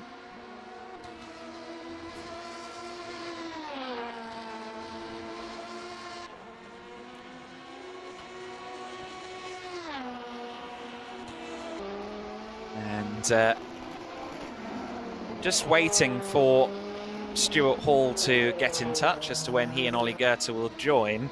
I was under the understanding that he was ready to go, but I am maybe starting to think that I might be a bit wrong about that. Hopefully I'm not. Maybe he was just letting me know that they were going to join and not that he was doing so imminently. I hope that's not the case, otherwise I've made a bit of a fumble. But we will have Ollie and Stuart on at some point in the not too distant future, hopefully within the next few minutes. If you're just tuning in though, welcome along to the BBC Children in Need 24 hours here at the race centre in Chandler's Ford. All 10 of the teams that you see here on your screen are collecting funds for the Children in Need cause, and they're doing so on Just Giving. Go to theracecentre.co.uk, and at the top of the homepage you will see a link with all of the information regarding this event, including all 10 teams' donation pages. So if there's a team whose colour scheme you like, here's one of my favourites, the Happy Accidents. Funny that they're in a Gulf livery when we're expecting Stuart Hall and Ollie Goethe in the not too distant future. And in fact, they're here. They've just joined in. Stuart, Ollie, hopefully you guys can hear me. I think you guys need to connect your audio. And Stuart, Ollie, can you hear me? I can see you. I did see you, but I've turned off your video to try and get some good audio in. But guys, can you hear me? We can indeed, mate. We can see a beautiful Golf liveried LMP car on the screen. I thought I'd have that car on camera as you guys joined in. It felt rather apropos. Stuart, Ollie, how are you guys doing? We're absolutely wonderful, mate. We've had a rather chilly day at Silverstone, prepping for next year, and now currently sat talking to you with the darts on in the background. Oh, the darts. Interesting. Okay. I hadn't had either of you as a darts man, as we have a bit of an off-track moment. There's hidden talents. If Ollie wasn't a racing driver, he'd be a darts guy, that's for sure. Oh, really? Interesting. Interesting indeed. So obviously you talk about preparing for next year, but let's start on Ollie's 2022. Obviously Euro Formula Open was the main objective in the 2022 season, and Ollie, I think it's safe to say you smashed it. Yeah, no, it was a great season. I enjoyed it a lot. I learned a lot. So, yeah, just a perfect season, really. Yeah, that's it, really. Yeah, and obviously, in addition to Euro Formula, you had a couple of goes in FIA F3 during the summer, and you did really well there. You adapted to that car magnificently. I got the impression from you this year that this was a year where you really found your feet. You kind of found your confidence. Is that correct? Yeah, I agree. I've gained a lot of confidence throughout the year. The 2 rounds in FIA F3 really proved that I learned a lot at the start of the season, and it was just a great experience for next year as well. So, yeah. Exactly. I think, obviously, we won't delve too far into who, what and why at Silverstone today, but it's been pretty clear for a long time that FIA F3 is the agenda for you in 2023, isn't it? Yeah, it is. Yeah, that's the goal. We haven't announced anything, though, have we? Nothing announced yet, no. Cool, good, okay. And obviously, I mean, you have such a good kind of support around you. You've obviously got your brother Benji, who has had great success this year as the Happy Accidents come in the Royal Goethe approved colour scheme. I mentioned your father, of course, he's also a great racing driver, and you've got Stuart, you've also got Jamie Campbell-Walter. You've got this incredible team behind you. Stuart Hall is your main driver coach, and how much of their input has, how much has their input helped you? Yeah, they've helped me massively. As you said, it's been a really good year for the whole family. Yeah. Stu as well. He won Monaco historic. So, and then my dad also did well in the Monaco historic, and we all won Dubai 24 hours together. And Benji was obviously champion in GT World Challenge. So yeah, it's been an amazing year, and the team around me has definitely helped me build up my confidence, and I learned a lot from Stu, haven't I? Yeah. I'm glad he listened. It's a joy with Stu and yourself. I was in the paddock with the guys a few times this year, and Stuart, the joy that radiates off of you whenever he does well is something else. He really is kind of your little superstar, isn't he?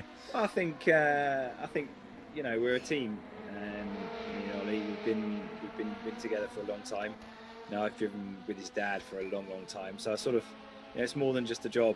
You know, we're there to this year. We're there to prove a point. I think for both of us, both in and out of the car. We had to silence a few critics and show a few people what we were made of. And this man certainly did that in abundance. It's been a fantastic year. It's the year, in my opinion, he came of age.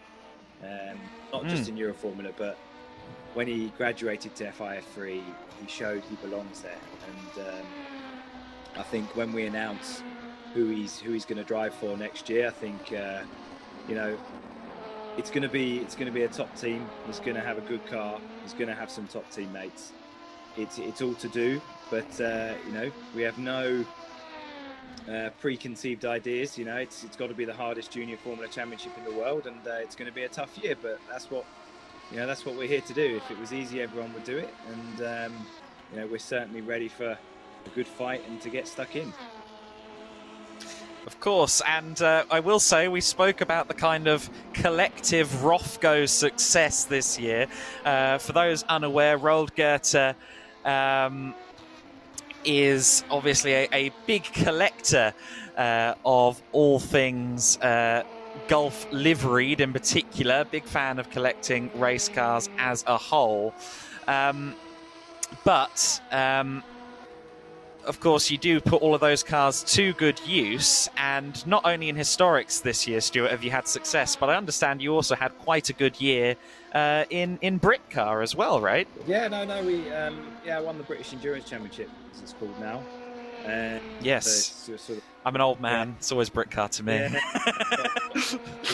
But you know, it's nice.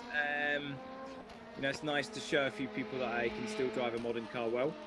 And beat a few people in Monaco who are quite established, you know, guys like Esteban Gutierrez, Marco Werner, and like, you know, as everybody in sport knows, you know, there's a lot of critics about. There's a lot of people that put you down. There's a lot of people that don't believe in you sometimes. So sometimes it's quite hard, and especially for myself, I'm not getting any younger. So it was nice to have a good year in the car. It was also nice to have a good year out the car with Ollie. You know, we worked very hard. We haven't stopped working. As you can see, now it's November, and we've been, you know, we've been freezing our nuts off at Silverstone all day, prepping for 2023. But you know, that's what you got to do. You know, you can't stop. You can't rest on your laurels. You know, we've enjoyed our success, but we've got to get cracking for next year. You know, we'll be in Bahrain, you know, in a few months' time, and we need to be ready. We need to be fit. We need to be sharp, and we need to be there to hit the ground running. And you know, that's what we're doing now. So he doesn't realise it, but tomorrow morning he's going to be up before dawn training as well. So up to watching the darts. But you know, as you said, I think I've enjoyed his success as much as Ollie has, because you know, it really is it's a team effort, and you know, it's easy to coach someone when you respond the way Ollie's responded this year. You know, it's been an absolute pleasure. Yeah. And you know, he's had a remarkable season, and deserves all the credit he gets from it, actually. No, heartily agree on that point. And obviously, Ollie, we spoke a bit about the collection. This year, you got a couple of goes in the Lamborghini, in the Gallardo. How was that for you, getting to drive that, I believe, at Le Mans itself, correct? On the Circuit de la Sarthe? Yeah. No, it was such a cool experience, especially driving in Le Mans. Yeah. Yeah. I mean, I was an invitational, so there wasn't much competition, but there was still such a cool experience to drive around such a historical track with that car. Yeah, it was really fun. Would those have been the highest speeds in a straight line that you've had so far in a car? I think so, yeah. It must be the highest speed I've driven at. Yeah, no, probably, yeah. And you never know what the future may hold. Right now, our sights are firmly on single-seaters, but the LMP market is coming into a real boom right now. Yeah. So, to get a little bit of track time around there. We did the Fun Cup race together last year in it to give him a bit of track time, and we did the Le Mans support race this year in the the Le Mans Classic this year with the Masters Endurance Legends, because it's a circuit that obviously you can't test at, so you need to take every opportunity you can to get as much mileage as you can, to learn as much as you can, so when you do get an opportunity there, you can make the most of it. Absolutely, and I mean, you mentioned the LMP market, and booming is certainly the words. How itchy are your feet looking at the level of manufacturers and just the sheer level of participation that's suddenly happening at the sharp end of prototypes? I think, for me, my prototype days are done now. Well, I'm not getting any younger.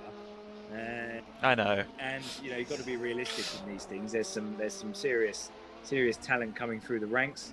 The manufacturers have all got their established drivers, as I was at Aston Martin, a few years ago. And, I'm a bit of a fan.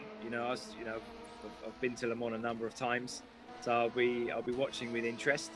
There might be a few opportunities again in GTE for me. I'm just sort of going through that process now, but certainly with all the driver rankings sort of changing about, etc., over the winter. Right. Certainly for myself, who I'm now ranked to silver, goes to show how old I am. Oh, okay, that's very interesting. Opportunities have potentially arisen, but I'm not. It's very much. I'm very happy with what I've done in my career. If the opportunity to come back and do it properly arises, then I would definitely jump at the chance. If not, I'm also very happy with my role at Rothgo, the racing I'm doing in the UK, and obviously, one of the big parts of that is my journey with Ollie. We've only scratched the surface there, and we hope to be in the single-seater arena for a good few more years yet, and we've got a lot more to achieve together. Well, I think the Euro Formula car from this year, if anything, is more than a good enough reason to make sure that that Ollie stays in single-seater for a long time to come, because I must say that's one of the best-looking single-seaters I've seen in several years in that iteration of the Gulf colour scheme. One more prototype-ish question for you, Stuart. I don't remember off the top of my head, have you driven this generation LMP2, like these 2017 onwards cars such as the Oreca 07? I've never driven an LMP2. There we go. Never? No. Really? Wow, okay. I got my opportunity in LMP1 in 2007, and right. I stayed 2007, 8 and 9. Then again in 12 with that Pescarolo, which unfortunately was a bit of a basket case.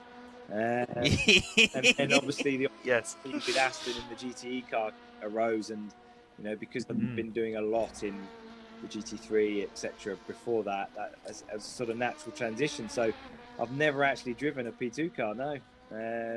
Wow, there you go. P1 cars. Have you driven here, haven't you, at Road America?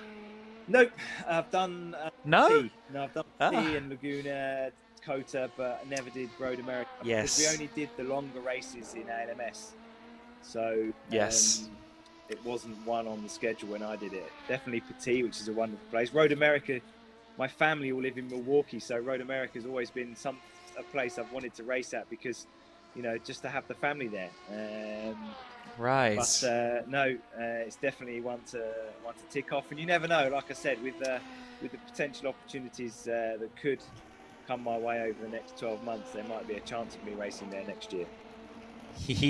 Well, fingers crossed on that. I mean, obviously, Road America at various points in ALMS was a long race, and then it wasn't. So I couldn't quite remember whether it was on the years that you guys were there with the P1. But Ollie, moving over to yourself, I mean, obviously you've got a lot of experience under your belt after this year.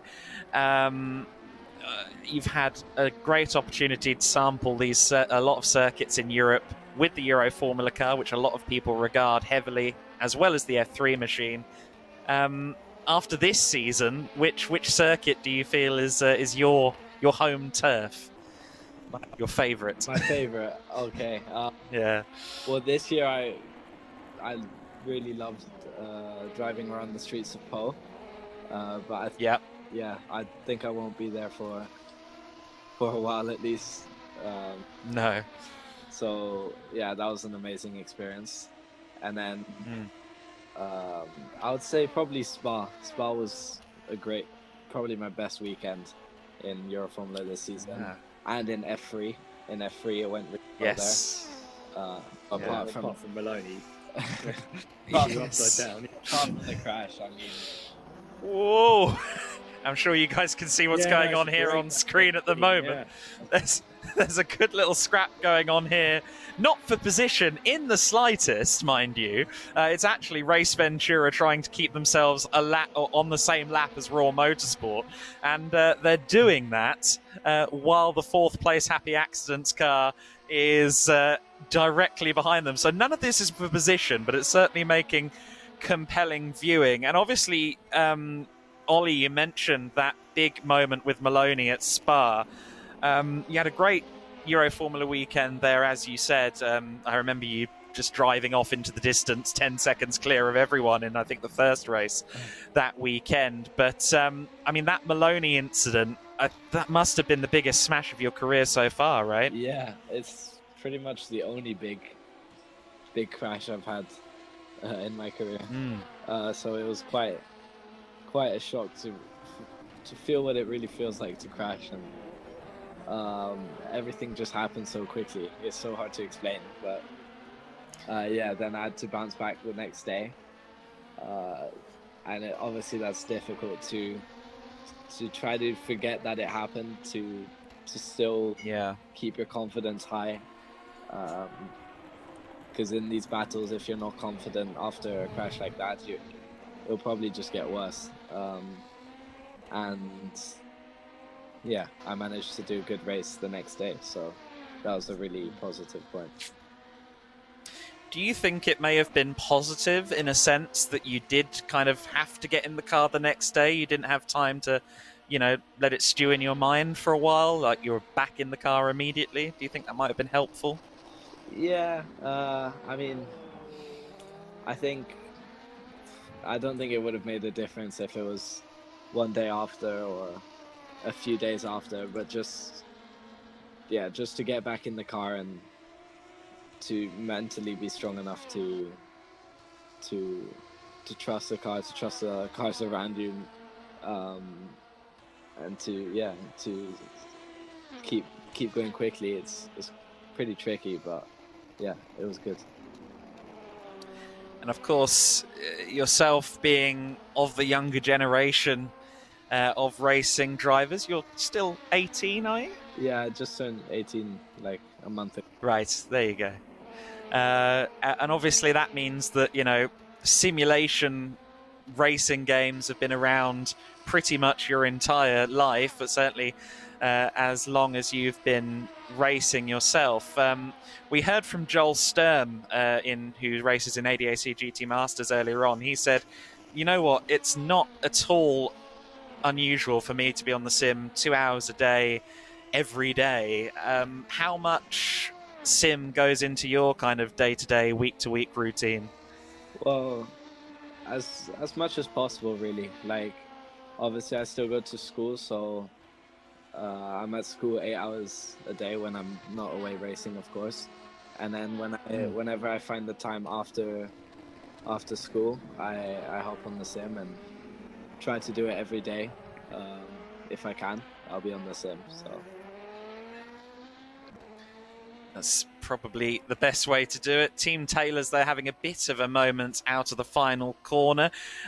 Stuart, how much sim work have you done? Obviously, I guess it probably came in as a proper force kind of towards the end of your days in karting, maybe? Not well. I'm 38, mate. So my sim back in the day was Toka touring cars on the PS2. Oh, okay. And I must admit, I must have spent more hours than Joel Stern on that. But I'm a bit more of the old school generation, because when I grew up racing, it was still a H-pattern gearbox in Formula Ford, etc.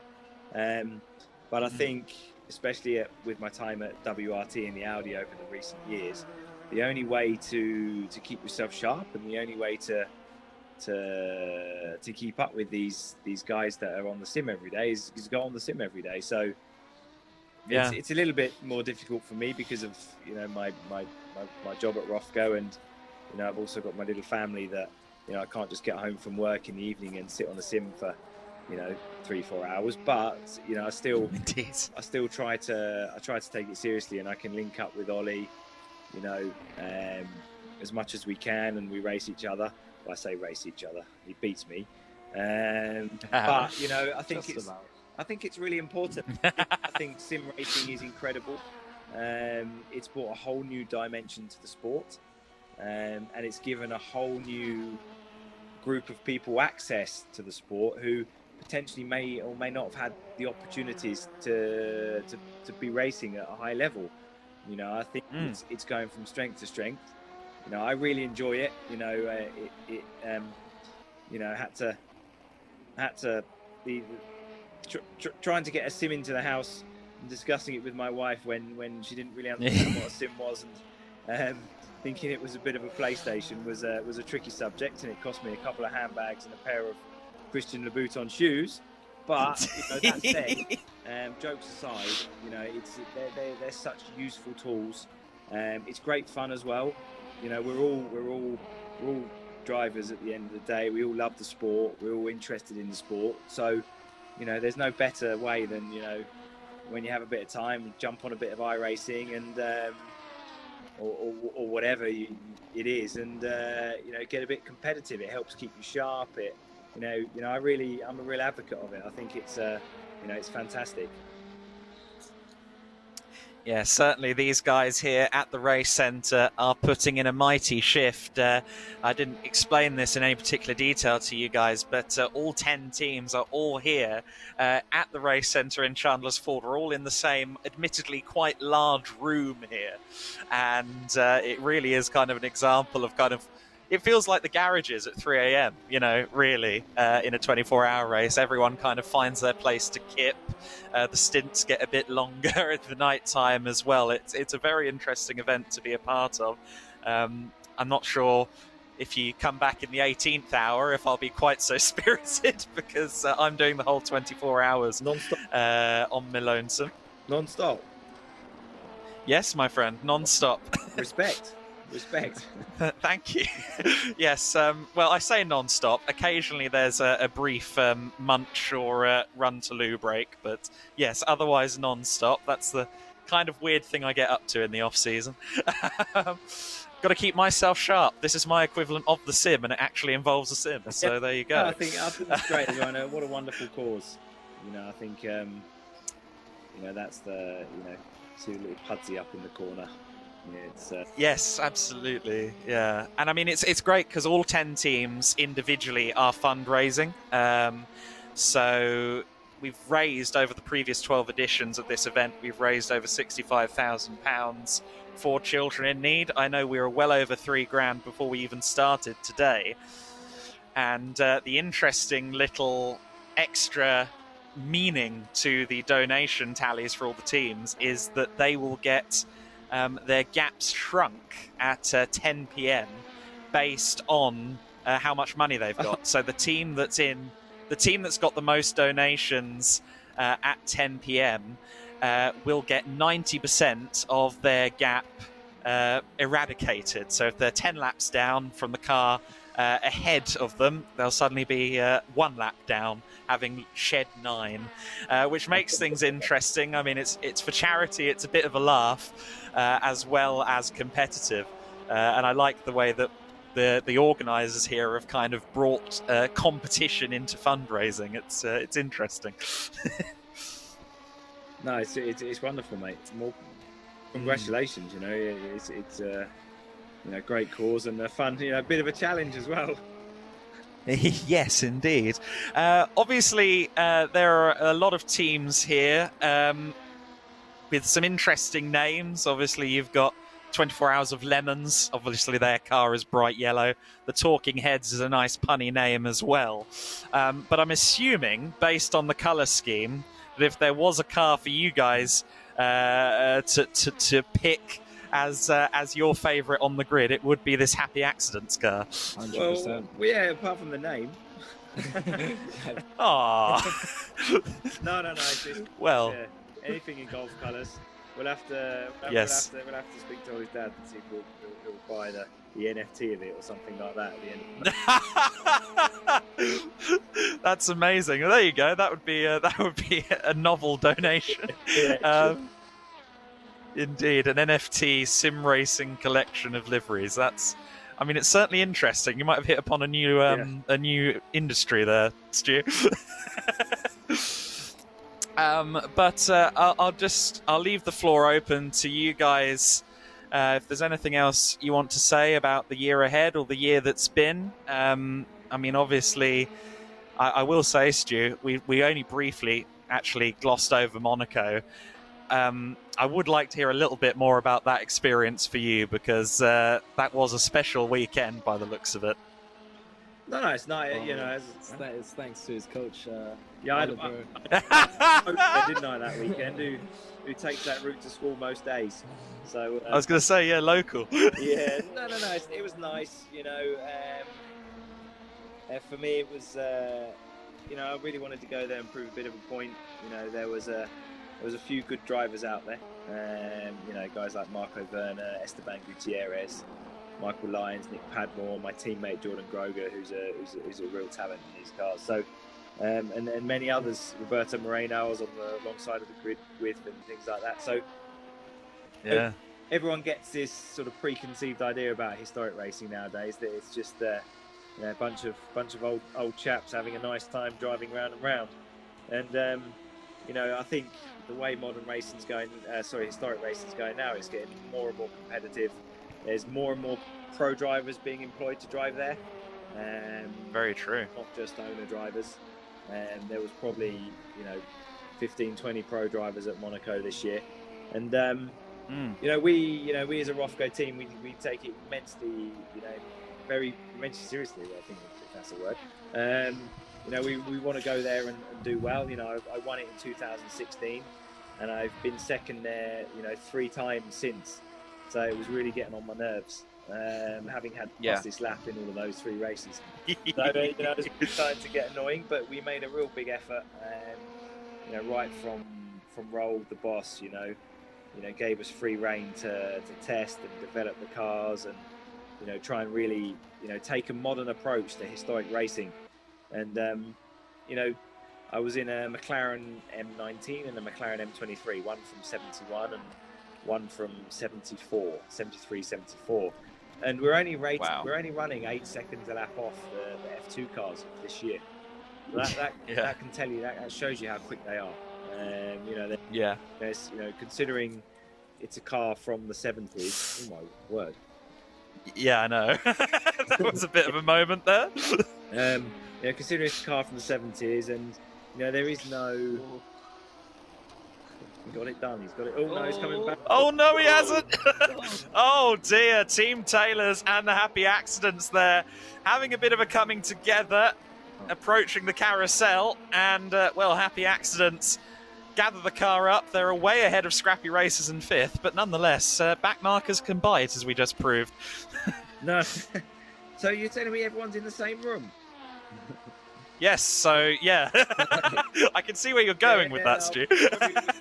Good job I'm not there. I'll get myself in trouble. I get far too enthusiastic. Oh dear. Coming back to it, Monaco it's a fantastic event. We put an awful lot of effort in the boys back at Rofco. Put an immense amount of detail and hard work into the preparation of our cars. And for me, I really wanted to go there and put the record straight, win both races. And that's what we did. We won both races with 2 fastest laps, 2 pole positions, and an overall historic lap record, which was nice considering there was 2 later car races after me. So we got the overall lap record at Monaco in a car from 1974, when you're racing against cars from on that same bill, 1985. Yeah. So it was really. It's a testimony to the guys preparing the cars in. It gave me a lot of confidence to drive, and it's a very, very magical and special event. They sound amazing. They're still very quick, and yeah, if ever you want to go to Monaco and see some cars. Oh dear. Team Taylors are having a bit of a mare at the moment. But yes, so Team Taylors hopefully gather that one up. But yeah, as you say, Monaco Historic, it's a mecca, isn't it? Yeah, it's just a mega it's weekend. incredible. It's some incredible cars, and there's not the what's the word about modern. You know, you can get everywhere in Monaco Historic. You can see the cars. You can watch in different places, etc., etc. You're not, it's not got all the red tape like the modern Formula One has, and you can't, you need ear defenders as well. Whereas the modern Formula One race, and you can have a chat with the person sitting next to you when they indeed, which will hopefully change soon, because that's one thing I definitely miss is the sound of proper racing cars. Heartily agree. You'll be unsurprised to hear, ladies and gentlemen, that after that moment between the Happy Accidents and the Team Taylors car, Team Taylors have accrued a drive-through penalty. So the 99 car Team Taylors has to serve a drive-through penalty. Before you guys go, Ollie, I'll ask you one last question, if I may. Yep. Obviously, you've come out of the 2022 Euro Formula season with your stock higher than ever, and you've already shown some good results in F3 as well. First year, what are the objectives? Are there any boxes that you want to tick in that first year in terms of results? Yeah, obviously, I'm gonna enter the season just trying to do the best I can and see where I am around on the grid. But I don't see why I can't be fighting towards the top. The testing in Jerez was really good. I think I was in the top 10 every day and ended the third day top second, I believe. So yeah, my objective is to just fight at the top, take it race by race, and just do the best I can, and then I think the results will come. I really look forward to seeing what you can do in FIA F3. I can say, having spent some time with you guys in the paddock this year, Ollie, an amazingly personable young talent, and we look forward to seeing you develop in 2023.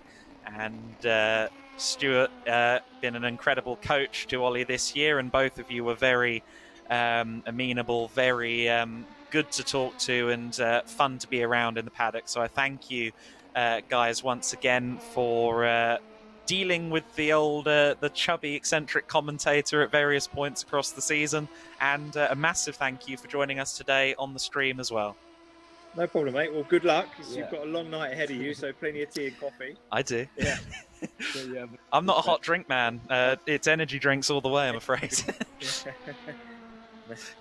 Maybe a few Red Bulls, etc., and something a bit harder towards the end. Something's a bit harder sounds like a plan, actually. I might take you up on that. But thank you guys so much. I'll let you go. Enjoy the darts. Yeah, we will. All right, mate. Good Excellent. luck.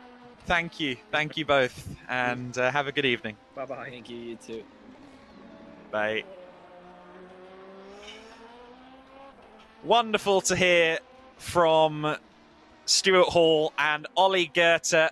The Rofco guys had an absolutely sensational season this year, as we variously alluded to in that interview, be it through WRT with Benji Goethe, Ollie's older brother, Ollie's successes in Euro Formula and F3, and indeed Roald, Stewart, Benji and Ollie all taking honours at Dubai at the start of the year as well. So a hugely successful year for the Rofco camp, and I'll tell you, it is a massive privilege and a pleasure to have them tuned in with us.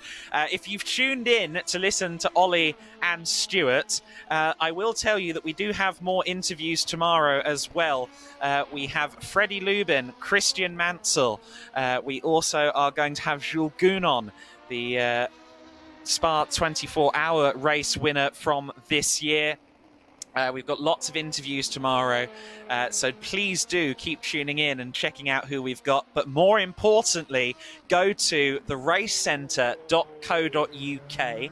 That's theracecentre.co.uk, and you can find all of the information regards the teams here this weekend, and you can donate directly to the teams. All of the money, of course, going to BBC Children in Need.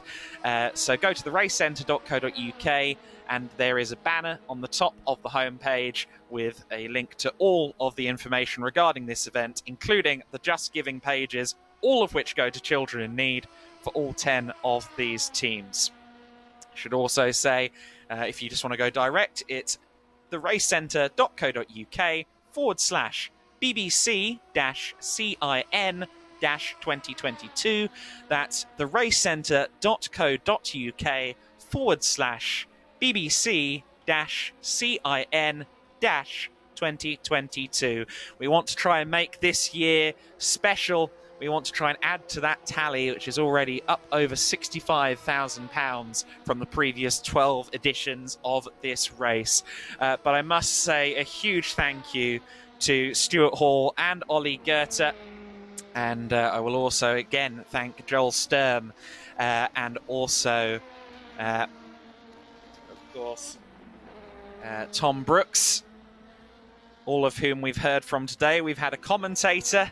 We've had 2 GT and prototype specialists, and we've had one of the best young single-seater drivers out there on the feed, on the stream, in the last few moments. And it's been a pleasure to have all of them. Hopefully, you have enjoyed listening in to that interview, and hopefully you will stay with us as we continue on through the night here in the 24-hour. I am going to be on quite a long one, hopefully assisted by some sugar over the course of the next several months. I don't want to be doing this for several months. Next several hours. If you're unfamiliar, hello, my name's Adam Weller. I commentated this year on GT Masters, Euro NASCAR, Euro Formula Open, GT Open, etc. And the Race Centre BBC Children in Need event. This is my second one. A lot of people have been here for pretty much all of them, if not all of them. And it really is a fabulous event. The atmosphere in the room as everybody settles in for the night. Like I said to Stuart, it's very much like the garages at a real-life endurance event. So then, let's regain tabs of what everyone is doing and what's going on. It is the 24 Hours of Lemons car at the front of the order at the moment. They are 15 laps into their stint, however, and so I'm expecting them into the pits any minute. No sooner do I say that than Luke Packworth comes in with the 99 car in locked stead. So 24 Hours of Lemons car in the lead at the moment, although Chandler's Ford Chargers will retake the lead in just a moment. The Chandler's Ford Chargers still with Alex Bryan at the wheel. In third place, the Talking Heads. The Talking Heads have Charles Grout back at the wheel. I will update your graphic with all of the drivers who have just been replaced in a moment. There is a swath of driver changes ongoing right now. Talking Heads in third place, as I said. Happy Accidents in fourth. The Scrappy Racers rounding out the top 5 ahead of Raw Motorsport. Kinda in Need, Race Ventura, Team Taylors, and Stop the Start Watch rounding out our top 10 right now. So then, the Chandler's Ford Chargers still with Alex Bryan at the wheel. The 24 Hours of Lemons car has just been taken over by Cormac Wilton, and a spin for the leader. The Chandler's Ford Chargers car in a spin there. So Alex Bryan with a moment. That's a big development there. It won't cost him too much, but still, any second loss to the 24 Hours of Lemons and the Talking Heads could potentially come back to bite the Chandler's Ford Chargers later on. So then, as I was saying, Alex Bryan still at the wheel of this car. In second place, the 24 Hour of Lemons car has just been taken over by Cormac Wilton, so I will update that now.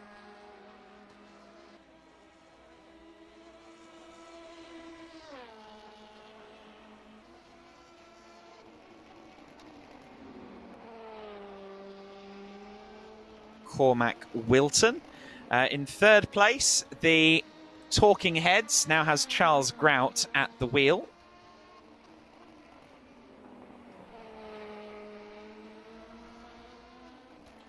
So Charles Grout has taken over the car in third place. In fourth place, we have the Happy Accidents. Who's in the wheel of that car now? It's David Sklanders. David Sklanders is back in the Happy Accidents mobile. He's just taken that car over. We've had a lot of driver changes in the last few moments. In P5, the Scrappy Racers, the 44 car. Sam Jewell now at the wheel of that car. So Henry Skelly has hopped out again.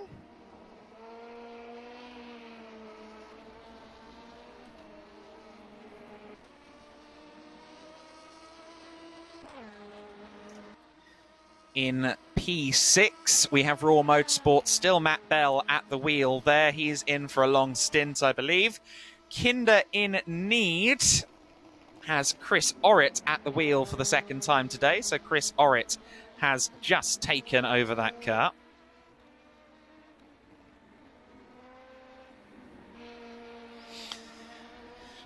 Tim Shaw has just moved into the Raw Motorsport car. As soon as I say that Matt Bell's in for a long stint, obviously it's proven not to be the case. So Matt is getting out, or has already got out of the car. Tim Shaw back in. We saw some good pace out of Tim earlier on, so that should be a strong driver in that car now, as of course is Matt.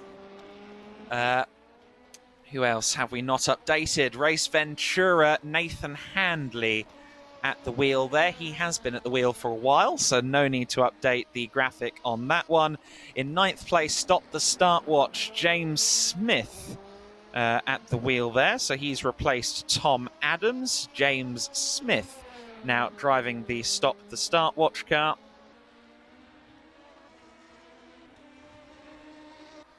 And rounding out our order in 10th place is the Team Taylor's car with Patrick Chebdowski at the wheel.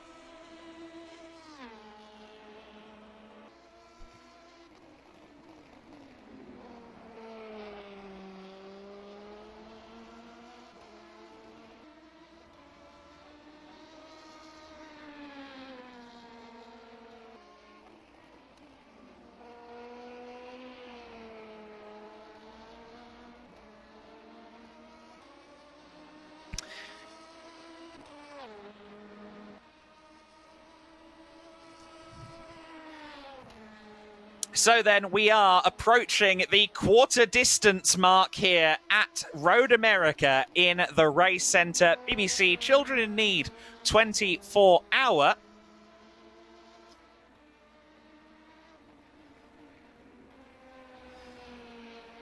And it is, as you can see, firmly dark now. While we were talking to Stuart and Ollie, we went from dusk to full-blown darkness.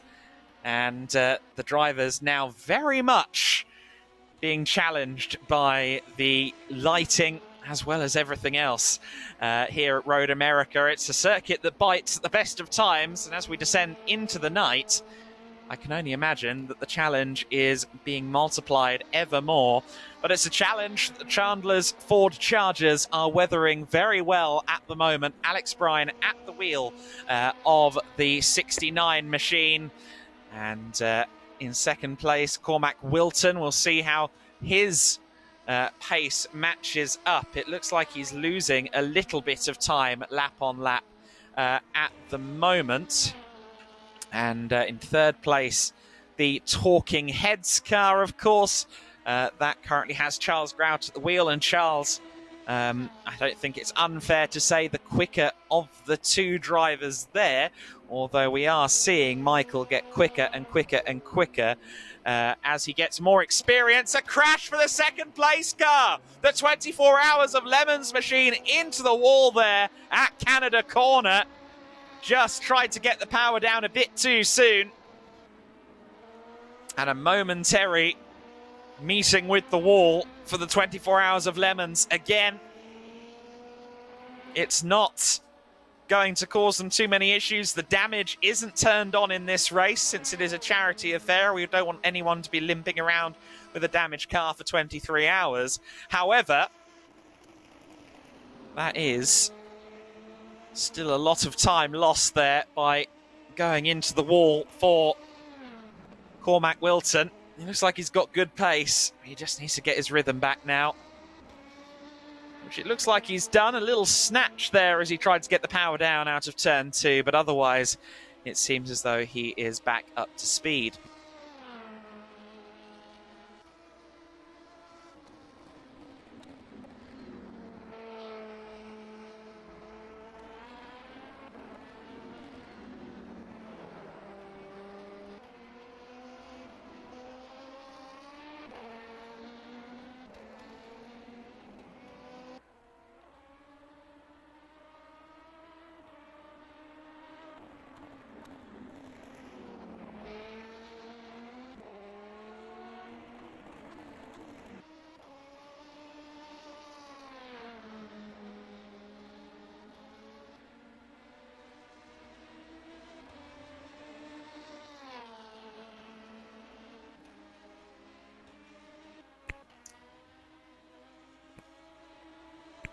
So Kinder in Need are into pit lane.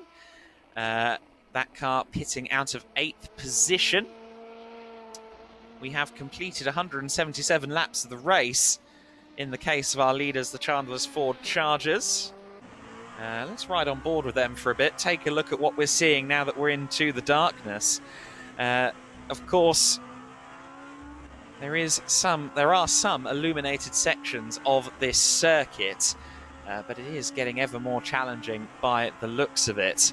And the 69 car pressing on. I will say we've just had a change of position further down, because in 9th place, Stop the Start Watch have just moved up ahead of Team Taylor's. So Team Taylor's had a couple of errors in the last couple of laps. And as a result of that, they have moved up to P9. So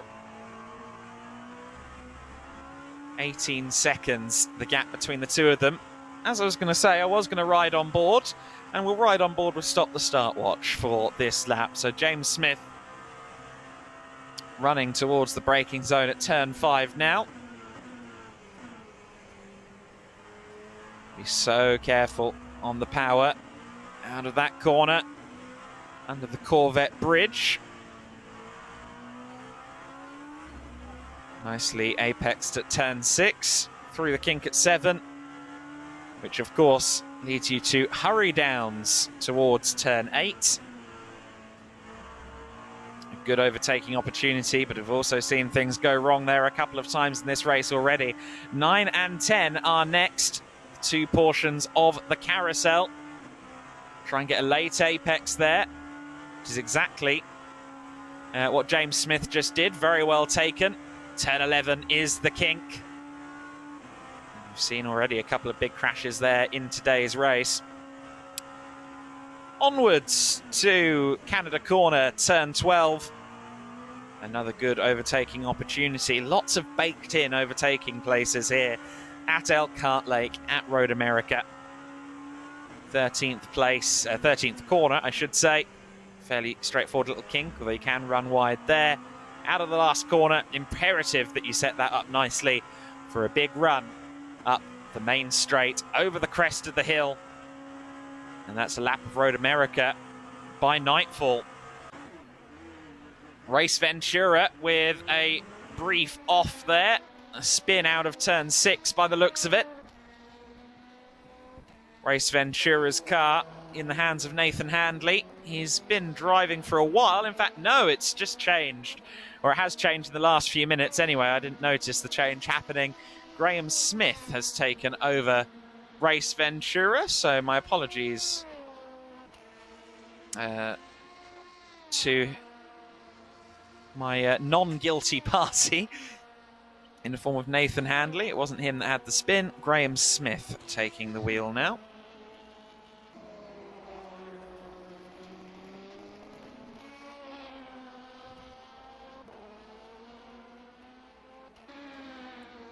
So a few Smiths out there on circuit, as James Smith is with Stop the Start Watch. I don't think they're related. In the same way that I'm not related to Paul Weller from the Jam.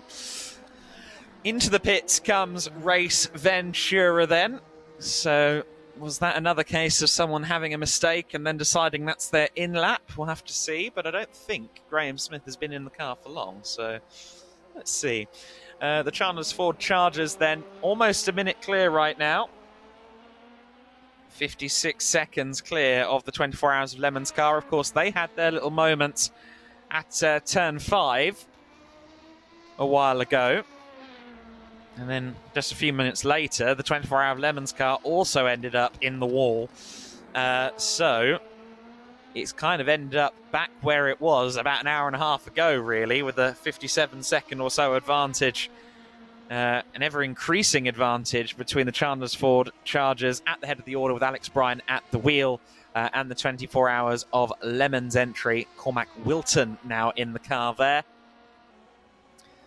Of course, we haven't really spoken much, somehow, in almost 6 hours about this Road America circuit. We've vaguely alluded to how exciting it can be, the braking zones and things like that.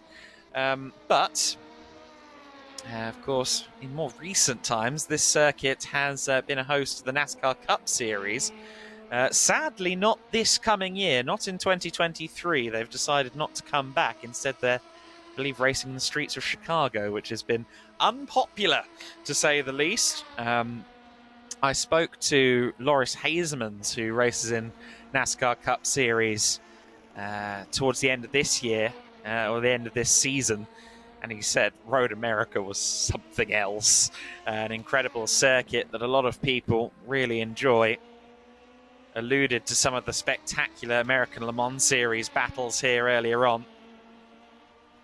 I believe it was Johnny Molam and Guy Smith that had an incredible battle in a pair of Lola LMP1 cars here in about 2011. It was very exciting stuff. A penalty for Stop the Start Watch. One must assume that's for speeding in the pit lane. Automatically applied tends to mean that it is that. Oh, Ben Serda won there, saying, I'm tentatively planning on making the trip to the Chicago NASCAR race. Very interesting. Probably a little bit cheaper than the Las Vegas Formula One as well.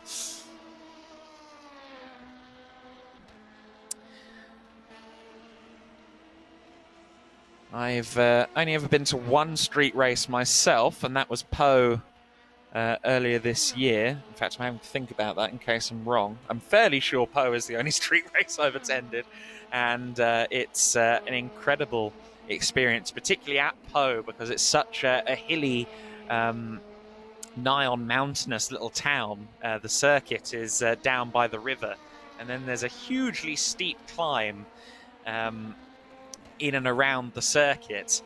It's a very spectacular town, and there's a very weird feeling walking 10 minutes from your hotel to the paddock of a major international race. It's something unlike anything I've ever experienced, and a huge party atmosphere during the Pau Grand Prix weekend as well. A lot of people very excited to have the race back for the first time since 2019. It was a great experience being there. I don't think it's yet confirmed whether the Pau Grand Prix will be back in 2023, but if it is back, that will be the 80th edition of the race, which will be very exciting from a historic perspective, some great winners of that event. Vladislav Lomko, the young driver that took the win this year. Weekend reserved seating is less than $300 for the Chicago NASCAR race. That's not too bad, you know. Are you going to get yourself one of those jackets covered in sweets, sweet sponsors? I guess M&M's won't be a sponsor anymore next year with Kyle Busch leaving Joe Gibbs, but you're going to get yourself one of those nice NASCAR jackets? I've got a friend who's got a Bobby Labonte Mountain Dew one that I've always longed for, but I wouldn't fit in it, so there's no point stealing it. Clearly Ben is a NASCAR man because he's already got a few, he says on the Twitch chat. We're rapidly approaching that 6-hour marker then. 1/4 distance is just on the horizon here at Road America, Elkhart Lake, Wisconsin. The Chandler's Ford Chargers will lead at 1/4 distance in this race by the looks of it. And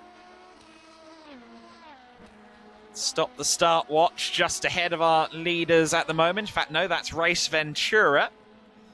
About to go another lap down. How many laps back are they at the moment? They're 7 laps back in P8. So it's only 2 cars still on the lead lap, and that is Chandler's Ford Chargers and 24 Hours of Lemons. The Talking Heads are a lap down. Happy Accidents are 1 lap down. Scrappy Racers in 5th are 2 laps down. Raw Motorsport in 6th place are 5 laps down. So Tim Shaw just taken over the Raw Motorsport car there in 6th place. And we'll see if they can try and progress through the order. I think they've got a good number of donations in, so that might help them. We will go through the donations in a minute. I promised that a long time ago, and I completely forgot. However, ladies and gentlemen, 6 hours have elapsed. We are 1/4 of the way there in the Race Centre BBC Children in Need 24-hour. And if you've been here for the long haul so far, thank you so much. We're going to be here long into the night, long beyond the realms of most of our sanities. And I'm going to have to keep talking the whole time, so that's going to be good fun. That said, I will take a break shortly. Ben Serda saying, fun fact, all sim racing recreations of Road America are officially out of date as of a couple of weeks ago, with the repave of Road America being officially finished. Darn, you beat me to that. That was on my list of things to talk about. Yes, they are repaving the circuit as we speak, and hopefully none of that character is lost, and hopefully it's a more successful repave than Silverstone had in 2018. You may remember the MotoGP race at Silverstone in 2018. Flat out didn't happen because the drainage on the new surface was not good. And they obviously promptly fixed that ahead of the 2019 racing season, or was it at the end of the 2019 season? I can't remember, to be completely honest with you. But in 2018, I was at Silverstone for the Silverstone 24-hour race, the last one before they did a they moved to C1s for 2019 with the Silverstone 24-hour, but it was still a touring car and GT race in 2018, and it rained kind of 11:30 in the morning. The race started quite early, at about 10, I think.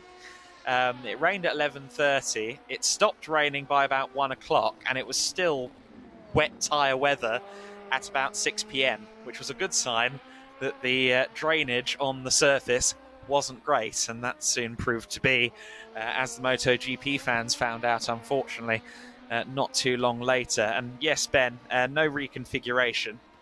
But my point there with the resurfacing is sometimes it can change the character of the track or mess it up, in the case of Silverstone back in 2018. But I'm sure Road America has the best people on it.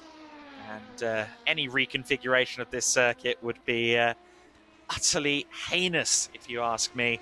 A fabulous facility, a great choice as well for the venue of this year's BBC Children Need 24-hour at the Race Centre.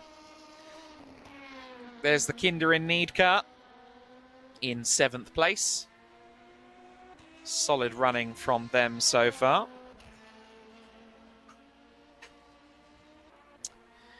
I think it's time that I actually live up to my promise and talk you through the donation totals at the moment, because I have been rather lax on doing that so far.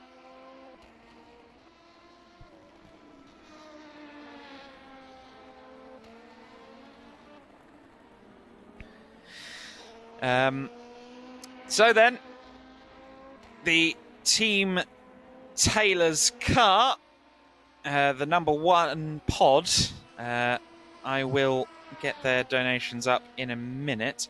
Although actually, I think what I might do is I might do it on the laptop, because my phone is being deathly slow right now. So I will hop onto the Race Centre's website on my monitor instead, because I think that's probably less of an issue. My phone was crying enough there at the very thought of being asked to do something. So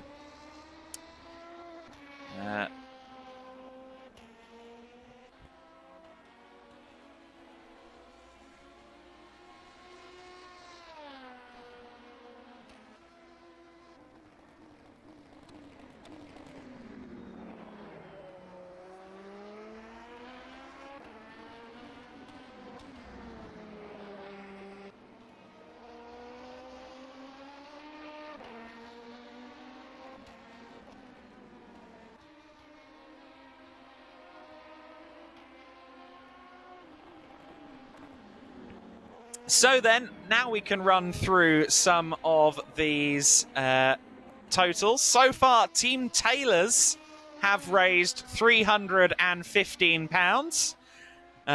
350 is their target. If you're watching, let's get them to 350 before we do the tightening of the pack by all order of donations.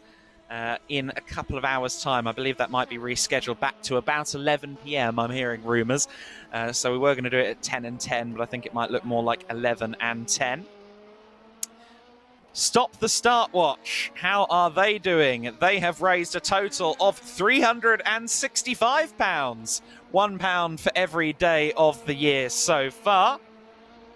Well done to you guys. The Happy Accidents crew have raised £420. No comment on that number, but they have raised 420 quid so far. Their target is 500. If anyone can get them to their goal, that would be great. If you're a fan of Gulf liveried cars, then those are the people you should donate to.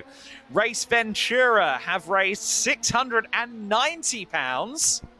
Big well done to the team there. 690 smashing their £600 target, but you can still donate to them. The Chandler's Ford Chargers have raised £350 thus far. They'll be hoping that that only goes up.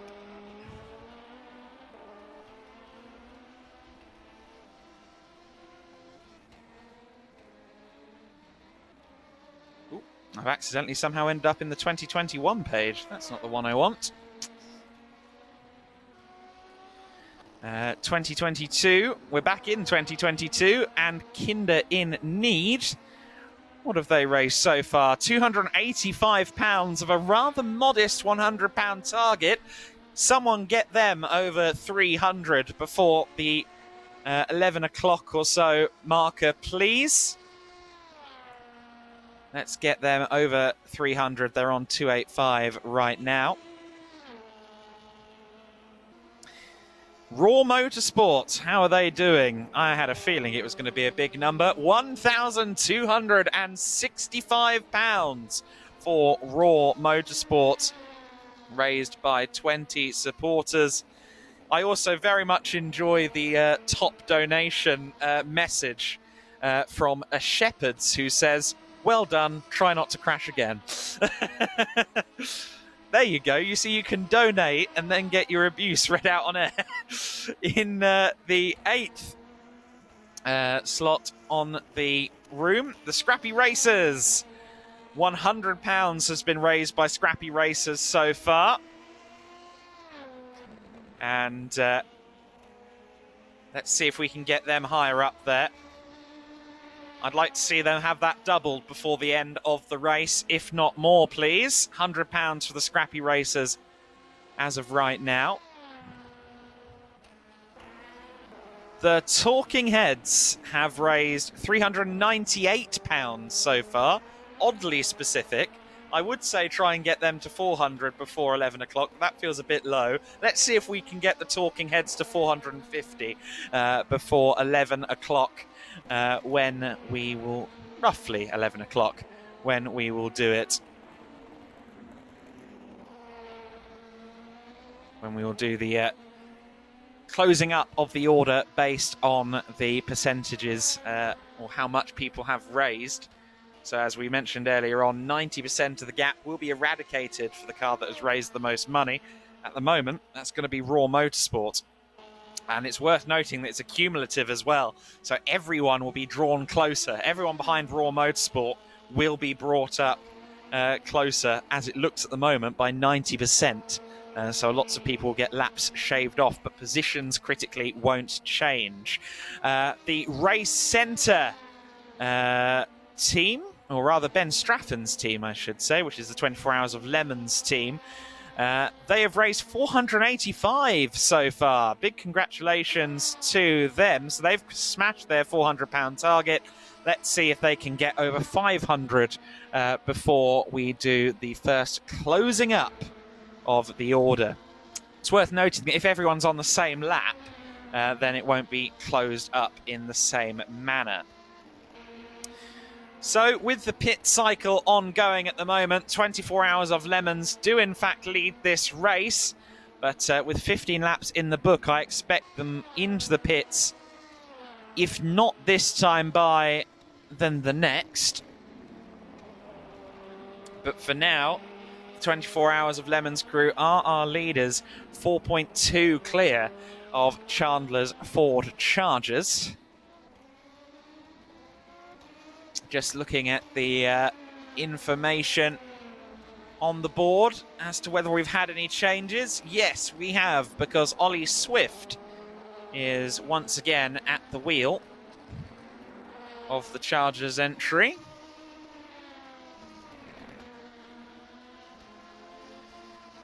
Chris Orrit, I think, yes, I already have him in the Kinder in Need car. Oh, and David Sklanders has been subbed out of Happy Accidents. Chris Leach is back at the wheel. Just saw that being put onto our very advanced system of keeping up with who's driving what. Might involve some blue tack and a window.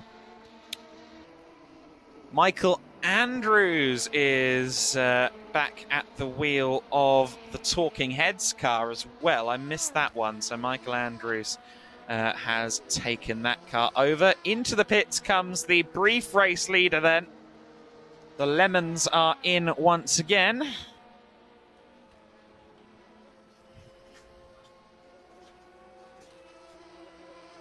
I think there might be some discussion as to whether Cormac Wilton stays in the car or not. Is he staying, chaps? Cormac, is he staying in the car? Cool. Okay. Any reason you pitted early? Okay, they're trying to find some clear air by the sounds of it. Smart, smart, smart, smart. The 24 Hours of Lemons team just watching Cormac Wilton at the moment, and he remains the man in the driver's seat for now. So we have 17 hours and 45 minutes of this race left to go. I enjoy Ben Serda's comment. Boy, do I know. Glares at NASCAR oval repaves. Yeah, I've seen a few of them go wrong. What was it? Is it progressive banking? The great failure of our time on several circuits? I don't like that resin they put down either. I know it made Phoenix a little bit interesting with the kind of leftover resin from earlier in the year in the season finale, but that resin just looks weird when they put that on circuits. I don't like it much myself, but that's, I guess, personal opinion. We are 6.5 hours into this race, or rather we're 6.5 hours into this stream. 6 hours and 15 minutes into the race itself, and it's certainly been compelling stuff so far. The Chandler's Ford Chargers, of course, were put onto an early back foot after a spin for Michael Hillman at turn 2 on lap 1. Gradually worked their way back up into the top 3 after a drive-through penalty in the first pit stop as well. They broke the speed limit. But after those delays in the early stages, the car is back into the lead now. But the 24 Hours of Lemons, and the Talking Heads, as well as Happy Accidents, all still pretty close by, are certainly keeping them honest right now. And we'll see who gets into the Lemons car next, what kind of effect that has on the Chandler's Ford Chargers. Ollie Swift is back in the leading car in this race for now. His second stint at the wheel today. Of course, it is a 4-driver team, as I understand it. So everyone, I believe, has had a go now. Yes, indeed they have, because we had Alex in the car just a few moments ago. And I know that Ethan Jonas will be keen for his second stint in the not-too-distant future as well. I believe it'll be Michael Hillman, though, possibly next in the car. Can neither confirm nor deny. Oh, he did confirm. There you go, Ethan confirmed from far away. Ben Serda, you're really having a NASCAR chat at the moment. The resin is an iffy addition to tracks for me. Saw its relevance for the older cars, but with the new car, they can actually race each other reasonably, so I'd rather them not bother. Yes, I think that surmises my thoughts on it as well. Of course, we don't have to worry about that particularly in Euro NASCAR, since we use road courses and road courses only. It's a shame we can't use, I don't know, Lausitz or Venray or, I don't know, Rockingham even. It'd be good to have some ovals in Euro NASCAR, but they are, in Euro NASCAR, going to a ice race for the first time in March as a non-championship event, which hopefully I'll be commentating on, and I'm very intrigued by it as a general concept. Raw Mode Sport then is in once again. Tim Shaw hasn't been in that car for long, so I'm assuming that he will stay in. Watch me get proven wrong. But we would expect Tim Shaw to stay for a little while longer. Team Taylor's also into the pit lane. Patrick Chebdovsky brought the car in. It remains to be seen whether he'll bring the car out. There's the Happy Accidents car then, pursuing Stop the Start Watch. This, of course, is not for position. Stop the Start Watch down at the back right now. How many laps have they done in this stint? 9 laps. So they're about a half to 2/3 of the way through their stint right now. And Team Taylor up ahead, just exiting pit lane now. So if Stop the Start Watch can get some good pace, they're only about 20 seconds back from Team Taylor's right now in the battle for 9th and 10th place, otherwise known as the Not Last Cup. And Stop the Start Watch, we'll see if they can chase down Team Taylor's in the next few moments.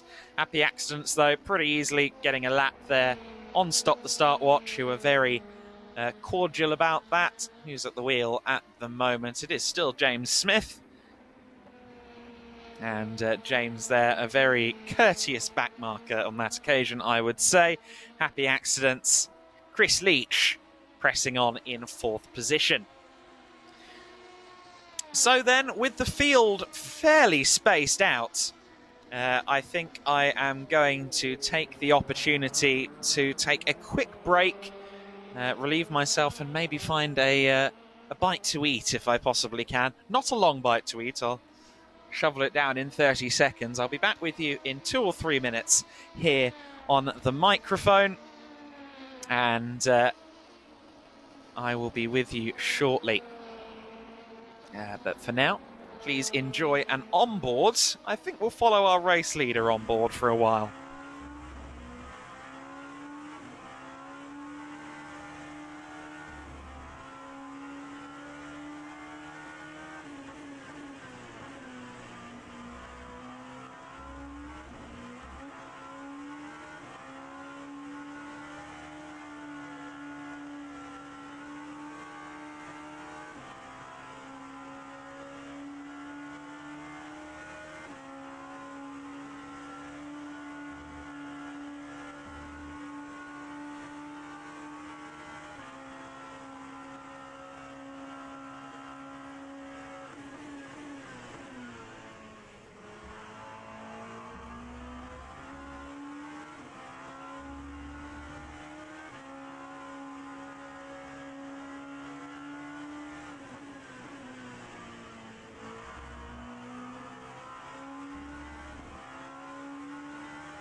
So then, we are up and over the quarter distance marker in this race.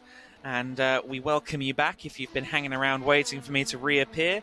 Thank you for joining us once again here at the Race Centre BBC Children in Need 24 hours. However, for those of you watching on Facebook, it's worth noting the stream is about to stop momentarily. We will be rejoining the race action in just a couple of minutes on Facebook. We have to reset the stream every few hours. So to Facebook, goodbye for just a few seconds.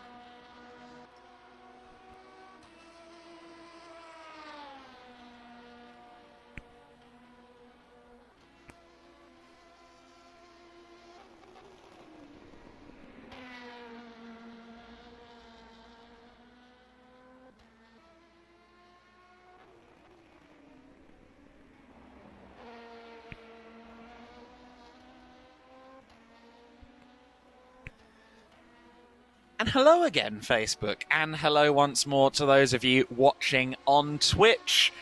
We are 6.5 hours, near as makes no difference, into this race, the BBC Children in Need 24-hour event at the Race Centre. We are using the Oreca 07 at Road America, the 4 miles of heaven in Elkhart Lake, Wisconsin.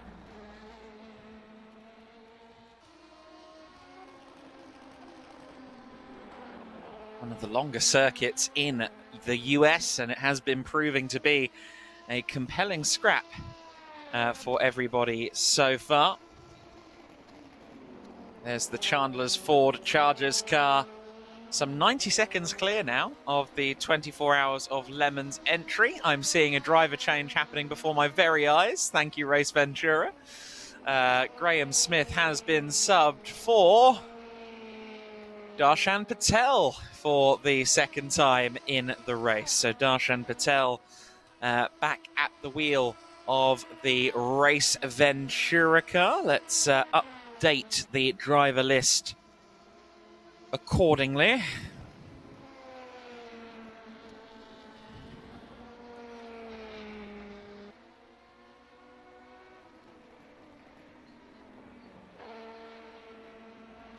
So that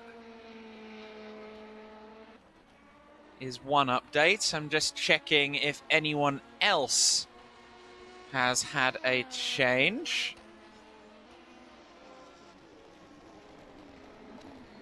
Sam Jewell was at the wheel last time we updated. I think we haven't had any driver changes while I was away. Aside from that, Duncan Ford, yeah, he was in the Kinder in Need car, so I think just about everything is as it was before I took my quick leave from the monitors. Do it once every 3 hours or so, just to make sure I don't go completely insane or cross-eyed. Bad enough that my cat's cross-eyed, I can't be cross-eyed too. He's lovely, I promise. 91 seconds is the gap between the top two right now. Then the Talking Heads are there in third place. Just the two cars on the lead lap right now. And actually, we're not far away. The Chandler's Ford Chargers, 9 seconds back in a 1 minute 50-ish lap, or 1 minute 55-ish lap. That's not too far away from being a lap clear of the field. Granted, with the maths incoming for the tightening of the order in the next hour or so, that means that likely that lead will be shrunken down again. All remains to be seen. Race Ventura, though, are into the pit lane. I believe that is to put Darshan Patel in the car. I think that was just a slightly preemptive measure to tell me that Darshan was taking the wheel.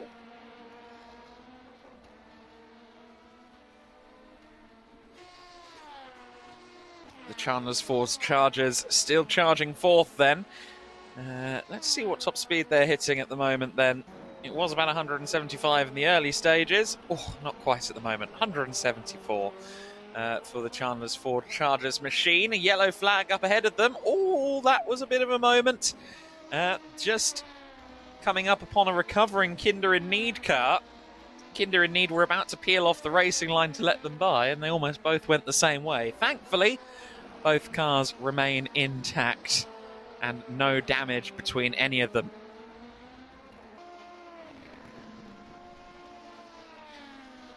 So Stop the Start Watch are still close to Team Taylor's. That battle for 9th and 10th place has been going on for a little while. I should give them credit for keeping us entertained here. Stop the Start Watch 12 seconds back from Team Taylor's right now, and those two are swapping positions and genuinely having a bit of a good time at the moment in 9th and 10th positions.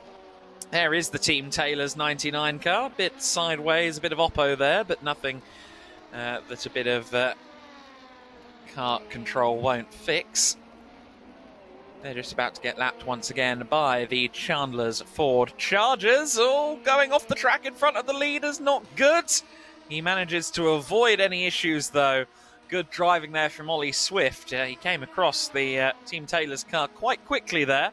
And into the wall has gone the Scrappy Racers car. The Scrappy Racers 44 with a brief off there, but is back underway now. Let's not chip the immaculate livery from Ethan too much.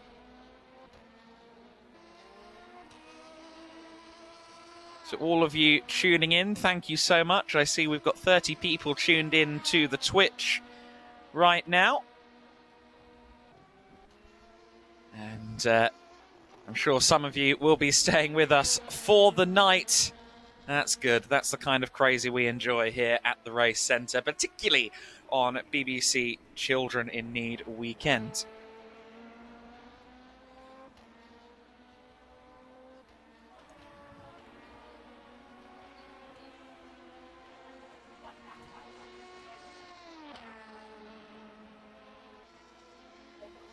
And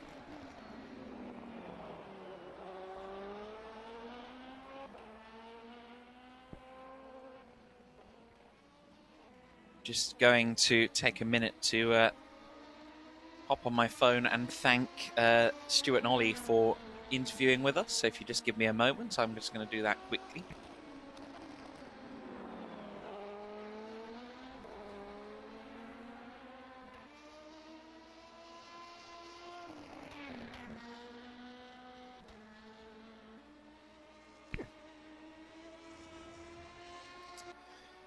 Was great to hear from Ollie Goethe and Stuart Hall earlier on, of course. Got to talk about their fabulous year, the Monaco Historic, a particular highlight for Stuart. Of course, the Euro Formula Open Championship for Ollie Goethe. We've heard from Tom Brooks as well. It was great to hear from Tom, although I am concerned that he's bought yet another car, and I imagine it's probably not his last purchase of the year. Knowing Tom. And we also, of course, at the very start of our kind of interview block, we heard from Joel Sturm. I can tell you that tomorrow we're going to hear from numerous drivers throughout the morning. We're going to have something of a breakfast and brunch show with lots of different racing personalities. We're going to have Jules Gounon joining us bright and early at 7:45 UK time, 8:45 Central European. And great to have Jules agreeing to come on and have a chat. We're going to have Franco Colapinto, Formula 3 race winner, with us in the morning too. That will be at about 10 a.m, I believe. At 10:30, we're going to have back-to-back interviews because Christian Mansell is going to join us. Christian Mansell at 10:30 local time. The Australian driver who raced in Euro Formula this year will be doing FIA F3 next season. And Freddie Lubin, another Euro Formula racer from this year, he just tested an LMP2 car, an Oreca 07, for the first time just last week at the Bahrain rookie test following the last race of the WEC season. And of course, that's one driver who can give us some insight into the way this Oreca 07 drives. We will also be able to speak to Franco Colapinto on that, because he has raced in the European Le Mans Series in LMP2 as well. So we're going to get a couple of rich insights from drivers who know what this Oreca 07 is all about tomorrow.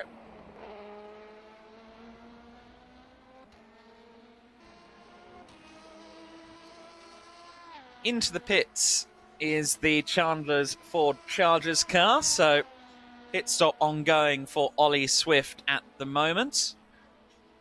Don't know whether now is the time that Michael Hillman takes the wheel. I think we've got another stint.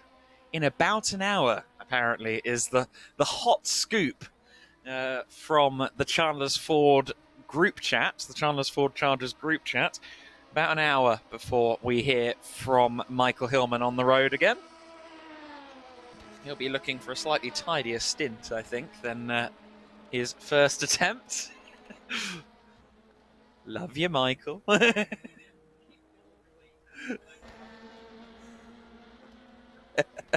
Pit limiter would be ideal too. Oh dear. Well, Raw Motorsports have caused a yellow flag somewhere. Oh dear, they are... I don't even know where they are. Is that Canada Corner? Well, nonetheless, they're deep in the gravel trap and struggling to get back out. Yes, it is Canada Corner. So turn 12, biting once again, and Raw Motorsports' Tim Shaw with a bit of an off-track moment there. Rejoins the race now.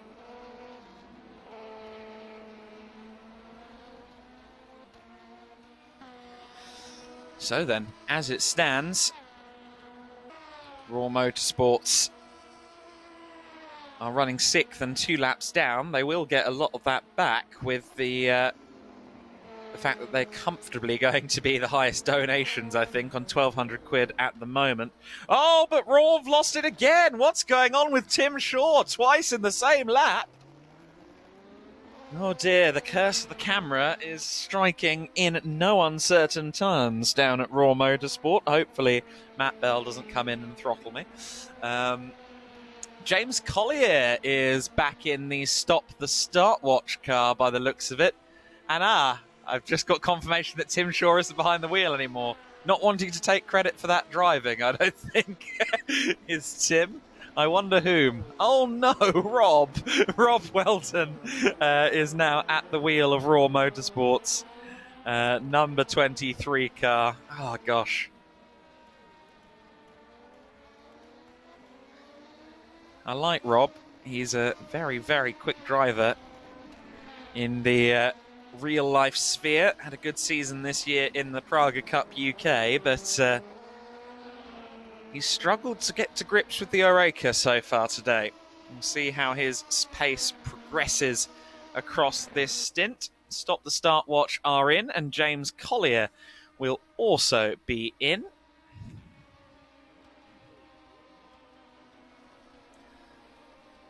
So let's update those bits of information accordingly. Rob Weldon for Raw Motorsport, and James Collier for Stop the Start Watch. Happily, his last driver in Stop the Start Watch was also called James, so I only have to update half of it. And immediately off track there goes James Collier. Thankfully kept it straight and true. Just getting lapped there by the second place car, the 24 Hours of Lemons. The last thing you want to see is a front-running car getting torpedoed by someone coming out on cold tyres, and thankfully that hasn't happened on that occasion. Cautious driving ultimately from James.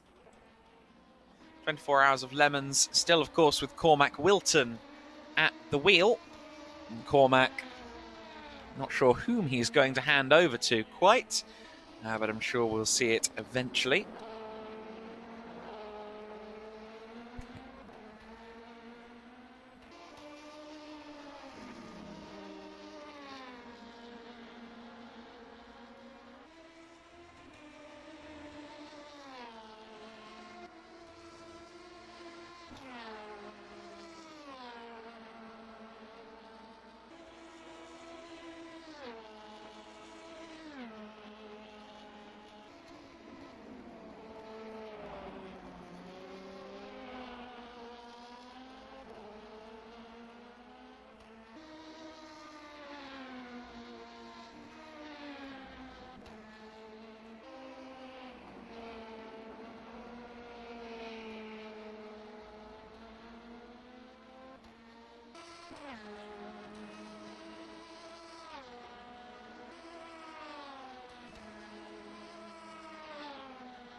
So if you're curious about the pace that everyone's doing right now, Chandler's Ford Chargers are consistently in the low mid 153s by the looks of it.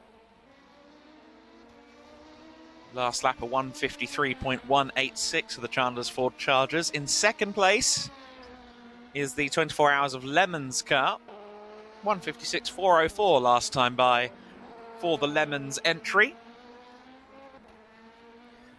In third place, the Talking Heads are 155.2 last time by. And just about everybody is over a 155. In fact, only 2 cars are setting 155, as of course Chandler's Ford Chargers are batting around the 53-54 region. So they are extending their lead slowly but surely. The Chandler's Ford Chargers right now. 4-time winners. 3 consecutive in the last 3 runnings of the event. Could match Matt Bell's record of 5 wins in this event. I know that Matt was intrigued by that statistic earlier on. Quite whether he has what it takes to take this win. We're yet to see it, really. The Raw Motorsport team have been struggling a little bit, but we want to see them competitive. Hopefully we do see them competitive as this race wears on. Of course, we will have the tightening of the order before too long, as the donations are tallied up, and those with the most money donated to their pages on Just Giving will have a significant percentage of their gap to the car ahead of them slashed away, as long as it's multiple laps.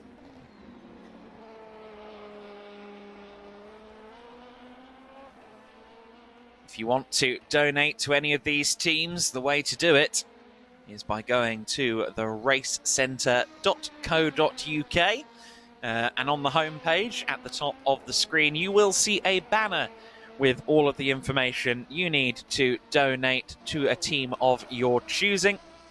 You go on to that main page of the site, there's a banner on the top, and from there you can find the donations tab with all of the teams Just Giving pages with relative ease. Or if you want a direct hyperlink, go to theracecentre.co.uk/BBC-CIN-2022. Certainly, the leading donations belong to Raw Motorsport right now. They have got a litany of people choosing to support them.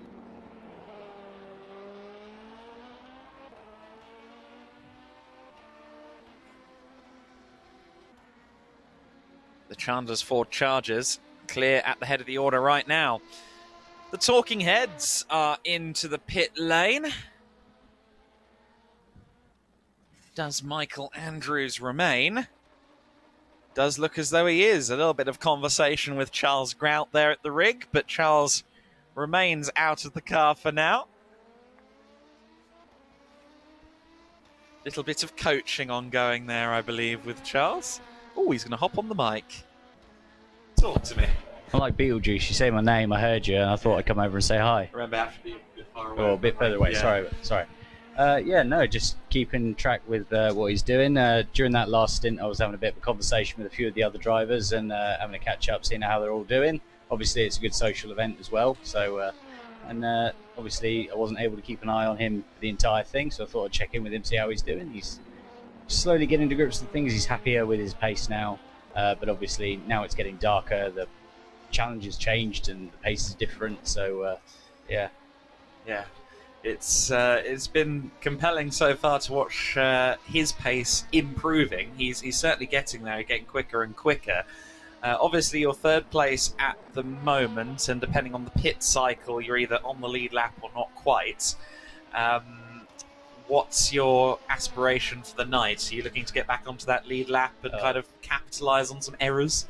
Night depends on what everyone else does, really. At this point, we've seen that 24 Hours of Lemons has a a few good drivers, which I wasn't able to clock that during practice. So not to put them down, I didn't think that they were going to be quite as competitive as they have been, which is a pleasant surprise in terms of competitiveness. And then Chandler's Ford Chargers just seemed to, I'm not sure what happened. Like in my first stint, they were 30 seconds behind. The next thing I know, they're a minute and a half ahead. So I'm not sure what's happened there, but I can't deny they've got some good drivers as well. So yeah, at this point, it's try and keep ourselves on the podium, because Happy Accidents aren't no slow drivers either. I've raced against all three of them. They're good, strong races as well, consistent and fast. So it's at this point, it's just try and keep it on the podium, really. It's an interesting dynamic that we get in this event every year, I feel, or at least in both of the years I've done it, is that you have people who are here for the fun of it and aren't maybe looking to be fighting right at the sharp end. Then you've got this compelling mix of kind of race centre regulars. You've got the odd pro driver as well, and then people like yourself who maybe were race centre regulars but come from afar with a big sim racing background. You've got all sorts of different people that come along for the Children in Need race. A lot of us all know each other from our past here. Again, like I say, the guys at Happy Accident, I know all of them. I raced against all of them. All of the Chandler's Ford Chargers raced against all of them before in previous years. I can remember when Ollie Swift was struggling to get out of B class in the regular monthly competition that they run here. And now I've struggled to keep pace with him at times, and it's been really good to see Ollie come on through the years. And again, just so many good people. It's a great community around the place, and I look forward to coming for several more years to come. Yeah, it's funny this. It's an indirect advert for me to get my rig set up again. It's been neglected. Absolutely. If I had the money, I would totally be setting myself up one at home. But alas, life is expensive, as I'm sure we're all aware right now. And I can't deny the opportunity to come down here and race, because even if I can't race at home, I know I get at least one fix a year taking part in this race. Was your money on Liz Truss or the lettuce to outlast? Oh, always the lettuce. Always the lettuce. Bring up money? Why not? No, it certainly is difficult at the moment, but it was a good point, I think, that was raised by Stuart Hall earlier on about just how accessible sim racing is comparative to regular motor racing, as we see Raw Motorsport having a bit of an issue. It is a way to kind of scratch that itch without losing a mortgage deposit, isn't it? Absolutely. I used to do karting a lot in university before I discovered sim racing, and as soon as I discovered sim racing and coming here, it's been my way to get on my racing fix, 100%.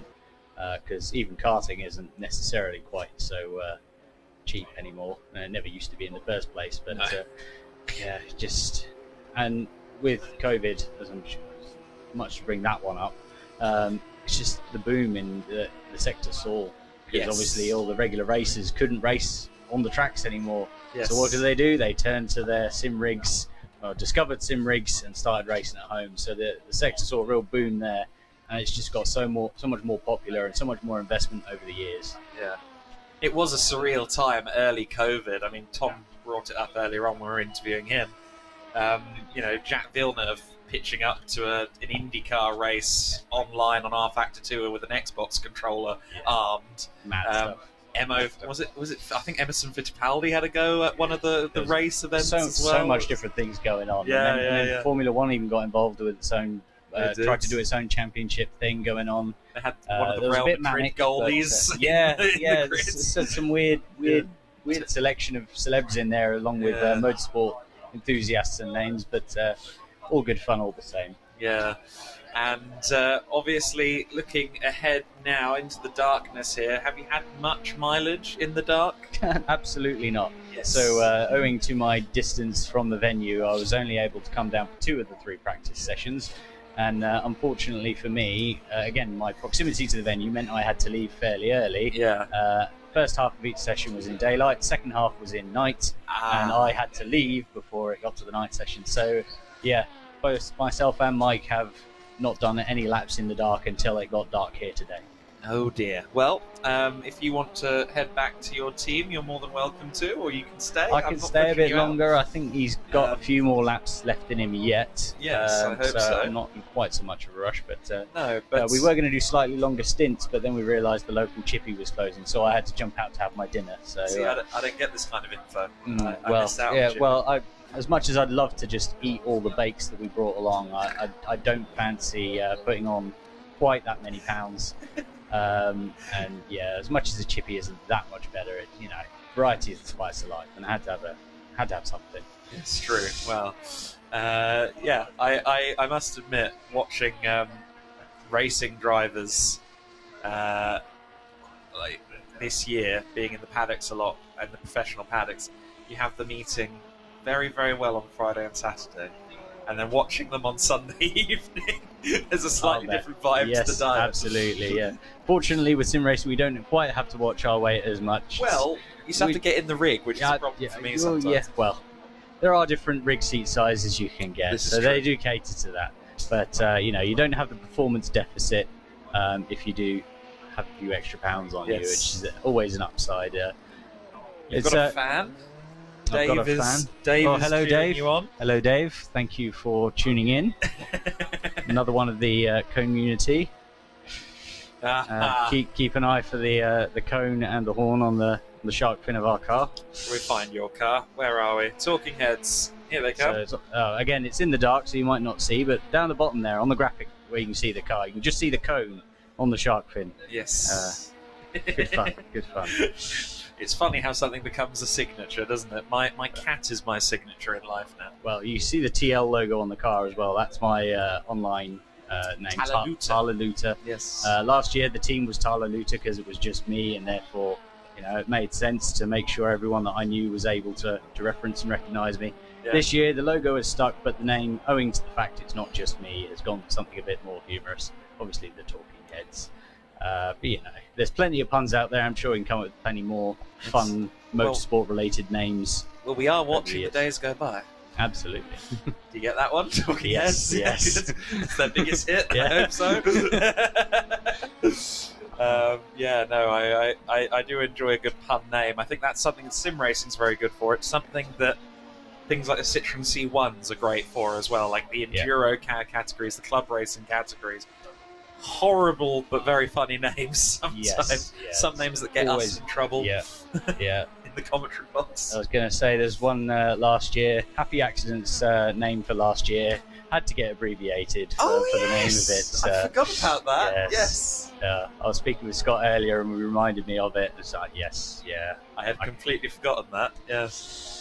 So, you've got to be careful. He told me one of the names that he was considering for this year to try and trip you up, in fact, to get... but unfortunately, it wasn't quite motorsport related, so he opted not to go for it. Because, So I assume you can't tell us on air. Well, I can tell you, but I've got to be careful not to trip up myself if I do so. So the name he was going to say was the Pheasant Pluckers, and he was hoping you would swap around the starts of those words. I feel like I'd have survived that. I feel like I'd have survived yes. it. I've tried to be caught out numerous times before. I think I'm okay on my feet on that. I also host a pub quiz every week, so I'm kind of used to people trying to get me to trip up. Yes. There's always at least one person that gets you to try and trip up. So Inter Yunnan. Always a quiz name. Good fun. Good fun. Oh dear. So we are watching the Talking Heads at the moment, and this is interesting actually with Stop the Start, Watch Up Ahead. I think they've got one of their quicker drivers in at the moment in the forms of James Collier. I think he's conceding that one to us, which I'm grateful for. Yep. Because we need every second we can against Happy Accidents to get away, or 24 Hours of Lemons to catch up. Either way. Are you looking maybe more at trying to retain the podium more so than winning? Podium is definitely where my hopes are, 100%. Obviously, before we got into all of this, I had to, G myself up. I'm going for the win. Yes. But realistically, the place you want to be is on the podium. With the quality, the talent that we get here sometimes, especially relative to myself, you can't deny, it's always going to be hard to get on the top step. I'm happy to get on the steps at all. Yeah. No, I would agree with that. I think I'd be happy with just reaching the end if I were driving. Absolutely. I'll be happy if I reach the end on the microphone and all. I did it last You year. managed it last year. We both managed it last year. I did. think we're both all right. We did. I feel so bad for bullying you about when you wouldn't go to the toilet. I can feel you getting angry. Well, no, it was more the fact that just, frustrating it myself really a lot of the time last year, because you try your best to hold it, but then there's times you're just like, I gotta go, I gotta go.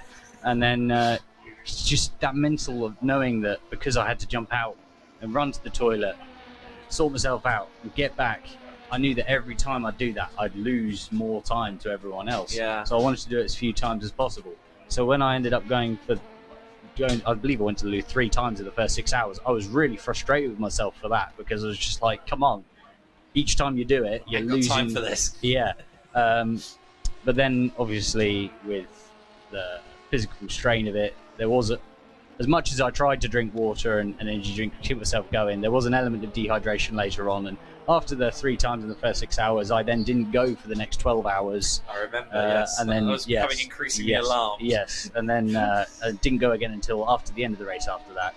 I was drinking, but, it's a lot of effort dehydrating, and obviously it just points to how hard it must be for real-life racers to face this kind of challenge, because they face everything we face, plus the G-forces. Yeah, exactly right. And I mean, I think people who were watching didn't see you post-race. I did.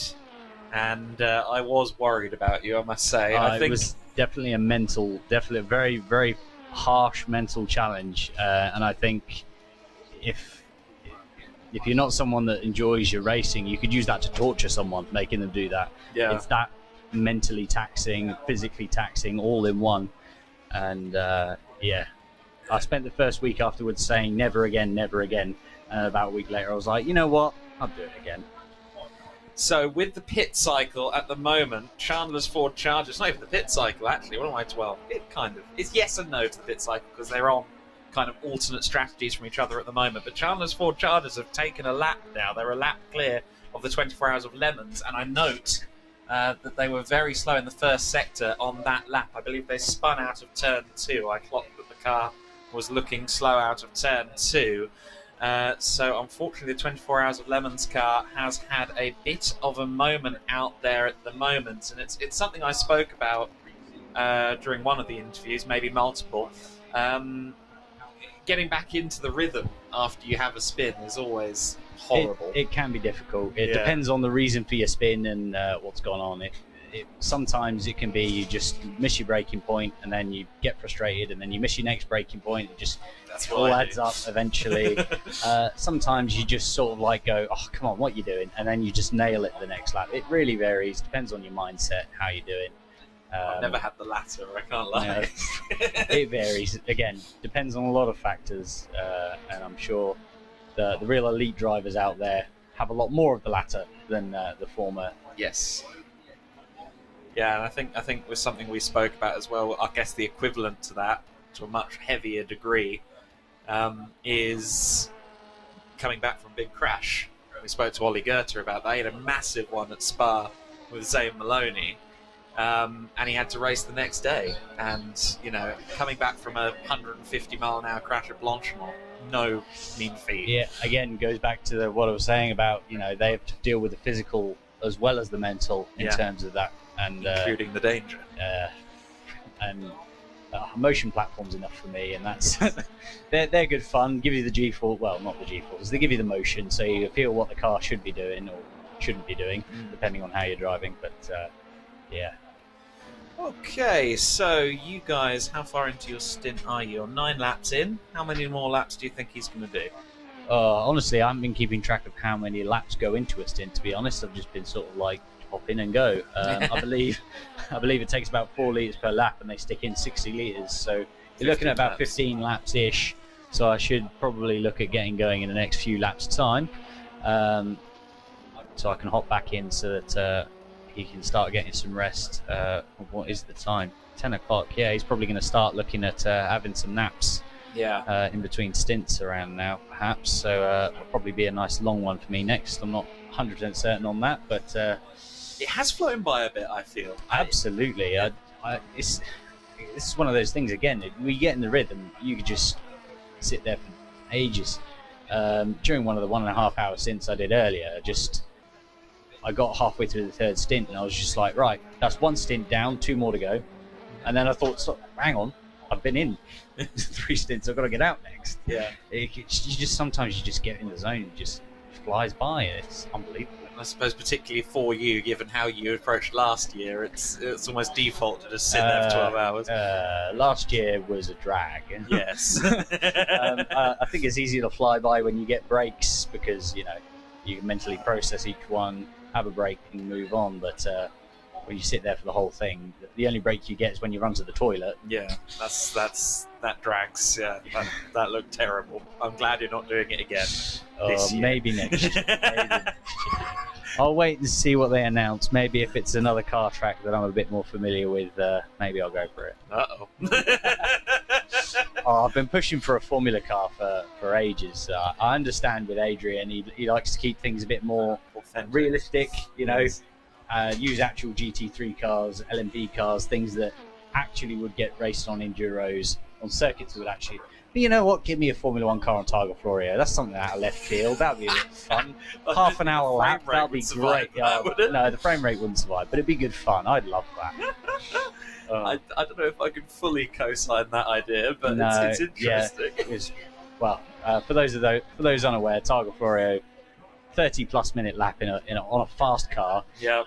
And the first sector, always left, right, always in first and second gear. It's madness. So let's I jest on that one, but let's just do Mille instead. 1,000 miles. Why not?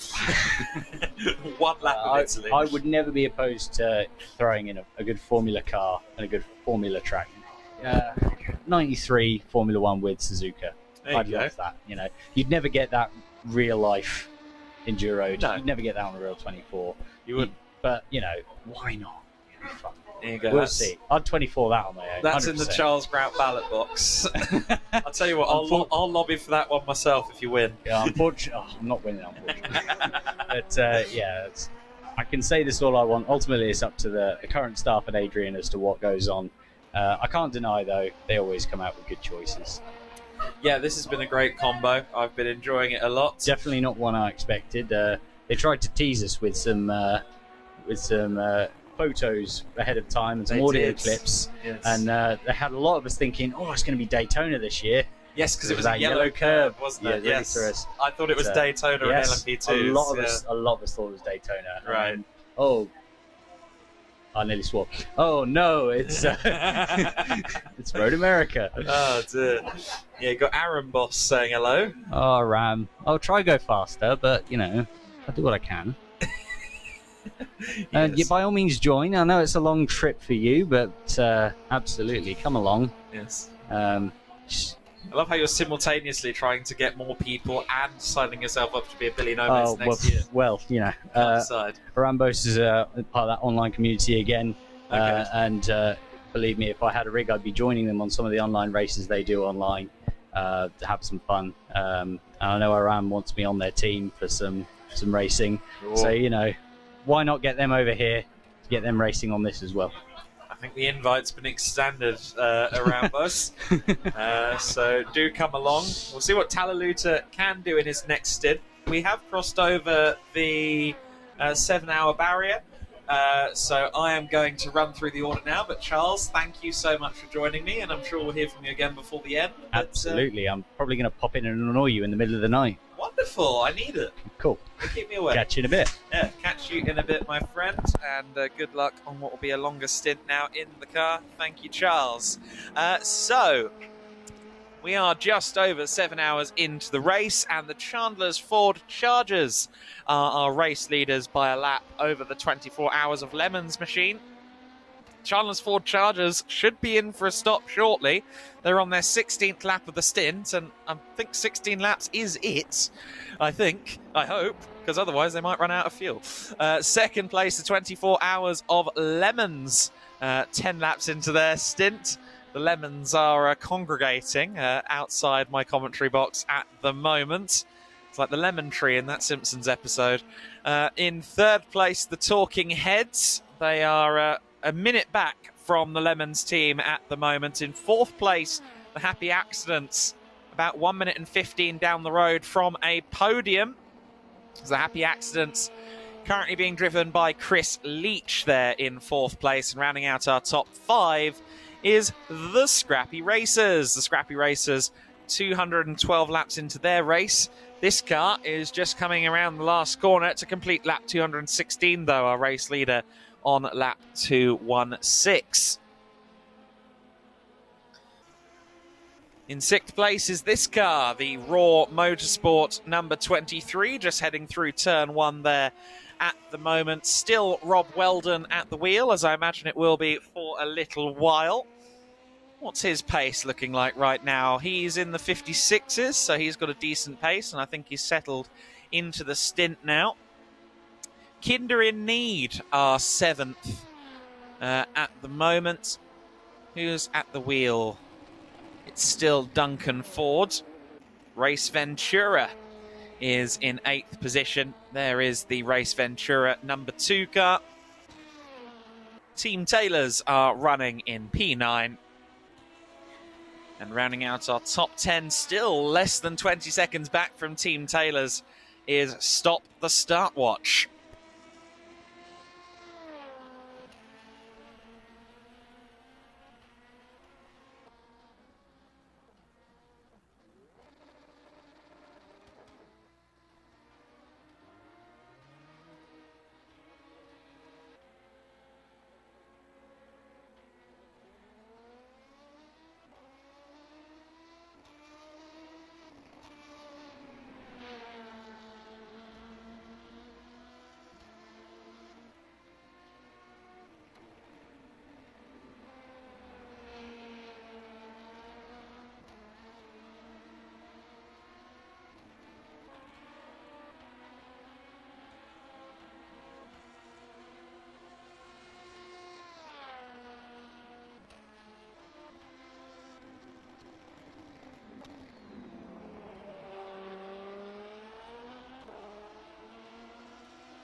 So then, 1 in, 1 out, seemingly, in the commentary box at the moment, since one of the Lemons that was congregating outside has joined us in the form of Josh Malin. And obviously you took the start, Josh, today, and I think it's fair to say it was a dramatic first lap.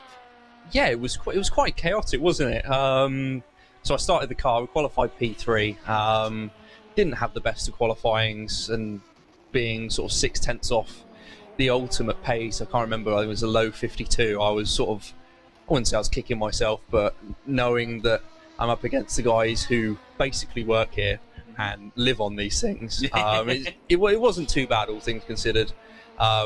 In fairness, we did get quite lucky that the Chargers had a first lap incident, and I was sort of quite fortunate not to be collected up in that.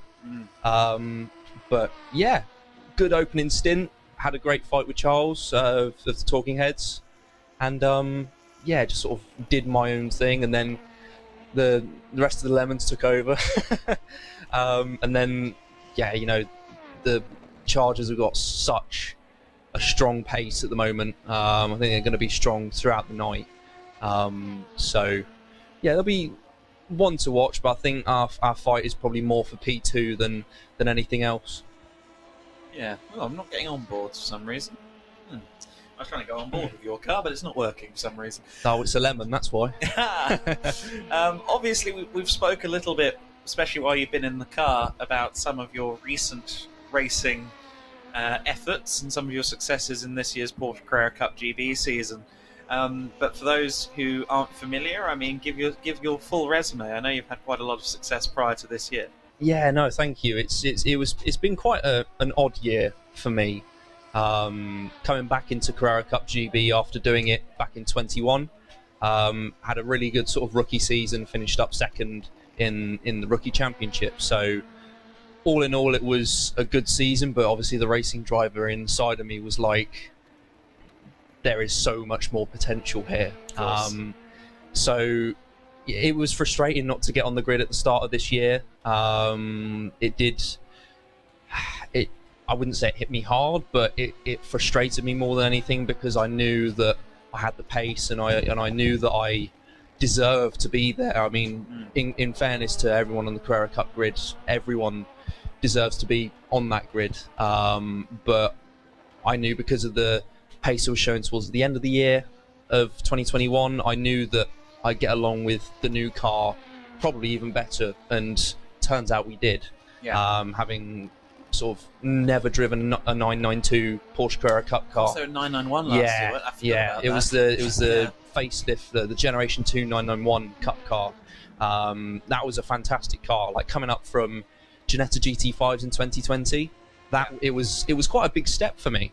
Going from 160 horsepower to basically 500, and then obviously at the start of this year we didn't get to Carrera Cup, but further on in the year, unfortunately, Jack Bartholomew, who took my place in Carrera Cup for 22, unfortunately had quite a bad cycling accident, and so he was unfortunately ruled out for the next 3 race meetings. So I did Knockhill, Snetterton and Thruxton, and the first race weekend I did, I can't remember, was it 5th and 3rd? So that was probably my second best sort of result in Carrera Cup, combined, I'd say. And then we went to Snetterton, I got 4th and 3rd. Arguably there was 2 third places in that, but we shan't go into the politics of motorsport there. And then Thruxton earlier this year, we were in P4, P5 in that fight. Unfortunately, I had a rear left puncture, tyre blowout. Tends to be what happens at Thruxton. At 153 miles an hour, the data told us. So, and I was, and to be fair, it wasn't as bad as I thought it was. I was still pinned when the tyre gave way, apparently, so, according to the data. So can't have been that bad, but there you go. You've got some people in the chat saying hello. Oh, really? Madman6745 says, "Hey, it's Josh." And then Alice R90 AKB is like, "Hello, Josh." That is my beautiful girlfriend. I had a feeling it might. I was hoping so, otherwise I might drop you in it. But yeah, there you go. So you've got some support here, as does Charles Grout. But I mean, speaking of the 992 car, I mean, I know that's a progression. I cover Porsche Carrera Cup Germany here and there as part of GT Masters support bill, and Christopher Zirkling, who has raced Carrera Cups for a decade plus, was talking about how much of a step forward the 992 is. And what strikes me about it in particular is you've got quite a lot of power, basically GT3 power, not at all with GT3 Aero though.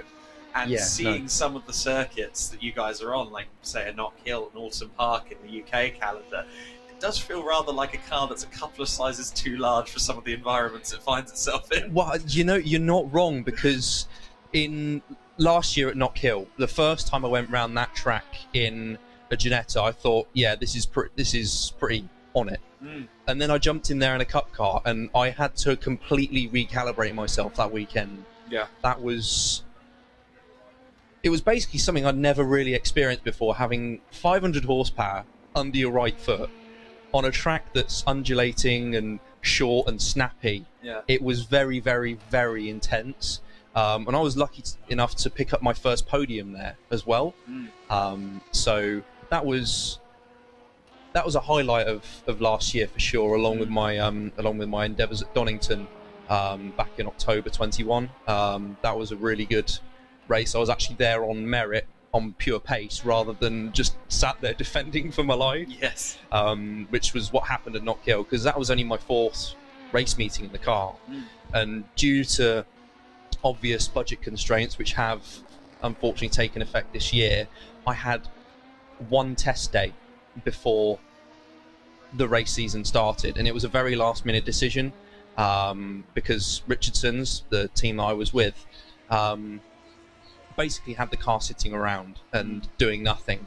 So they offered me, granted, a very good deal, and it's thanks to them that I've got as far as I have done in my racing career so far. And yeah, we just made it work for 2021, and it's unfortunate we didn't make it work for this year. But fingers crossed, we're going to be back on the grid in 2023. In what, we don't know, but we are aiming to get back in the Carrera Cup car. And if we can pull it off, hopefully we'll have enough testing under our belt, and we can sort of mount a championship attack. So are there other championships that appeal beyond the Carreras? Yes and no. Yes, there are others that you could possibly, in inverted commas, downgrade to, like Porsche Sprint Challenge in the Caymans. Yeah. And yes, they are going fully onto the TOCA package next year. But for me, in terms of my progression, I feel like it will be a step back, and it won't give me the challenges that I would face in Carrera Cup further down the line. So I feel like it is best to try and stay in Carrera Cup, or at least get back into it for 23. Oh, we've got a spin there for Raw Motorsport. Yeah, so that's Rob Weldon continuing to explore the possibilities of Rallycross at Road America in the future, and I think you might have heard that because he missed that apex for good measure. But Rob trying to settle in. I thought he'd settled into the stint nicely. I'm interested, is he on new tyres at all? No, he's probably got the opposite issue. His tyres are 14 laps old. But that is a point. I mean, obviously we're talking about real life a lot here at the moment, but fuel is kind of what it is in terms of the pit stops here. But tell me about the tyre life and how you're managing it here on this sim. Because we're changing the tyres every pit stop, we don't really use up the tyres enough, unless you're sort of really going 10/10 in order to notice there be a drop off in tyre performance. I think they get down to around about sort of 90%. Haven't actually checked when we come into the pits, but the percentage isn't low enough to make a massive difference. But yeah, obviously you've got to keep an eye on your fuel, and as some of you may know, if we run out of fuel, they have to restart the server. Speaking of fuel, in comes my car. Yes, I was just watching the fuel light come on the monitor. Yes. So I was waiting for that pit stop to happen. The 24 hours of Lemon's car is in then, and it was a driver change last stop, so I imagine Ben's in there for a while. Yep, Ben Stratham, he will be in for another stint, another half an hour roughly, which is what our fuel load gives us. And then after Ben, I have a feeling it'll probably be me jumping back in, but for how long, I don't know. 'Cause last time I was out, I did an hour-and-a-half stint. I felt sort of, as with most things, that once you're in the groove, you're in the groove. Yeah. Like, you don't really want to get out as much as you probably need to in order to give the rest of your team a chance. Yeah. Being in that groove, it does work. I mean, I after half an hour, they were like, "Oh, did you want to come in?" And I was like, "No, I want to stay out for another half hour."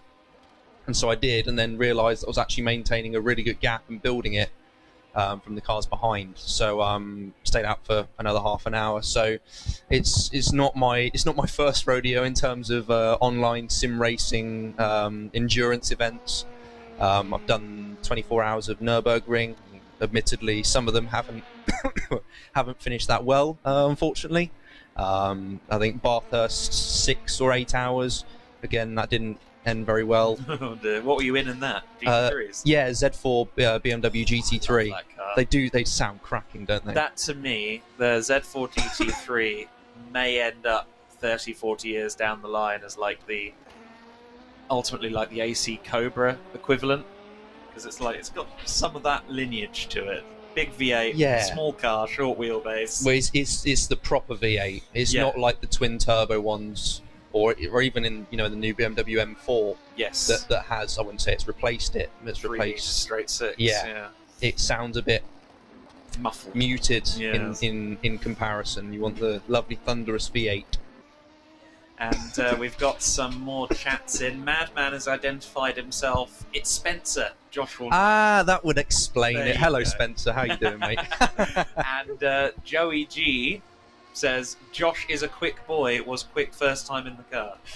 So that's That'll be Will Martin's mechanic, Joe Gorman. Hello, mate. How you doing? There you go. So you've got a few At least I people. think it is. Please correct me if I'm wrong. There you go. Please donate to him if you're right.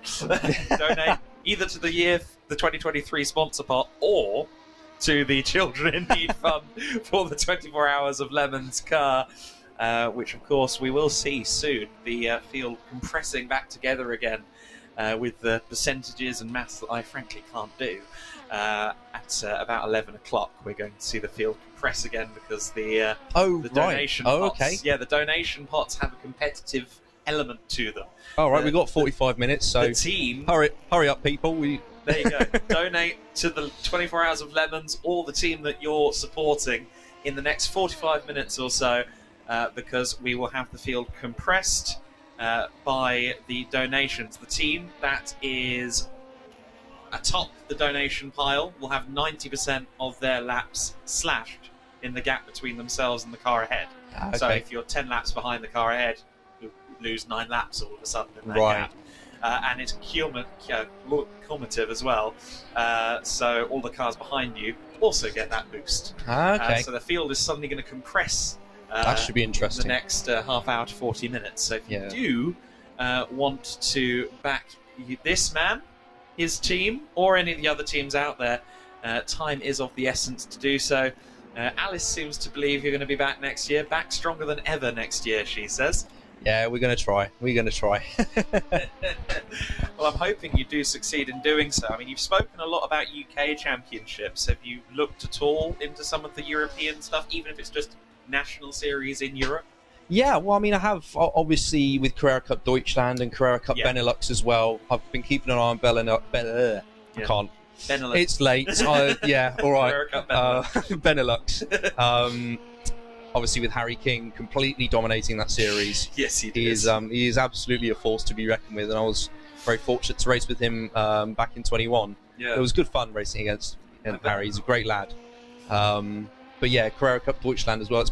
Carrera Cup Deutschland is basically the German Super Cup. It's just literally like all Super Cup drivers in there. Yeah, honestly, like if you go back to I've covered Deutschland quite a lot, and if you go back to the 2000s, firstly, the names are crazy. It's like, Nick Tandy, Sean Edwards, all of these people who went on to amazing things in either GT or prototype competition. And then, as well as, the Super Cup grid, you'd also have like an Uwe Altzen, who is a ridiculously experienced and potent GT driver. He was just doing the German series. Exactly. A lot of the time, the German series is arguably a bit more competitive than Super Cup. Well, yeah, I think especially this year, the battles between Lauren Heinrich and Larry Temborda, Dylan Pereira as well. It's definitely been something to keep an eye on, and admittedly, I haven't probably been keeping as much of an eye on it as I wanted to. Yeah.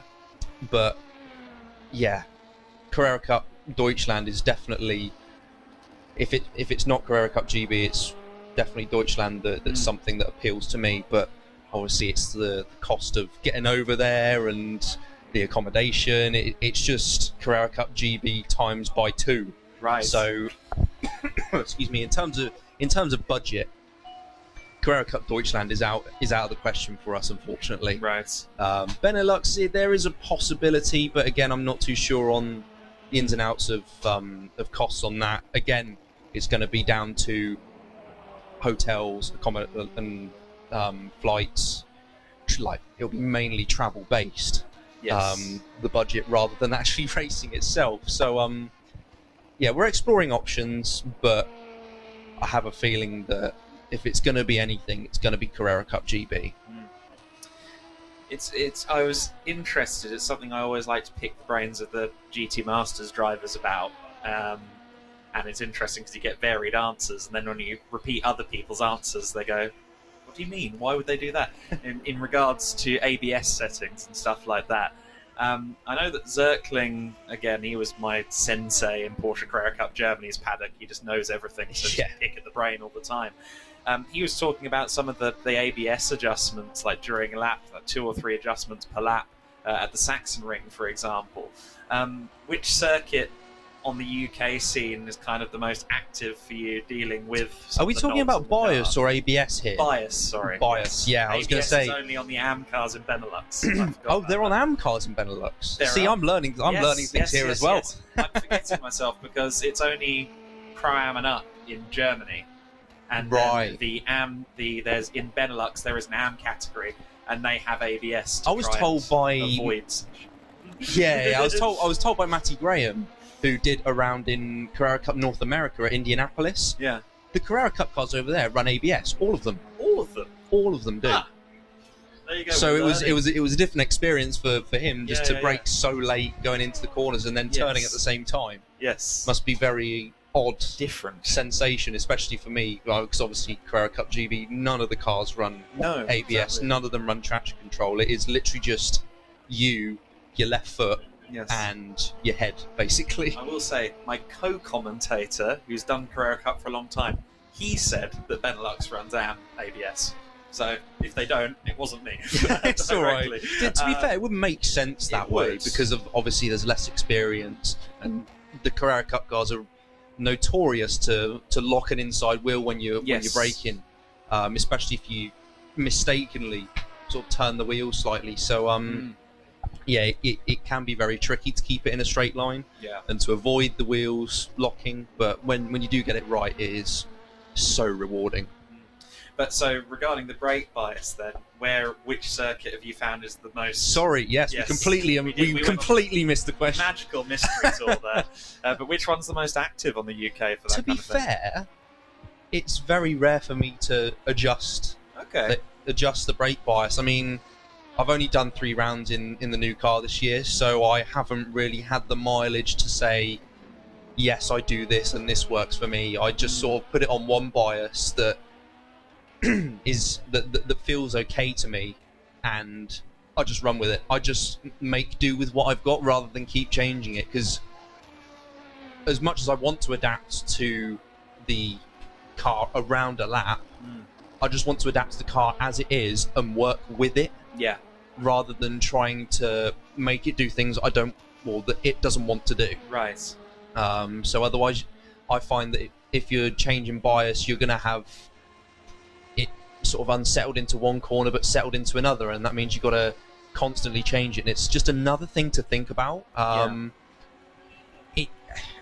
Obviously, the more experienced I get, maybe it's something that the Super Cup drivers do, and maybe it's obviously, as Christopher Zerschling said, it's something that he presumably does as well. Yes, yeah. So, yeah, I haven't got to that level yet, but there you go. Hopefully one day. One day. It's an interesting insight because obviously Sachsenring, like turn 1, there's a crest just before turn 1.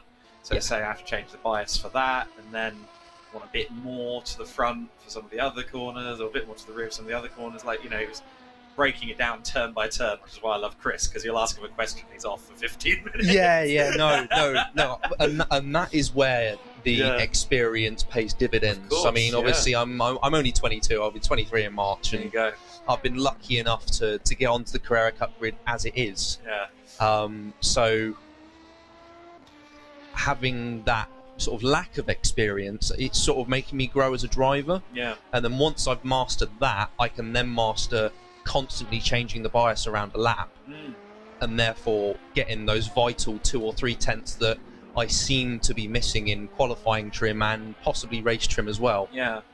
Obviously, because everyone's had more testing, more seat time, purely down to lack of budget, which unfortunately is what makes the motorsport world go around. And it is what it is. At the end of the day, motorsport is a business. But from our side, like, I'm just a normal person from a normal family, has a normal job, and unfortunately we don't have a family company to fall back on, or any sort of massive sponsors. I mean, I've been very fortunate to have the sponsorship that I have had throughout my racing career, but now we're sort of going to need to turn the wick up to 11 almost to try and make ends meet for 23.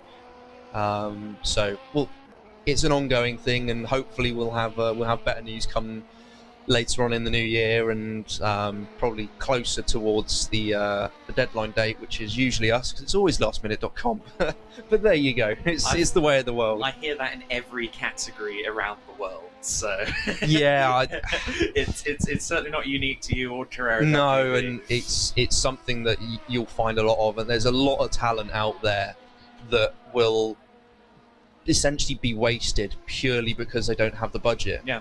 But if someone's got the budget and they have the means to go out and test, and they have the means to go out and say, yes, I'm going to buy myself a Carrera Cup car, Yeah.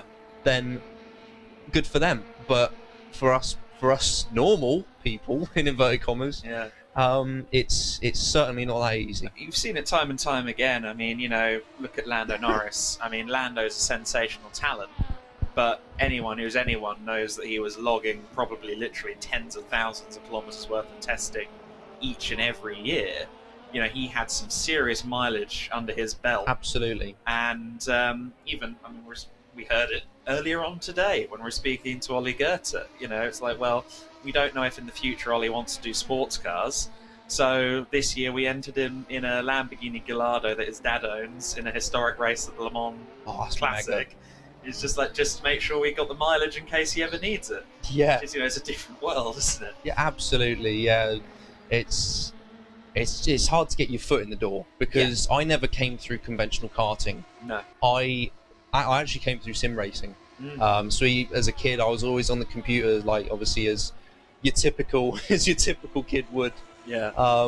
And back in 2014, my neighbour John Halliwell, he ran the MX5 racing championship that I started out in. Okay. I came around for dinner one evening and saw me having a go on my own home simulator that we'd built up over God knows how many years. And he said, "All right, let's have a go." And it was in an MX5 around Alton Park, and I beat him by like 3 or 4 seconds. And he was like, "How are you trail braking? How are you heeling and towing?" And I just replied, "It's all self-taught." It was all self-taught, and it was all just done by vision and feeling through the hands, because that's all you have in sim racing. And he was like, "Right, well, let's put you in the car in real life and see what happens." And then June 2016 comes round, 2 days after my final GCSE, jump in a Mark 1 Mazda MX-5, and I come second in my first race. Yeah. So, and Crazy. I think at that point it was when my parents thought, here we go. We found his talent, and it yeah. happens to be darn Bits of an expensive. issue. Sorry, Mum and Dad. Sorry about that. But yeah, that's how it started. And then in my first full season of racing, I won Mark 1 MX-5 Class B championship, and then I went up to Class A, which is the Mark 3, so the MX-5 that looks a bit like a bar of soap, or is otherwise known as a boat. I own one as well. I'm sure I commentated on you in that era, unknowingly. I'm pretty sure a couple of occasions I'd certainly Possibly, commentated yeah. while you're in that class. That was actually the origination of my number 90. Yes. That was the black and white Mark 3 MX-5. That was a fantastic car. I do miss it, actually. Yeah. I recently found an old hard drive that had the race footage from that year on. Always dangerous. And actually watching it, seeing how I've sort of come forward as a driver, I'm like, well, I should have braked later there. Or I should have turned in. I should have got on the power much earlier. I don't know whether that's sort of the wannabe driver coach inside of me. Why wannabe? I'm sure you can Well, do it. no, actually, to be fair, I recently passed my ARDS instructor license, Oh, so awesome. hopefully in the new year we're going to be going up to Thruxton and doing experience days, this, that, and the other, to sort of try and get the license level up, and then hopefully we can jump into some actual driver coaching. Awesome. So I'll practice on my own footage for now. Yes, well, I've been doing that for years, critiquing with the faint whiff of knowledge that is actually there. Some more comments in. Joey wanted to remind you that he was your mechanic for one day. Oh, for one day. Yes, One day. indeed. Still your mechanic, though. Alice says you won't find a more humble, genuine guy than Josh. I would say that's proving to be true. And old madman Spencer says, good old unrestricted internet access Josh, whatever that means. Unrestricted. I'm sure that's an in-joke, and I'm not going to ask. No, to be honest, I don't know what he means by that either. So we'll. I think it just means that this is a very candid interview. Well, possibly, yeah. you know, as Alice said, I like to come across as being genuine, and I am just sort of a normal person at the end of the day. So I'm just a normal guy that enjoys cars, enjoys racing, and just has an utmost passion for it. Yeah, and I think, you know, it's something that a lot of commentators will tell people. Like, sometimes a commentator gets asked by someone in like F4, like, what do I do to get more time on air? It's like, well, be nice to us, for one. And, you know, just be available to talk, and when you do talk, don't, you know, if you need to sugarcoat, be diplomatic, yes. Yeah, of course, But, yeah. you know, but in terms of, you know, don't come across fake, you know. If you've had a difficult weekend with the car, don't gloss, you know, too much. Yeah, exactly. That kind of thing, you know. There's no point talking to drivers if they're only ever going to give you the same 3 answers. Whereas if someone's open and honest, we're going to talk to you more, and then we're going to talk about you more. Exactly. Which is a point we sometimes make to some of the younger guys. you know. Yeah, I mean, it pays dividends, as you say. I mean, when I was back in Carrera Cup this year, and in fact last year as well, I was... Oh dear, what's going on there with Race Ventura? I don't know. They've stopped in 5th gear. Huh. I think they've sorted it now. They've found this pit speed limiter button, and they are rolling into the pits. Yes, I was just watching. It's interesting that they're in as well, because, okay, so I forget that they do this. Race Ventura is one of the teams that lets me know a change is happening a lap beforehand. So they are going to change drivers during this stop. Stuart Neville is taking over for his second stint of the race, so we will update that graphic in kind. I won't call him Stuart either, which I almost did. But yeah, it's a difficult balance to strike, actually. I much prefer being on my end of the conversation. I think if I was a racing driver, I'd be too mouthy. I'd have things to say and I wouldn't hold back. Well, I think that's the beauty of it. You don't get a lot of unfiltered sort of opinions in racing these days. I mean, as much as you want to say, oh yeah, he biffed me off, and now F this, F that, blinding, you know what, and it's not something you can do. It's just the way of the world. And you've got to be graceful in the way you talk about other people, because you never know, that can come back to bite you. Yeah. And that's why I'm always transparent. I'm always honest. I'm always clear cut in a way. And yeah, I mean, as I was going to say, I'm always sort of trying to talk to the commentators. Like when I was back in Ginetta GC5 Challenge, I was speaking to Paul O'Neill fairly regularly. He's type 1 diabetic like I am. And also Richard John Neal as well, who is the main commentator alongside Paul for all the Ginetta Championships. And it's coming on to Ginetta Championships as a side digression. It's a bit of a shame that they're coming off the soccer package. Yeah, I found that to be quite a bad move for at least the juniors. I mean, yes. Yeah. I was going to do Super Cup, all being well, before the Porsche Carrera Cup GB Drive came around. But I think this year, with the introduction of the new G56, it has been... the numbers have been very small. Yes. And I feel disappointed for them that it hasn't panned out the way they wanted it to. But at the same time, it's good that they're having a change, because it also it brings a bit more variety to the Toggle package. It brings more variety to SRO in British GT. So yeah, it's the only thing I'd say is it's a bit of a shame for the juniors that they're not getting the coverage that they deserve, because as many of you have probably seen, the racing is absolutely superb. As we speak of racing, we've got the Scrappy Racers having a scrap. Trying to put a fourth lap, it must be said, on Raw Motorsport, who are 3 laps back from them at the moment, but that could shrink soon, as we covered earlier on. So these two in close proximity as well, with, I believe that was the Happy Accidents up ahead. No, it clearly wasn't, because they're a few corners back. I do have a track map in front of me. It was our leader. There's a Chandler's Ford Chargers car, which is currently 82 seconds up the road from the 24 Hours of Lemons machine. Yeah. When are we expecting you back in that thing? Possibly very soon. I'm not too sure how long Ben has left. I'm going to quickly have a look at his fuel 4 load. laps or so.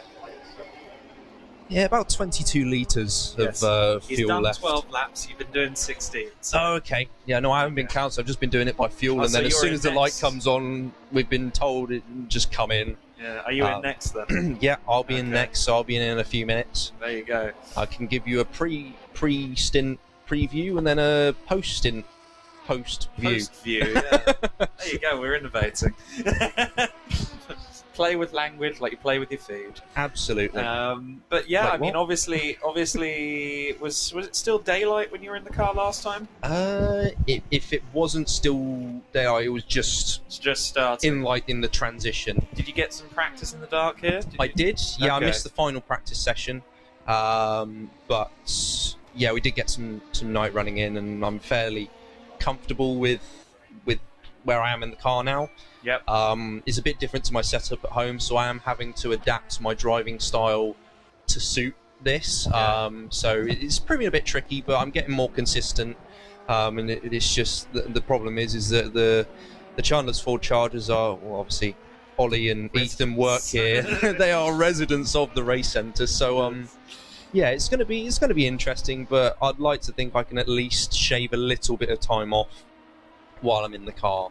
But I'm not going to be holding my breath because these guys are very, very quick. And as I said at the start of this, I was mainly aiming for a P2, P3 finish, which is where we are at the moment. So yeah, fingers crossed. But we'll have to see how things pan out.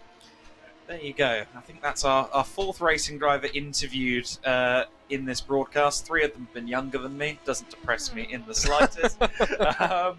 But I wish you all the best of luck for your stint. Alice does the same. She says good luck. Thank you very much, honey. Spencer, in all caps, send it like you did in Weymouth, he says. Oh, don't bring Weymouth up, mate. This was me as a young kid in my MX-5. You know, oh, I've got some knackered tyres. I'm going to do some skids around a roundabout like a typical 18-year-old. Nice. It's nice to know we're all human. You gotta like be a child at some point. It's just I know now not to be such a nuisance. But there you go. Well, you live and you learn. You're a kid once, so screw it. Well, there you go. T minus, I think, 3 laps until you're in the car. So Yep. I'll let you go and prepare and ready yourself. I'm not sure how long it's going to be. I should probably get As the you get the wish to. matchsticks open so I can keep my eyes open. Is that the Nestle chocolate or actual matchsticks? No, I was just thinking like normal matchsticks, like you know what Fat man, I was think it the chocolate. was immediately. was it Johnny English or Mr. Bean that? Yes, I think it was Johnny English. Yes. Yes. I'm going to do that. Rowan I might do that. Atkinson. Oh dear, there's a tangent. All right. Well, let's see. I've missed a few driver changes while I've been talking. Inevitably, I get distracted. Things happen. Michael Hillman has hopped into the Chandler's Ford Chargers car. That was the driver you had at the very start of the race, for your information. That would explain their very good pace. Yes, indeed. So you'll be back out there with him. And Adam Smith has just taken over Stop the Start Watch towards the back of the order. So I'm interested to see actually how your pace compares now with Michael. I know he had a bit of a difficult stint. He had a couple of oopsies. So we'll see who's the more consistent of you. Yeah, I think because the grid's now spread out a little bit more, I think we should be all right. But you never know with the back markers, and obviously it being dark, you can easily misjudge a lapped car coming up behind you. So yeah, it's going to be a challenge, but we'll tackle it with full force. There you go. I think you might be the first driver in history to still be in a commentary box 5 minutes before your car's going to come into the pit lane. Oh well, there's a first time for everything. We're breaking new ground here. I'm not used to having a multi-screen setup. It's such a luxury. I must Mate. thank Ethan repeatedly for this. Yeah, no, it's a cracking setup we got here. It is very good indeed. I feel like an all-knowing person with so much information in front of me at the moment. 24 Hours Lemons car then halfway through the lap. Which lap